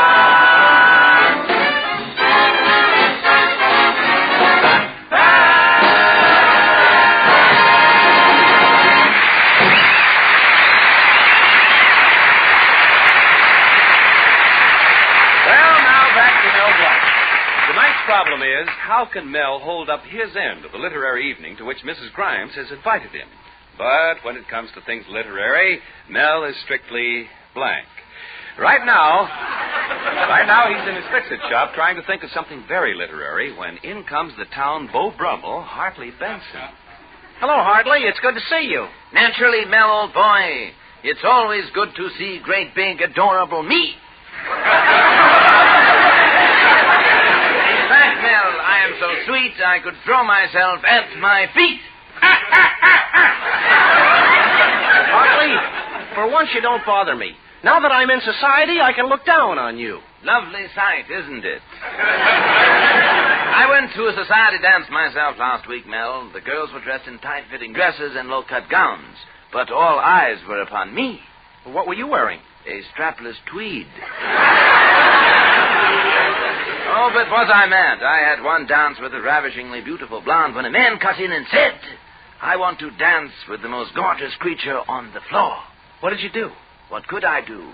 We danced.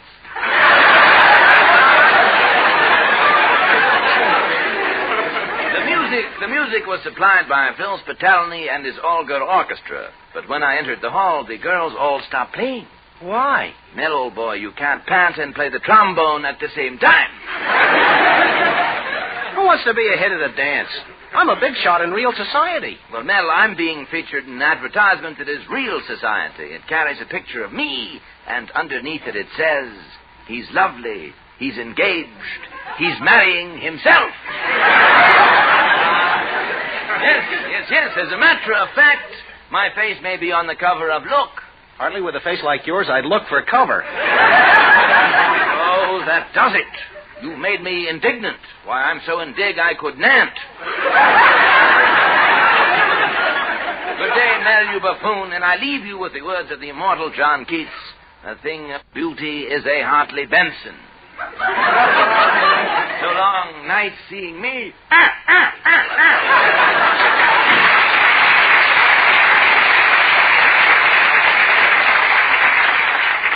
I don't know anything about literature. I think I'll call up Mrs. Grimes and tell her I can't come.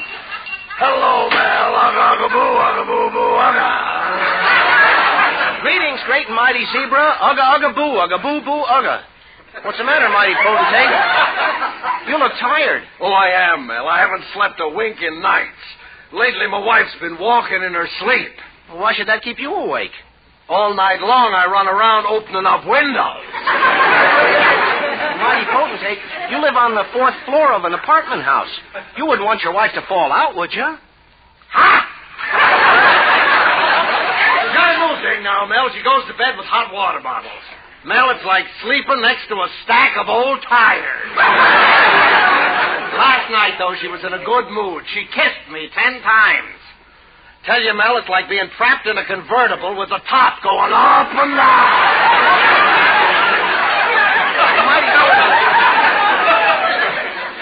What did your wife look like when you married her? Well, Mel, she was young, and at that age, most women have a schoolgirl complexion. Well, how did her complexion look? Like she was expelled. She also had a mole on her chin, but it was hardly noticeable. Her nose covered it. Well, her nose couldn't be that long. No? Then why is it when we go to the zoo, the elephant feeds her peanuts? As a matter of fact, she could lead the Republican parade, except for one thing. What's that? She's got such long ears, the Democrats want her to. What a woman. Well, you sound a little peeved. Well, the other day I drove my wife downtown to do her shopping. And just as we were on the bridge crossing the river, she said, "Oh, John, you can drop me anywhere you want to." Gad, what a temptation. But I don't know why I'm telling you all this. It's just that I've got no one to talk. Mighty potentate, listen to my troubles. I'm going to a literary discussion at Mrs. Grimes' house, and they'll ask me a lot of questions, and I can't answer them. Oh, Mel, that's an easy problem. Just get yourself an encyclopedia. Well, what's the good of that? I can't bring it with me. Well, I'll help you out, Mel. You have Zookie bring the encyclopedia to me, and tonight I'll hide outside on the balcony of Mrs. Grimes' house. You stand near the window, and I'll whisper the answers to you. But, mighty potentate, can you sneak up into the house without being seen or heard? Mel, for 20 years, my life has depended on it. Well, I gotta be going now, Mel. Where are you going, mighty potentate? Well, I can do one of two things. I can go to the movies and see Johnny O'Clock, or I can go home and look at the face that'll stop one. See you later at Mrs. Grimes' house, Mel. So long. Ugga-ugga-boo, ugga-boo-boo, ugga. Ugga-ugga-boo, ugga-boo-boo, ugga.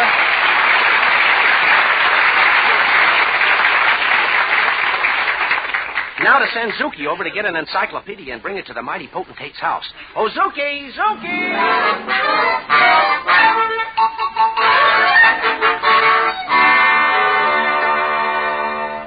All right, young man, you can browse around the bookshop.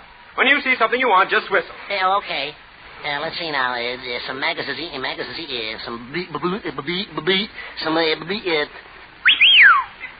What do you want? That blonde behind the counter. No, I want an encyclopedia. Well, here's one you might want. It's got all the latest statistics in it. California. The average rainfall for California has been in 9 inches, 2 feet, 6, 10, 12, Run for the hills, the dam is broken! The figures on California pedestrians are interesting, too. Well, let's see. Automobiles knocked down 4 out of 6 out of 99 out of 100. They haven't got a chance. Now, will you take the book? Sure, wrap up the wrap up the blonde.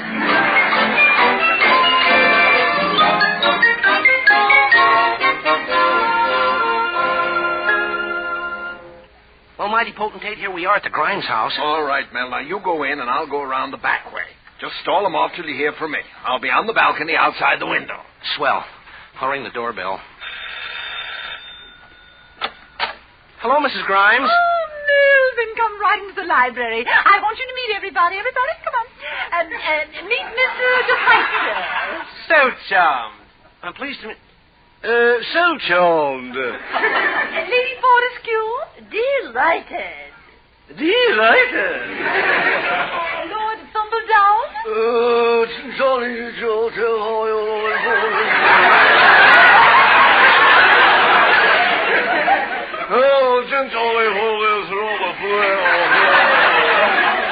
The Raja Amagawani. Mahari Sahib.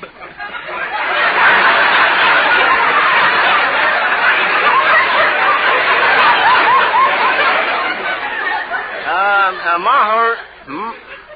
There you got me.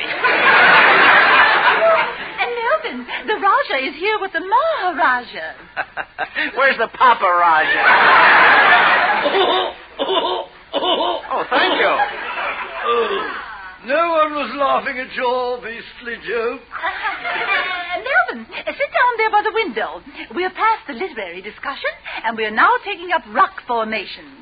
I don't suppose you know the difference between a stalagmite and a stalactite. Who doesn't? After 3 martinis, a stalagmite becomes stalactite. Yes, I'm sure. And...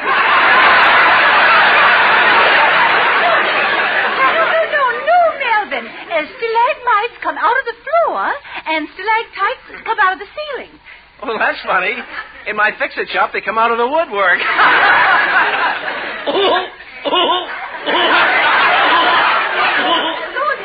Lord Thumbledown, what are you laughing at? Where's the Paparaja?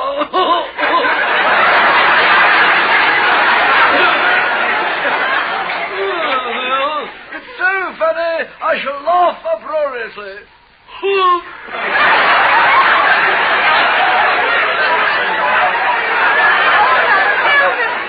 Melvin, you're causing entirely too much levity in this discussion. Now, I want to ask you a question. Oh, Mrs. Grimes, do you mind if I open the window? It's a little stuffy in here. Oh, not at all, Melvin. Thanks. Hey, Mr. Cushing, are you out there? Okay, Mel, I'm all set. Now, are you ready for the question, Melvin? Go right ahead, Mrs. Grimes. I have a gentleman in the balcony. I mean, ask me anything you want. I warn you, this is a skipper. Now, quiet, Melvin. This is the question. How many children were born in an average Italian city in 1925? Hey, Mel, in the city of Florence, Italy, there were 50,000 children born. Oh, I've got it, Mrs. Grimes. In 1925, a girl by the name of Florence who lives in Italy gave birth to 50,000 children.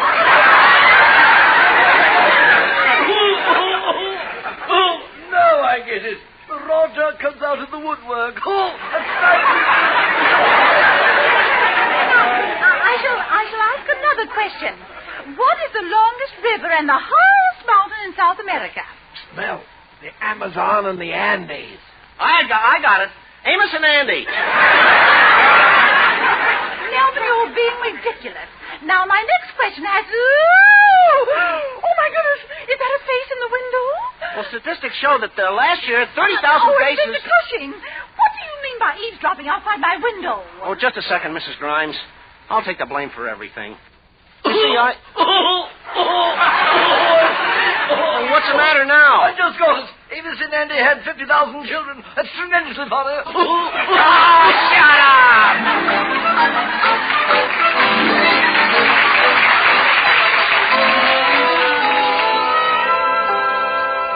Well, Mel, have you had enough of high society? Yeah, Betty.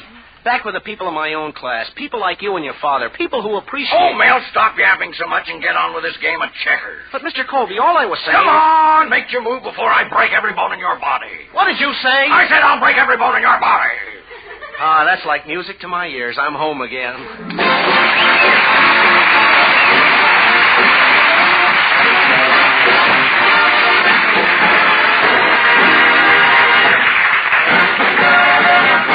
Use Colgate tooth powder, keep smiling just right. Use it each morning and use it each night. It cleans your teeth, makes breath so sweet. Use Colgate tooth powder. A smile that dazzles, a breath that's sweet, teeth that sparkle. What a thrill to have all three. Then try Colgate tooth powder, Colgate all-purpose tooth powder. Its rich, active foam gets into every corner of your mouth to sweeten your breath. In 7 cases out of 10, it's been proved Colgate tooth powder instantly stops unpleasing breath that originates in your mouth. And when it comes to cleaning your teeth, you can't buy a dentifrice that does a better job than Colgate tooth powder, the all-purpose tooth powder. So for teeth that sparkle and a breath that's sweet, try Colgate tooth powder, the all-purpose tooth powder. Use Colgate tooth powder.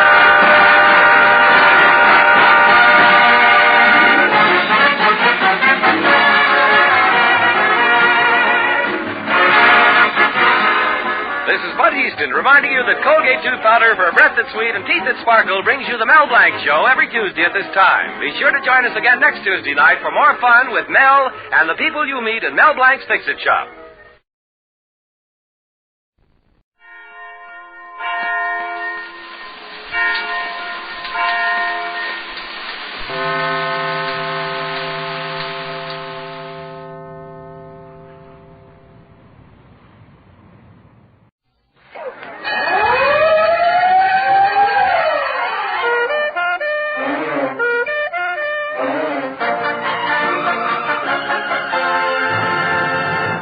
Texaco Star Theater.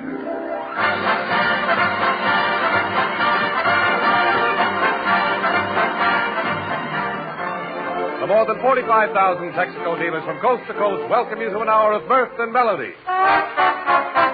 With our star comedian, Fred Allen, Kenny Baker and Portland Hoffa. Our guest, New York's favorite restaurateur, Lindy. The Martins and L. Goodman's Orchestra. It's Texaco time.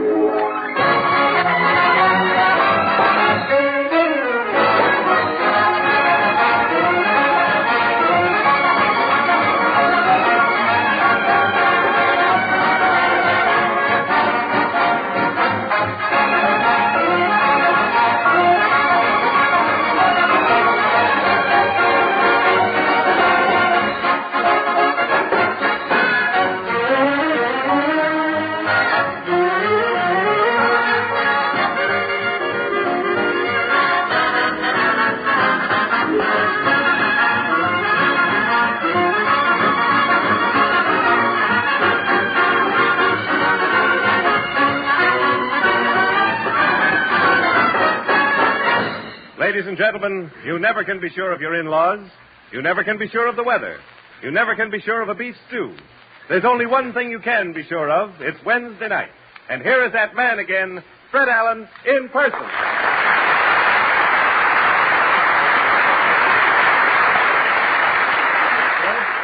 Thank you, and good evening, ladies and gentlemen. Well, Jimmy, for once, I must say that you are correct. You can't be sure of anything these days. Well, how do you mean, Fred? Well, didn't you read about the aquarium? No, you'd certainly think that an institution like the aquarium that has been down in Battery Park for 40 years was here to stay, wouldn't you? Mm-hmm. But no, the aquarium has got to go. Well, if you've got to go... even if you're... wait, first the city, even if you're in the aquarium. But first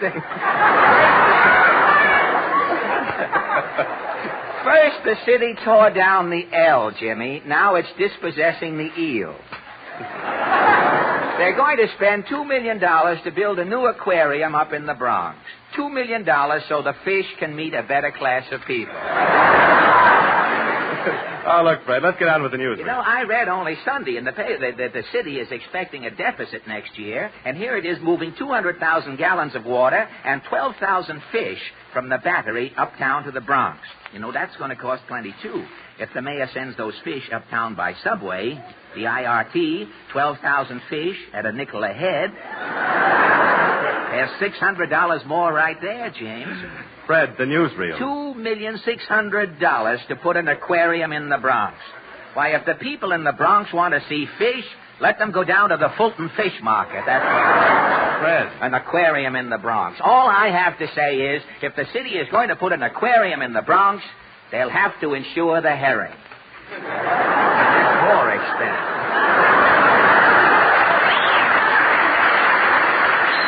Fred, please, the newsreel. All right. I'm not really through, Jimmy, but who am I, after all? Let's get ahead with the news. That fanfare should be sent to the Bronx, too. That's wet enough to join the aquarium on the way uptown. The Texaco News presents its highlight from the world of news. New York City, New York. Speaking at a conference of the League for Industrial Democracy, Department of Markets official says that owners of New York retail meat shops threaten to close in protest over higher meat prices.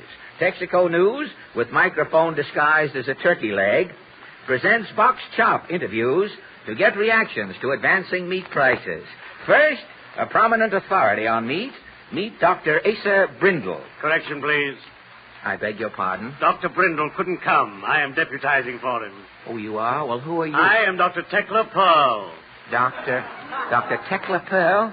And are you a cattle expert, Doctor? No, I am an authority on swine. A swine authority. We ought to have a no porking sign around here. No porking. Very good.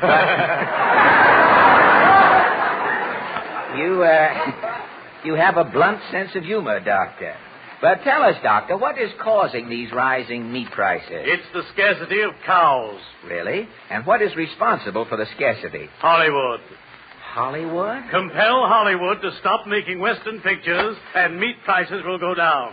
Your theory is? Thousands of cows who are merely being stooges for Technicolor cowboys can be butchered and sold.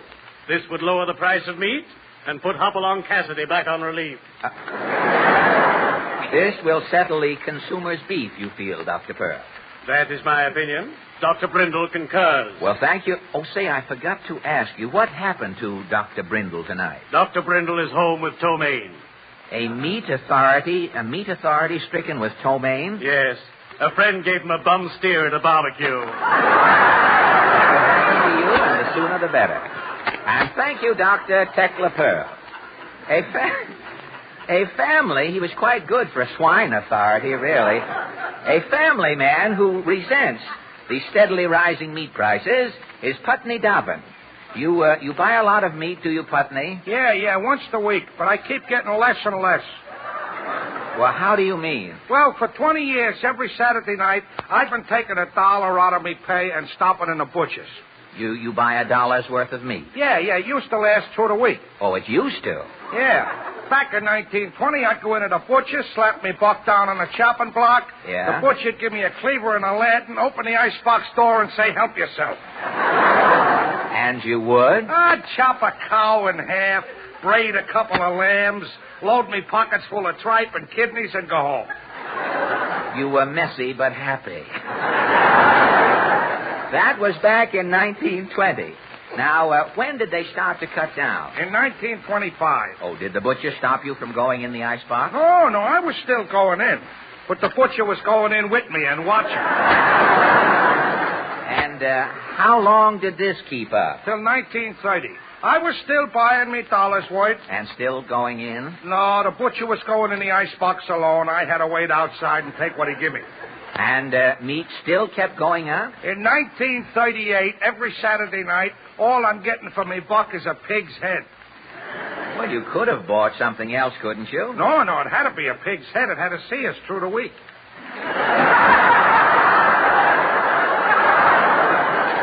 Well, what? What happened in 1939? All I'm getting is flank, shanks, and tendons. And in 1940? I'm getting $1 worth of hamburger. I'm carrying it home in an envelope. Well, what about the meat prices today, Putney? Oh, they're brutal. Last Saturday night, I go into the butcher's. Yeah? What do you think I get for me $1? What? The butcher lets me smell the meat hook. That accounts for that bicarbonate on your nose, and thank you, Putney Dabbert. A housewife who is up in arms over the high meat prices is Mrs. Yandel Sturm. What action are you taking, Mrs. Yandel Sturm? Us housewives is prepared. You are prepared for what? We ain't cooking nothing but mock meat dishes. Mock meat? You mean like mock turtle, like that? Yeah. Mock meatballs, mock cutlets, mock hot dogs. Mock frankfurters? Well, how are they made? I have the recipe right here. You have the recipe with you? Well, may we have it, please? Sure. Recipe for mock hot dogs. Take one old rubber glove, butter well inside, stuff fingers with chopped eggplant, wild rice, and breadcrumbs. Yeah. Add pinch of flour and yeast. Put rubber glove in slow oven and bake for 2 hours.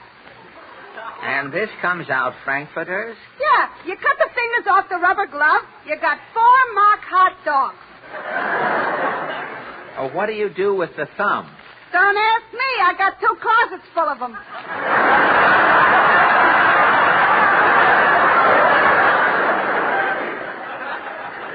Well, tell me, what is your favorite anti-meat dish, Mrs. Sturm? Mock omelets. Mock omelet? Well, how do you serve a mock omelet? Well, my husband cackles, and I lay a wheat cake on the table. Take you off, and thank you, Mrs. Yandel Sturm. A downtown delicatessen dealer who resents increasing meat prices is Prentice Blauvogel. Now, Prentice... Please, not Prentice. It is Salami Sam. Salami Sam? This, everybody in the delicatessen game is calling me. Salami Sam. Sometimes I am knowing the party well, then they are calling me Sammy. Salami Sammy. Salami Sam. Well, where is your delicatessen, Sam? Well, for instance, you are coming up Rivington Street to Pincus's Pickle Parlor. Yeah? You are walking kitty corner across the street. Turning left. Yes? Taking a deep breath. Take a deep breath. This is leading you direct to Salami's house. By the window, a tongue is hanging. Oh, a tongue hangs outside? That is a signal. You are seeing outside that tongue. You are knowing inside is sandwiches. Oh, I see. Well, what about the meat prices? Every day prices is advancing. Every day I'm going outside to painting on the window under the tongue new prices. Every day? Every day. Every day? Yes, sir, every day until today. Today is coming the last straw. What happened? For 2 years outside the tongue is hanging. Yeah? For 2 years I am painting on the window under the tongue the new prices. For 2 years nothing is happening. And today? Meat is finally going too hot. Well, how do you know? This morning, when I am painting under the tongue new high prices. Yes? The tongue is going...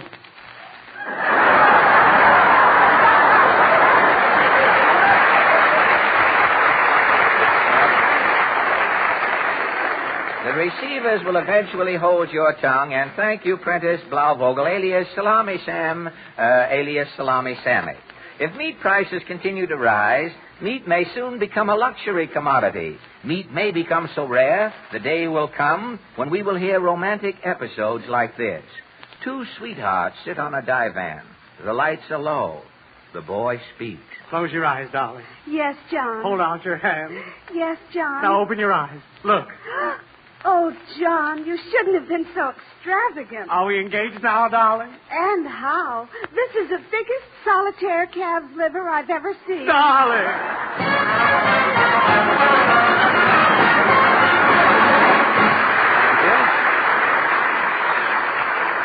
Thank you. And so from the meat course, we turn for dessert to a Mexican confection, a short order of perfidia dished up by Chef Kenny Baker.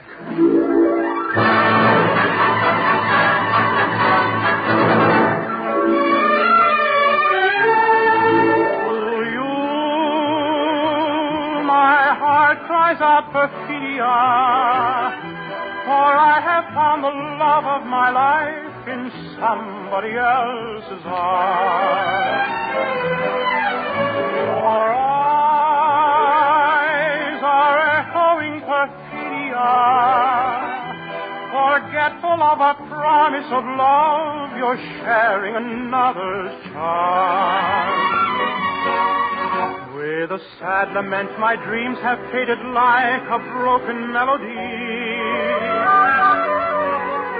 while the gods of love look down and laugh at what romantic fools we mortals be. And now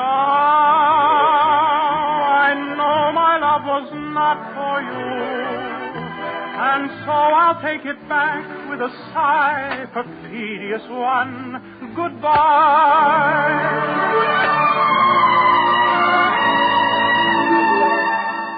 Strangers, and we were sweethearts for so long. Lovers, until you let your love go wrong. Kiss me, then give your heart to someone new. Darling, this is our last adieu.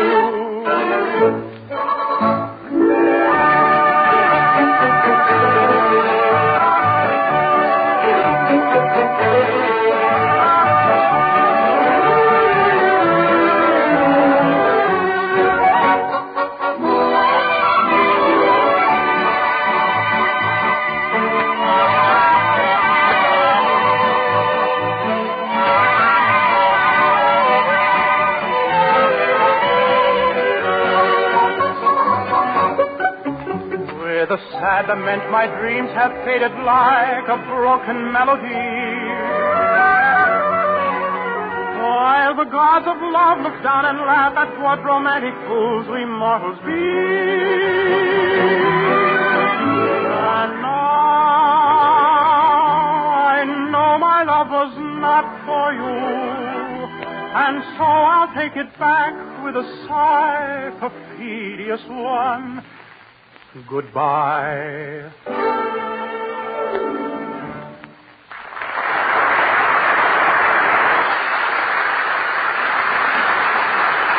you, Kenny. That was very nice. Kenny, say, Jimmy. Yes, Fred? I noticed that you're not shivering so much tonight. Are you finally getting accustomed to our New York winters after all of those years you spent out in balmy California? Yes, I'm getting used to cold weather now, Fred. Of course, a few things still bother me. Why, a few things such as what? Well, my ears. Your ears, really? Yes, I don't mind them dropping off on cold days, but it's an awful bother sticking them back on. Yes, I notice you've got one on upside down tonight, too. The other one. And then another thing that bothers me is the customs that people have here. Say, tell me, Fred, why do they always hang those shiny glass things on the eaves on cold days? Shiny? Jimmy, those are icicles. Well, what do you know? Yes, and that white stuff that comes down, Jimmy, that's snow. Oh, really? Not soap flakes? No, it's snow. We call it snow here in the East. You may wash with it out there, I don't know, but we call it snow. Well, I can see that you don't know much about cold weather, Jimmy. Well, maybe not, Fred. But there's one thing that I do know. The colder the day, the more certain you can be that duds, those useless, slow-action elements in gasoline, will be at work, slowing down starts and running down the battery. Duds are a terrific handicap to the few ounces of chilled gasoline in a carburetor that have the big job of starting your cold engine. For duds just won't take the spark readily. But you don't get duds in Texaco Fire Chief gasoline. The duds are out. That's why Fire Chief is famous as a gasoline that's quick to start, accelerate, warm up. And this faster response to starter and accelerator means gasoline economy, too. So for fast, thrifty winter action, try Fire Chief. There's not a dud in a tank full.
We have to get a bigger podium. The maestro is losing his balance there. Well, Maestro Goodman and his daily racing form ensemble have just played the vulgar boatman across the board. Now, at this time, ladies and... Oh, it's always something. If it isn't the door, it's the telephone. Hello. This is the Ballop Radio Survey. We're checking on radio listeners. Yes? What radio program are you listening to? The Fred Allen program. Well, that's one. Goodbye.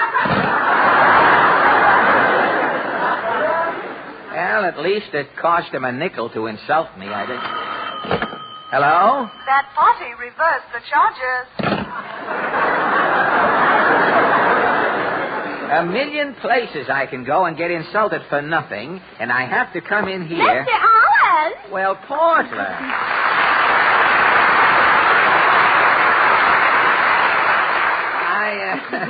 I thought you were, with that outfit, you were going to call for Philip Morris. I didn't... Yeah? If Mama comes, will you tell her I couldn't wait? Yeah, for your laugh, you mean? Couldn't wait for what? Well, where is your mother? She went to send a telegram. She'll be 2 hours. Oh, a slow writer, huh? It takes your mother 2 hours to write 10 words? No, Mama's waiting to see the stage show. What has the stage show got to do with your mother's telegram? Well, Mama saw a big sign that said Western Union. Oh, and when she got inside? It was the Roxy. Oh. Well, when she comes out, tell her to go across to the Globe where Night Train is playing and get an upper berth. She'll get a good night's rest. I'll tell her. Goodbye. Now, wait a minute. Where are you going? Oh, I've got to go to the hospital. Somebody sick? Everybody's sick in the hospital.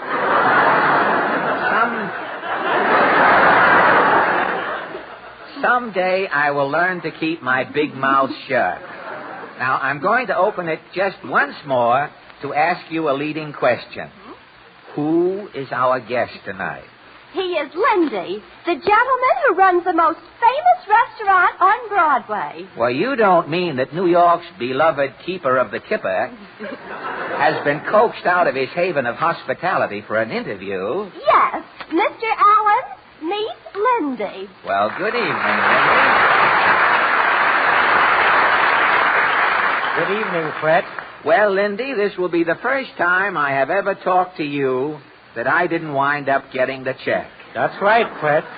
Tonight, I am getting the check. And you're not kidding either.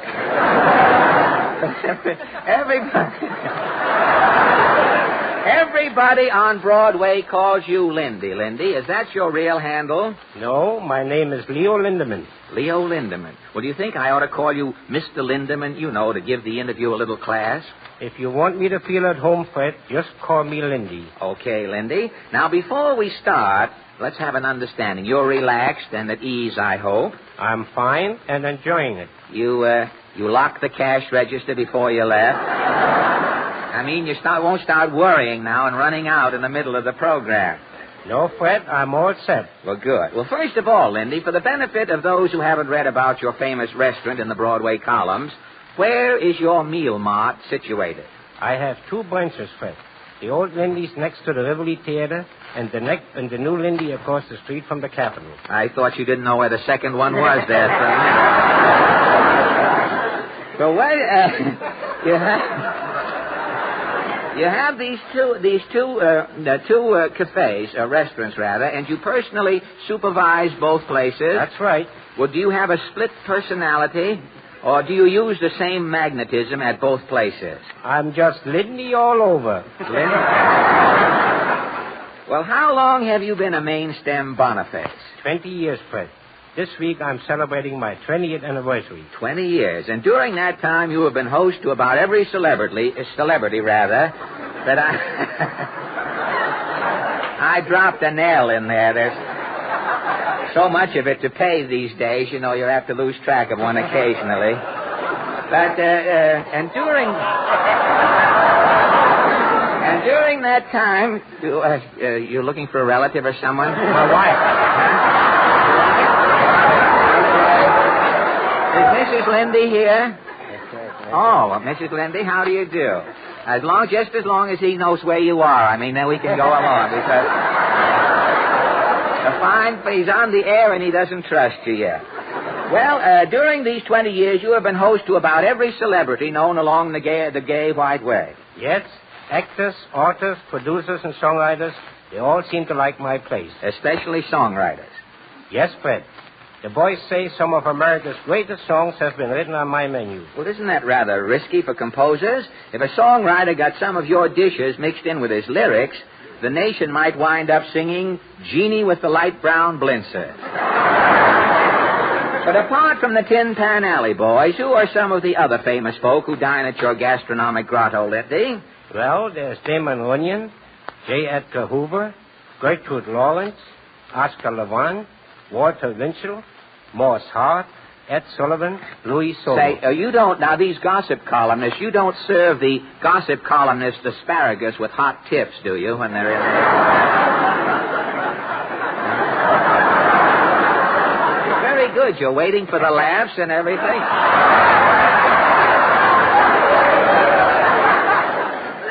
No, we just give them good food. Well, what would you say is your outstanding dish, Lindy? Your food frenzy?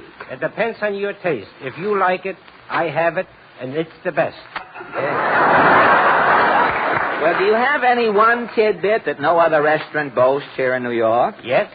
I serve a baby sturgeon that comes from Davenport, Iowa. Delicious. Sneak in a little commercial on the sturgeon.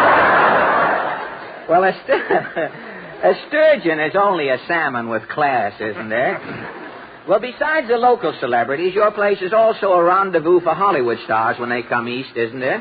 Yes, they all drop it. Jack Oakey, Wallace Beery, Jack Benny, Boynton Allen. Just a minute, Lindy.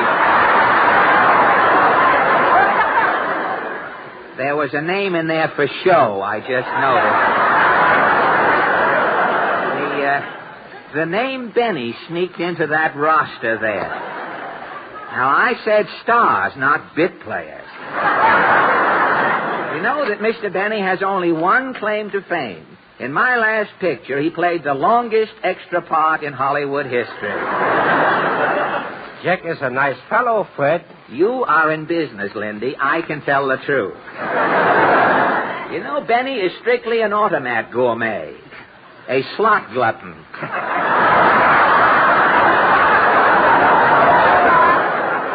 You can always tell when Benny has a big meal, his fingers are tired, you know. But tell me, what was Benny doing in a high-class place like yours? Shanghaiing a toothpick?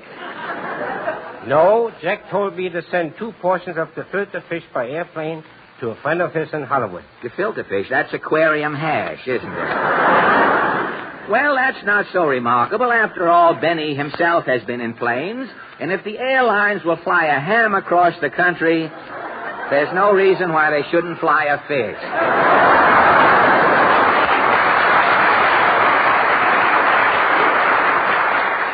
Well, enough about Herbert Marshall's stooge, Lindy.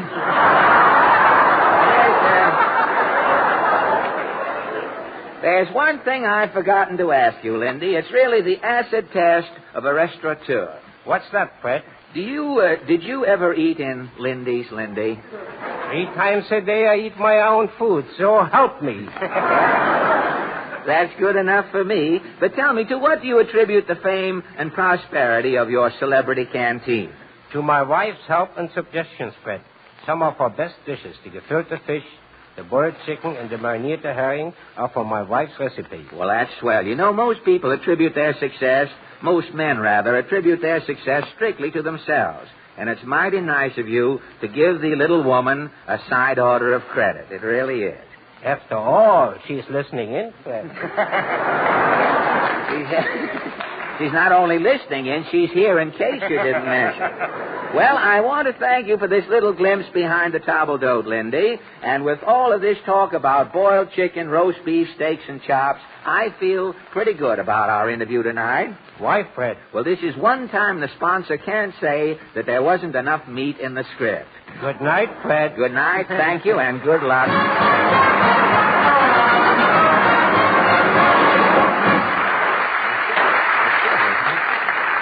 This seems to bring us... Mr. Lindy opens with unit number 7, a hot dog wagon tomorrow in White Plains. Well, this seems to bring us to the Martins, ladies and gentlemen, gaily clad in Bermuda lounge gear. Did you boys and girls see a robin this morning or something? Well, to make a long introduction short, the Martins sing for us, The Rhythm is Red, White, and Blue.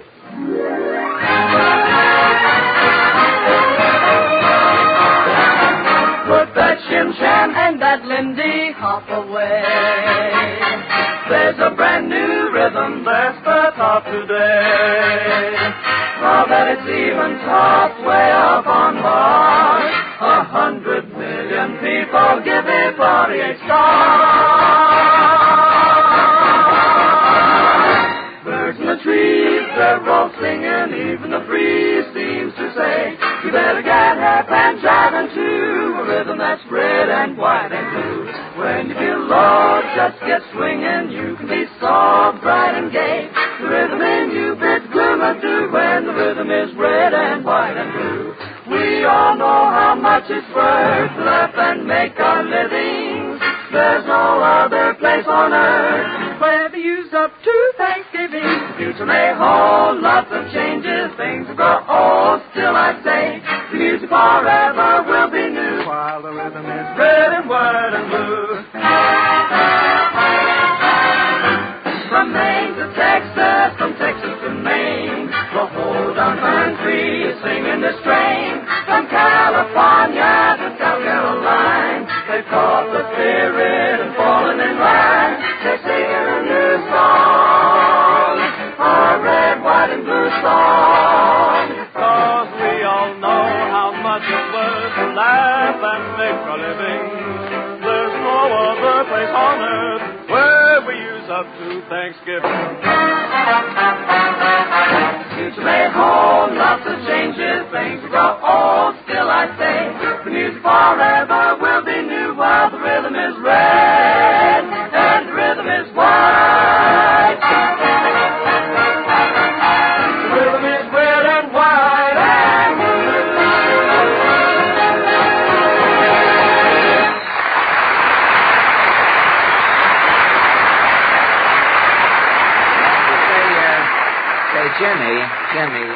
Jimmy, who is that man standing over there, the big fellow who keeps puffing on the cigar? Who is he? Gee, I don't know, Fred. Isn't he the house dick? No, he isn't. He's got no badge on. Wait, I better see who he is.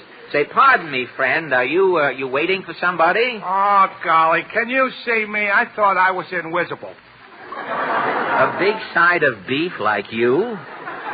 Well, who do you think you are, friend? The Shadow? No. I'm Elmer Bolts, the Inventor. I'm testing out an idea I got for soldiers. You see this cigar I got here? Yeah? Yeah, well, my invention is that every soldier goes into action smoking a cigar, see? Yeah. He lays down his own smoke screen like I was doing.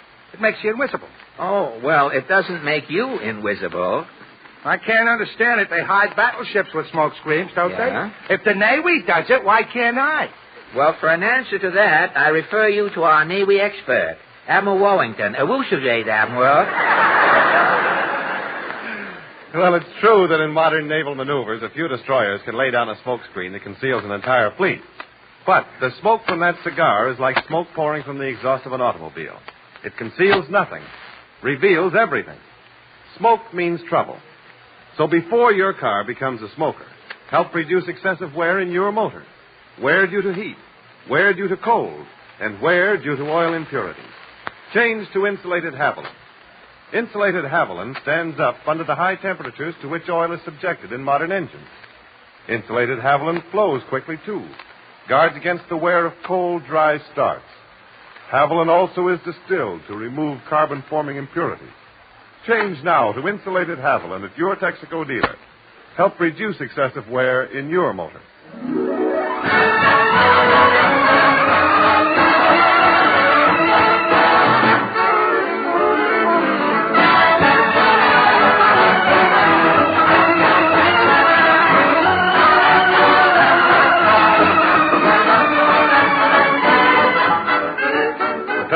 Star Theater continues immediately after a short pause for your station identification.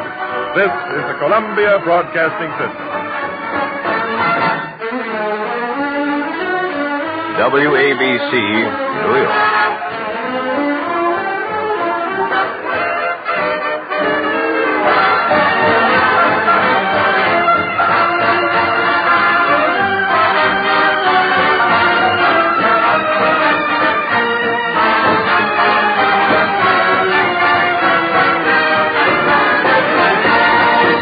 Number 10, Lullaby Lane, played by Al Goodman and his Texaco Tunesmiths. And now, Kenny, where's Kenny, Portland? I don't know. You know, Kenny's getting careless lately. He didn't show up for rehearsal this morning. Now, I'm going to bawl him out. I just thought... Kenny's got a good excuse. What excuse? He was captured by Indians.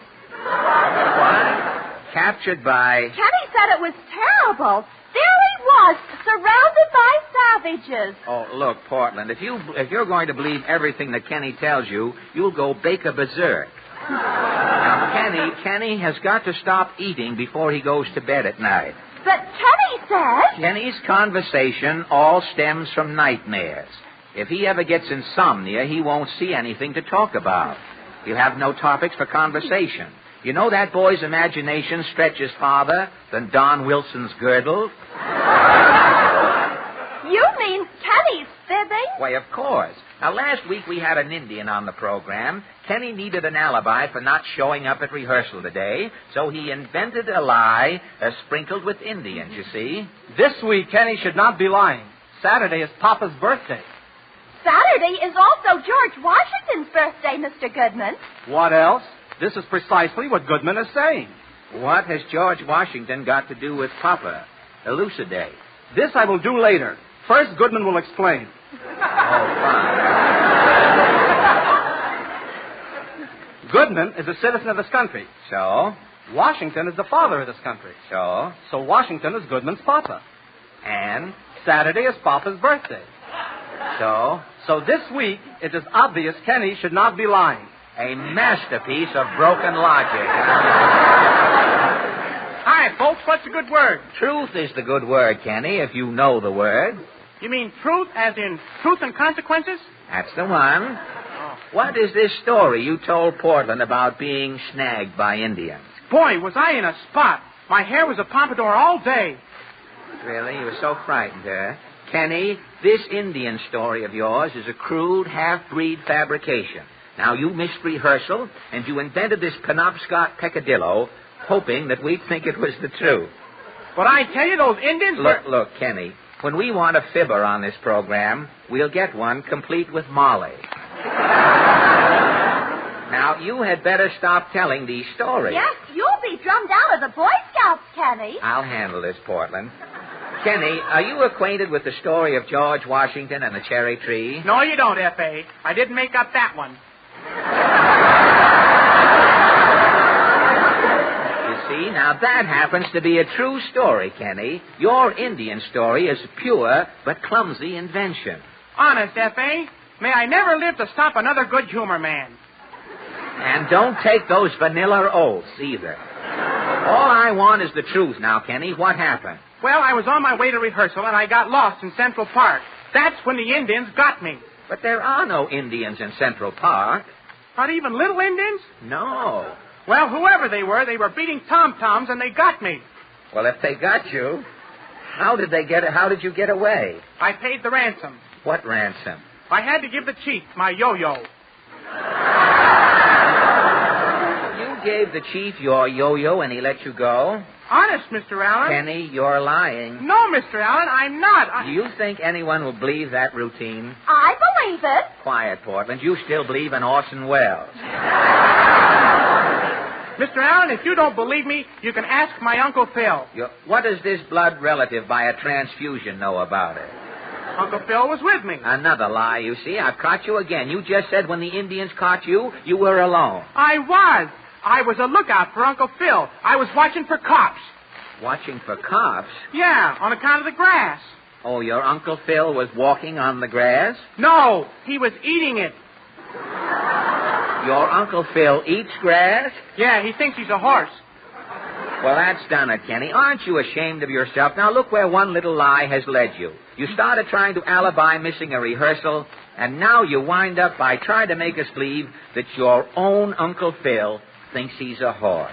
But you forced me into it, F.A. Kenny didn't know what he was saying, Mr. Allen. That's right.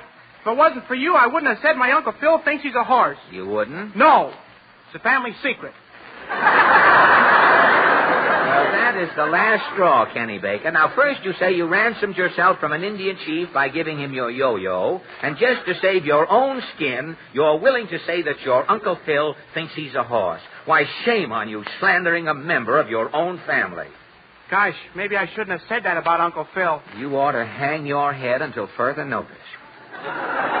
Well, maybe I did exaggerate a little. You know youth, impetuous youth.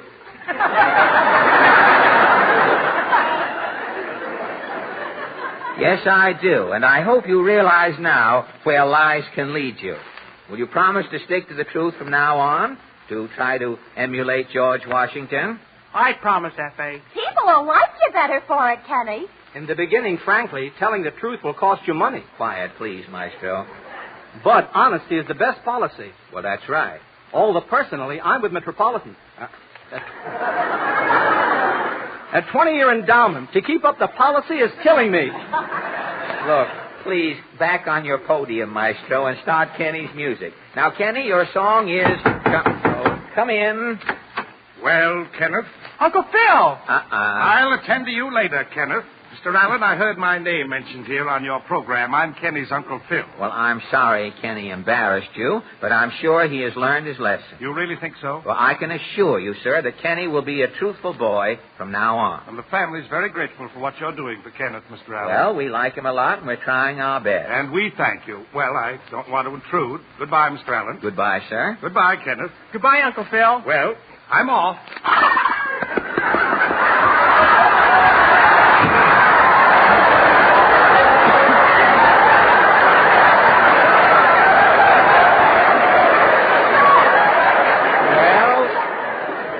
I'll be, You see, Mr. Allen, I told you. Kenny, don't say a word, not a word. Just sing your song. Gosh, Mr. Allen, did you hear Uncle Phil winning? Quiet, please, Portland. I know when I'm licked. Kenny, let's have your... Portland, see who that is. All right. Uncle Phil sure is a card, isn't he, F.A.? You should have seen him the day he came in fourth at Hialeah.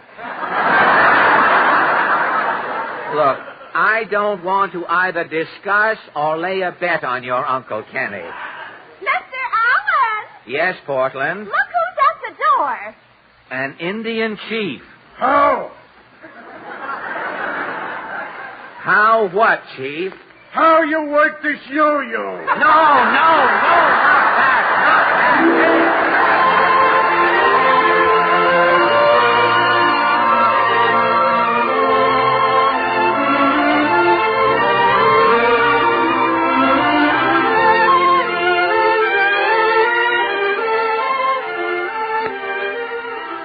Come where my love lies dreaming the happy hours away. In visions bright redeeming the fleeting joys of day. Dreaming the happy hours, dreaming the happy hours away.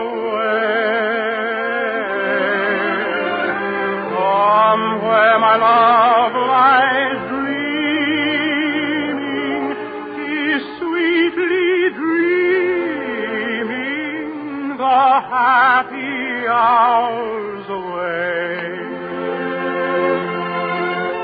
Come with the lute, come with the lay, my own love is sweetly dreaming, her beauty beaming.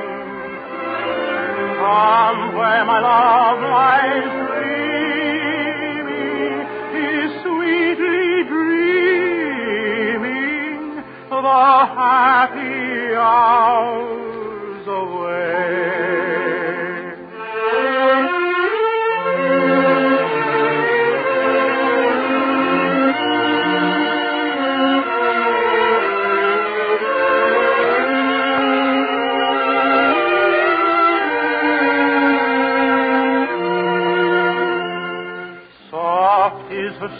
slumber, thoughts bright and free dance through her dreams like gushing melody. Light is her young heart, light may it be, whether awake or dreaming. Come where my love lies dreaming the happy hours away.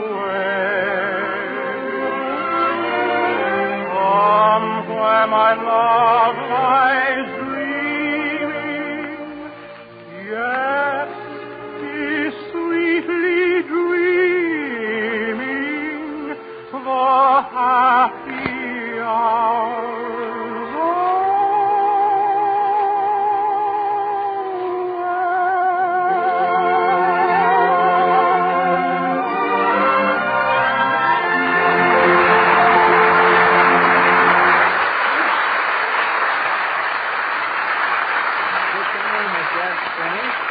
Come where my love lies dreaming. And now, ladies... Pardon me, Fred. Oh, yes, Larry Elliott. I want you to hear something. Listen to this and see if you know what it is.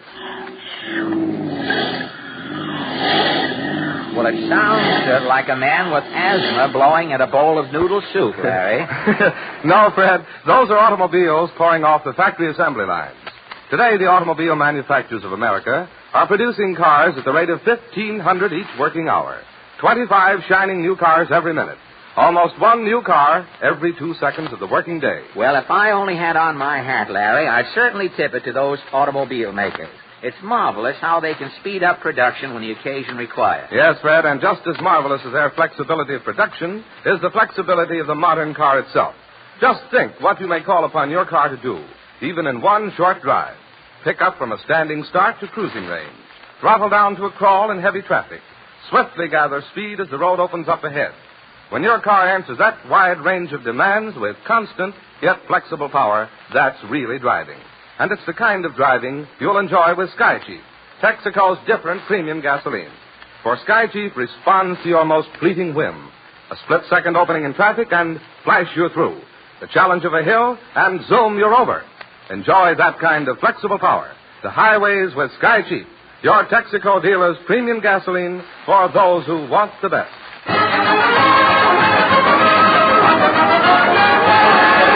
And now the Texaco Workshop players. Tonight, they present a saga of a fluid. This playlet is called Milk.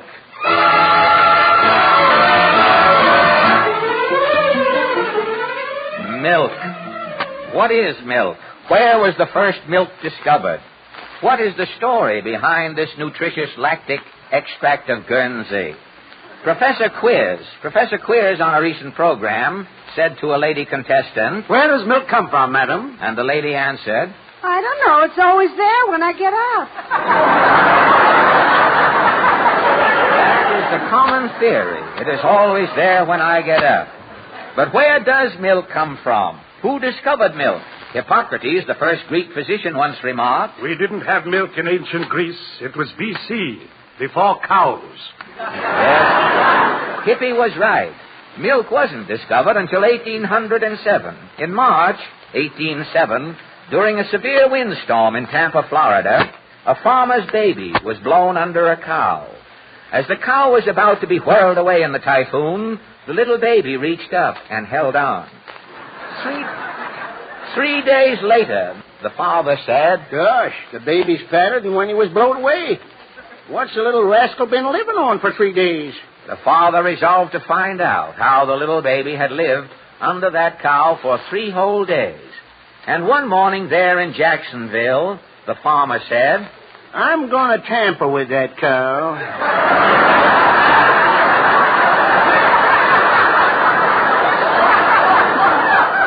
And he went and he did. Later, when the farmer was asked how he finally found that the cow was concealing milk, the farmer replied, "I owe my success to a little jerk, but don't mention no name." Since that day, the cow has been regimented. Milk today is a big business. Competition is keen. Milk barons bid for your lactic favor. The following episode recently took place in the offices of a monster milk magnate. We find the monster milk magnate entering his office.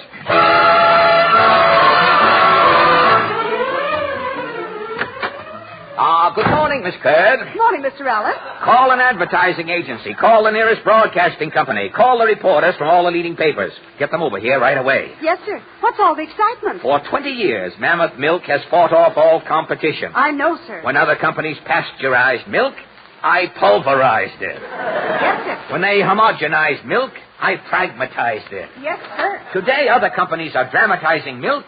Mammoth is going to advertise it. I have coined the perfect milk slogan. What is it?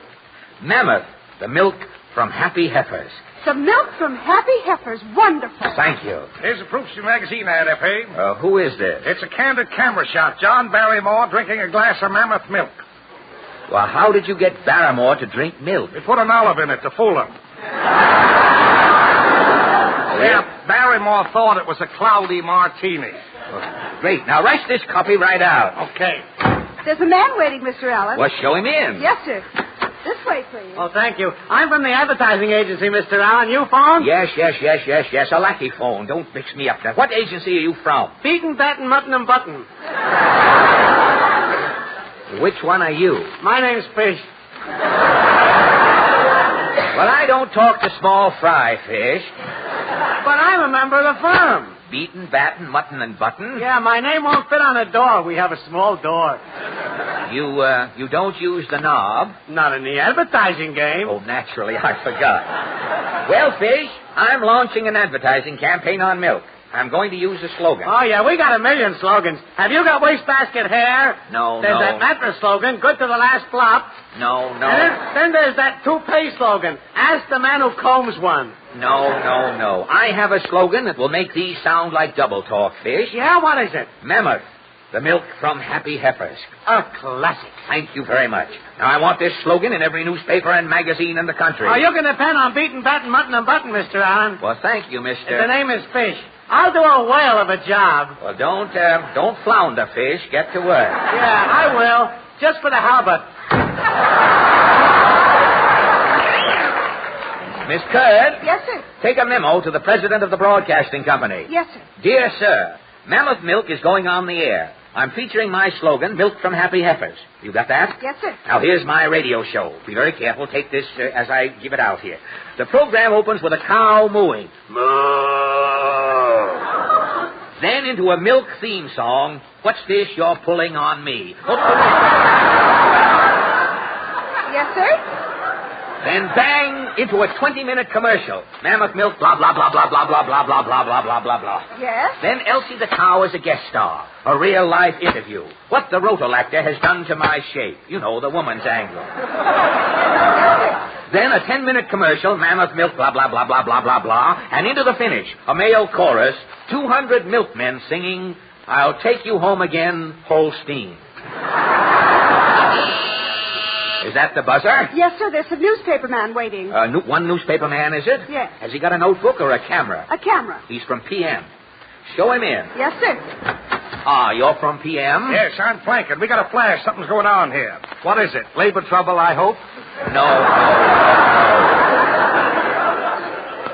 Mammoth Milk has coined a new slogan. Milk from happy heifers. Wonderful. What's the story behind this slogan, Milk Alan? from happy heifers sums up my life's work, Flankin. I've got 20,000 cows working for me. My goal has always been happiness in every stall. An idealist, eh? Every cow is my personal guest. The barns are air-conditioned. Manger maids turn down the sanitary hay for each cow at sundown. And we have band concerts back of the barn every Sunday.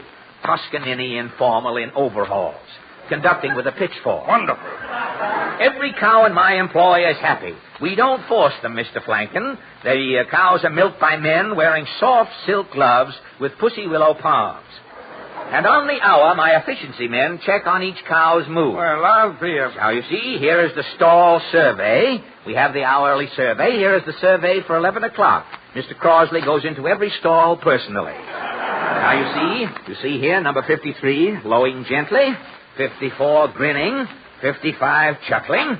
Every cow on the premises is happy. Milk from happy heifers. This is a great PM story. My slogan's 100%, Flankin, and my word is as good as my milk. I've been selling milk for 30 years, and I've yet to hear my first complaint. Mr. Allen. What is that? I'm Cringe, driver 47, Mr. Allen. Well, I'm in conference, Cringe. Yeah, but this is a catastrophe, Mr. Allen. What's wrong, Cringe? A pint of milk has been returned. What? Yeah, Mrs. Monroe, 57th Street, returned this pint, so she says it's sour. Sour? You're lying, Cringe. Honest, Mr. Allen, look. Why, it's all curdled on top. It looks sour to me. Sour? If this gets out, I'm ruined. I've signed radio and magazine contracts for $1 million, guaranteeing milk from Happy Heifers. The cow that gave this pint wasn't happy. Which cow is it, Cringe? What is the name on that bottle cap? It's number 76, Isabel. Miss Curd, get Isabel in here right away. Yes, sir. And buzz for Wassop. Yes, sir. Who's Wassop? My psychoanalyst. Wassop psychoanalyzes the cows every morning. And he must have slipped up on Isabel. Gad, if Isabel is in the dumps, milk from Happy Heifers as a slogan isn't worth a farthing. What a story for PM. Slogan sabotaged by Sulkin Steer. Here's Mr. Wassop and Isabel, sir. Well, which one is Wassop? This is me without the horns. Oh, I see. You were both down on all fours. I couldn't tell as you came in. Quiet, Isabel. Quiet. That's a girl. Now, what's wrong, Mr. Allen? What's wrong? Isabel here is wrong. Taste this milk, Wassop. It's sour. Yes, there is a dash of melancholy there. If Isabel's neurosis isn't cured, Wassop, my slogan is ruined. Mammoth Milk will be bankrupt. Steady, Isabel, steady. I'll psychoanalyze her again, sir. Examine her thoroughly, Wassop. Fluoroscoper, stethoscoper, and horoscoper. Yes, right away, sir. Sit down, Isabel. Oh, wait. Oh, not in that wastebasket, Isabel. Here, let me get your tail. Sit up here on my desk. I'll start with the stethoscope. Inhale, Isabel.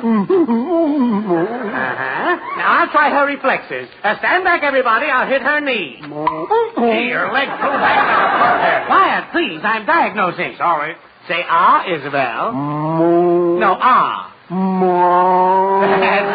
Well, what's your verdict, Wassop?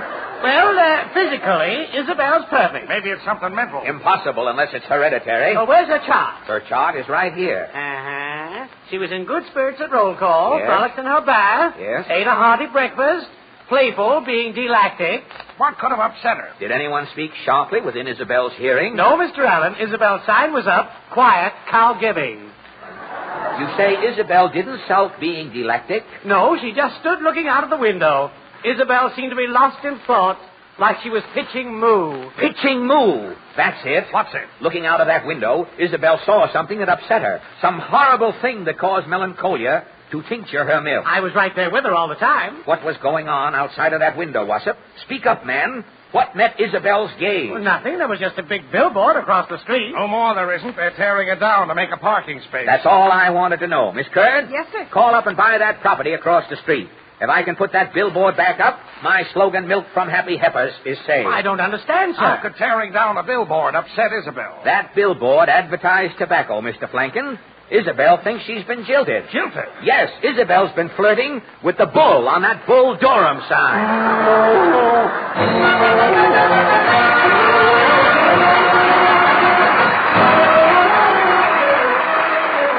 Thank you. This is Fred Allen saying good night for the more than 45,000 Texaco dealers from coast to coast. Good night.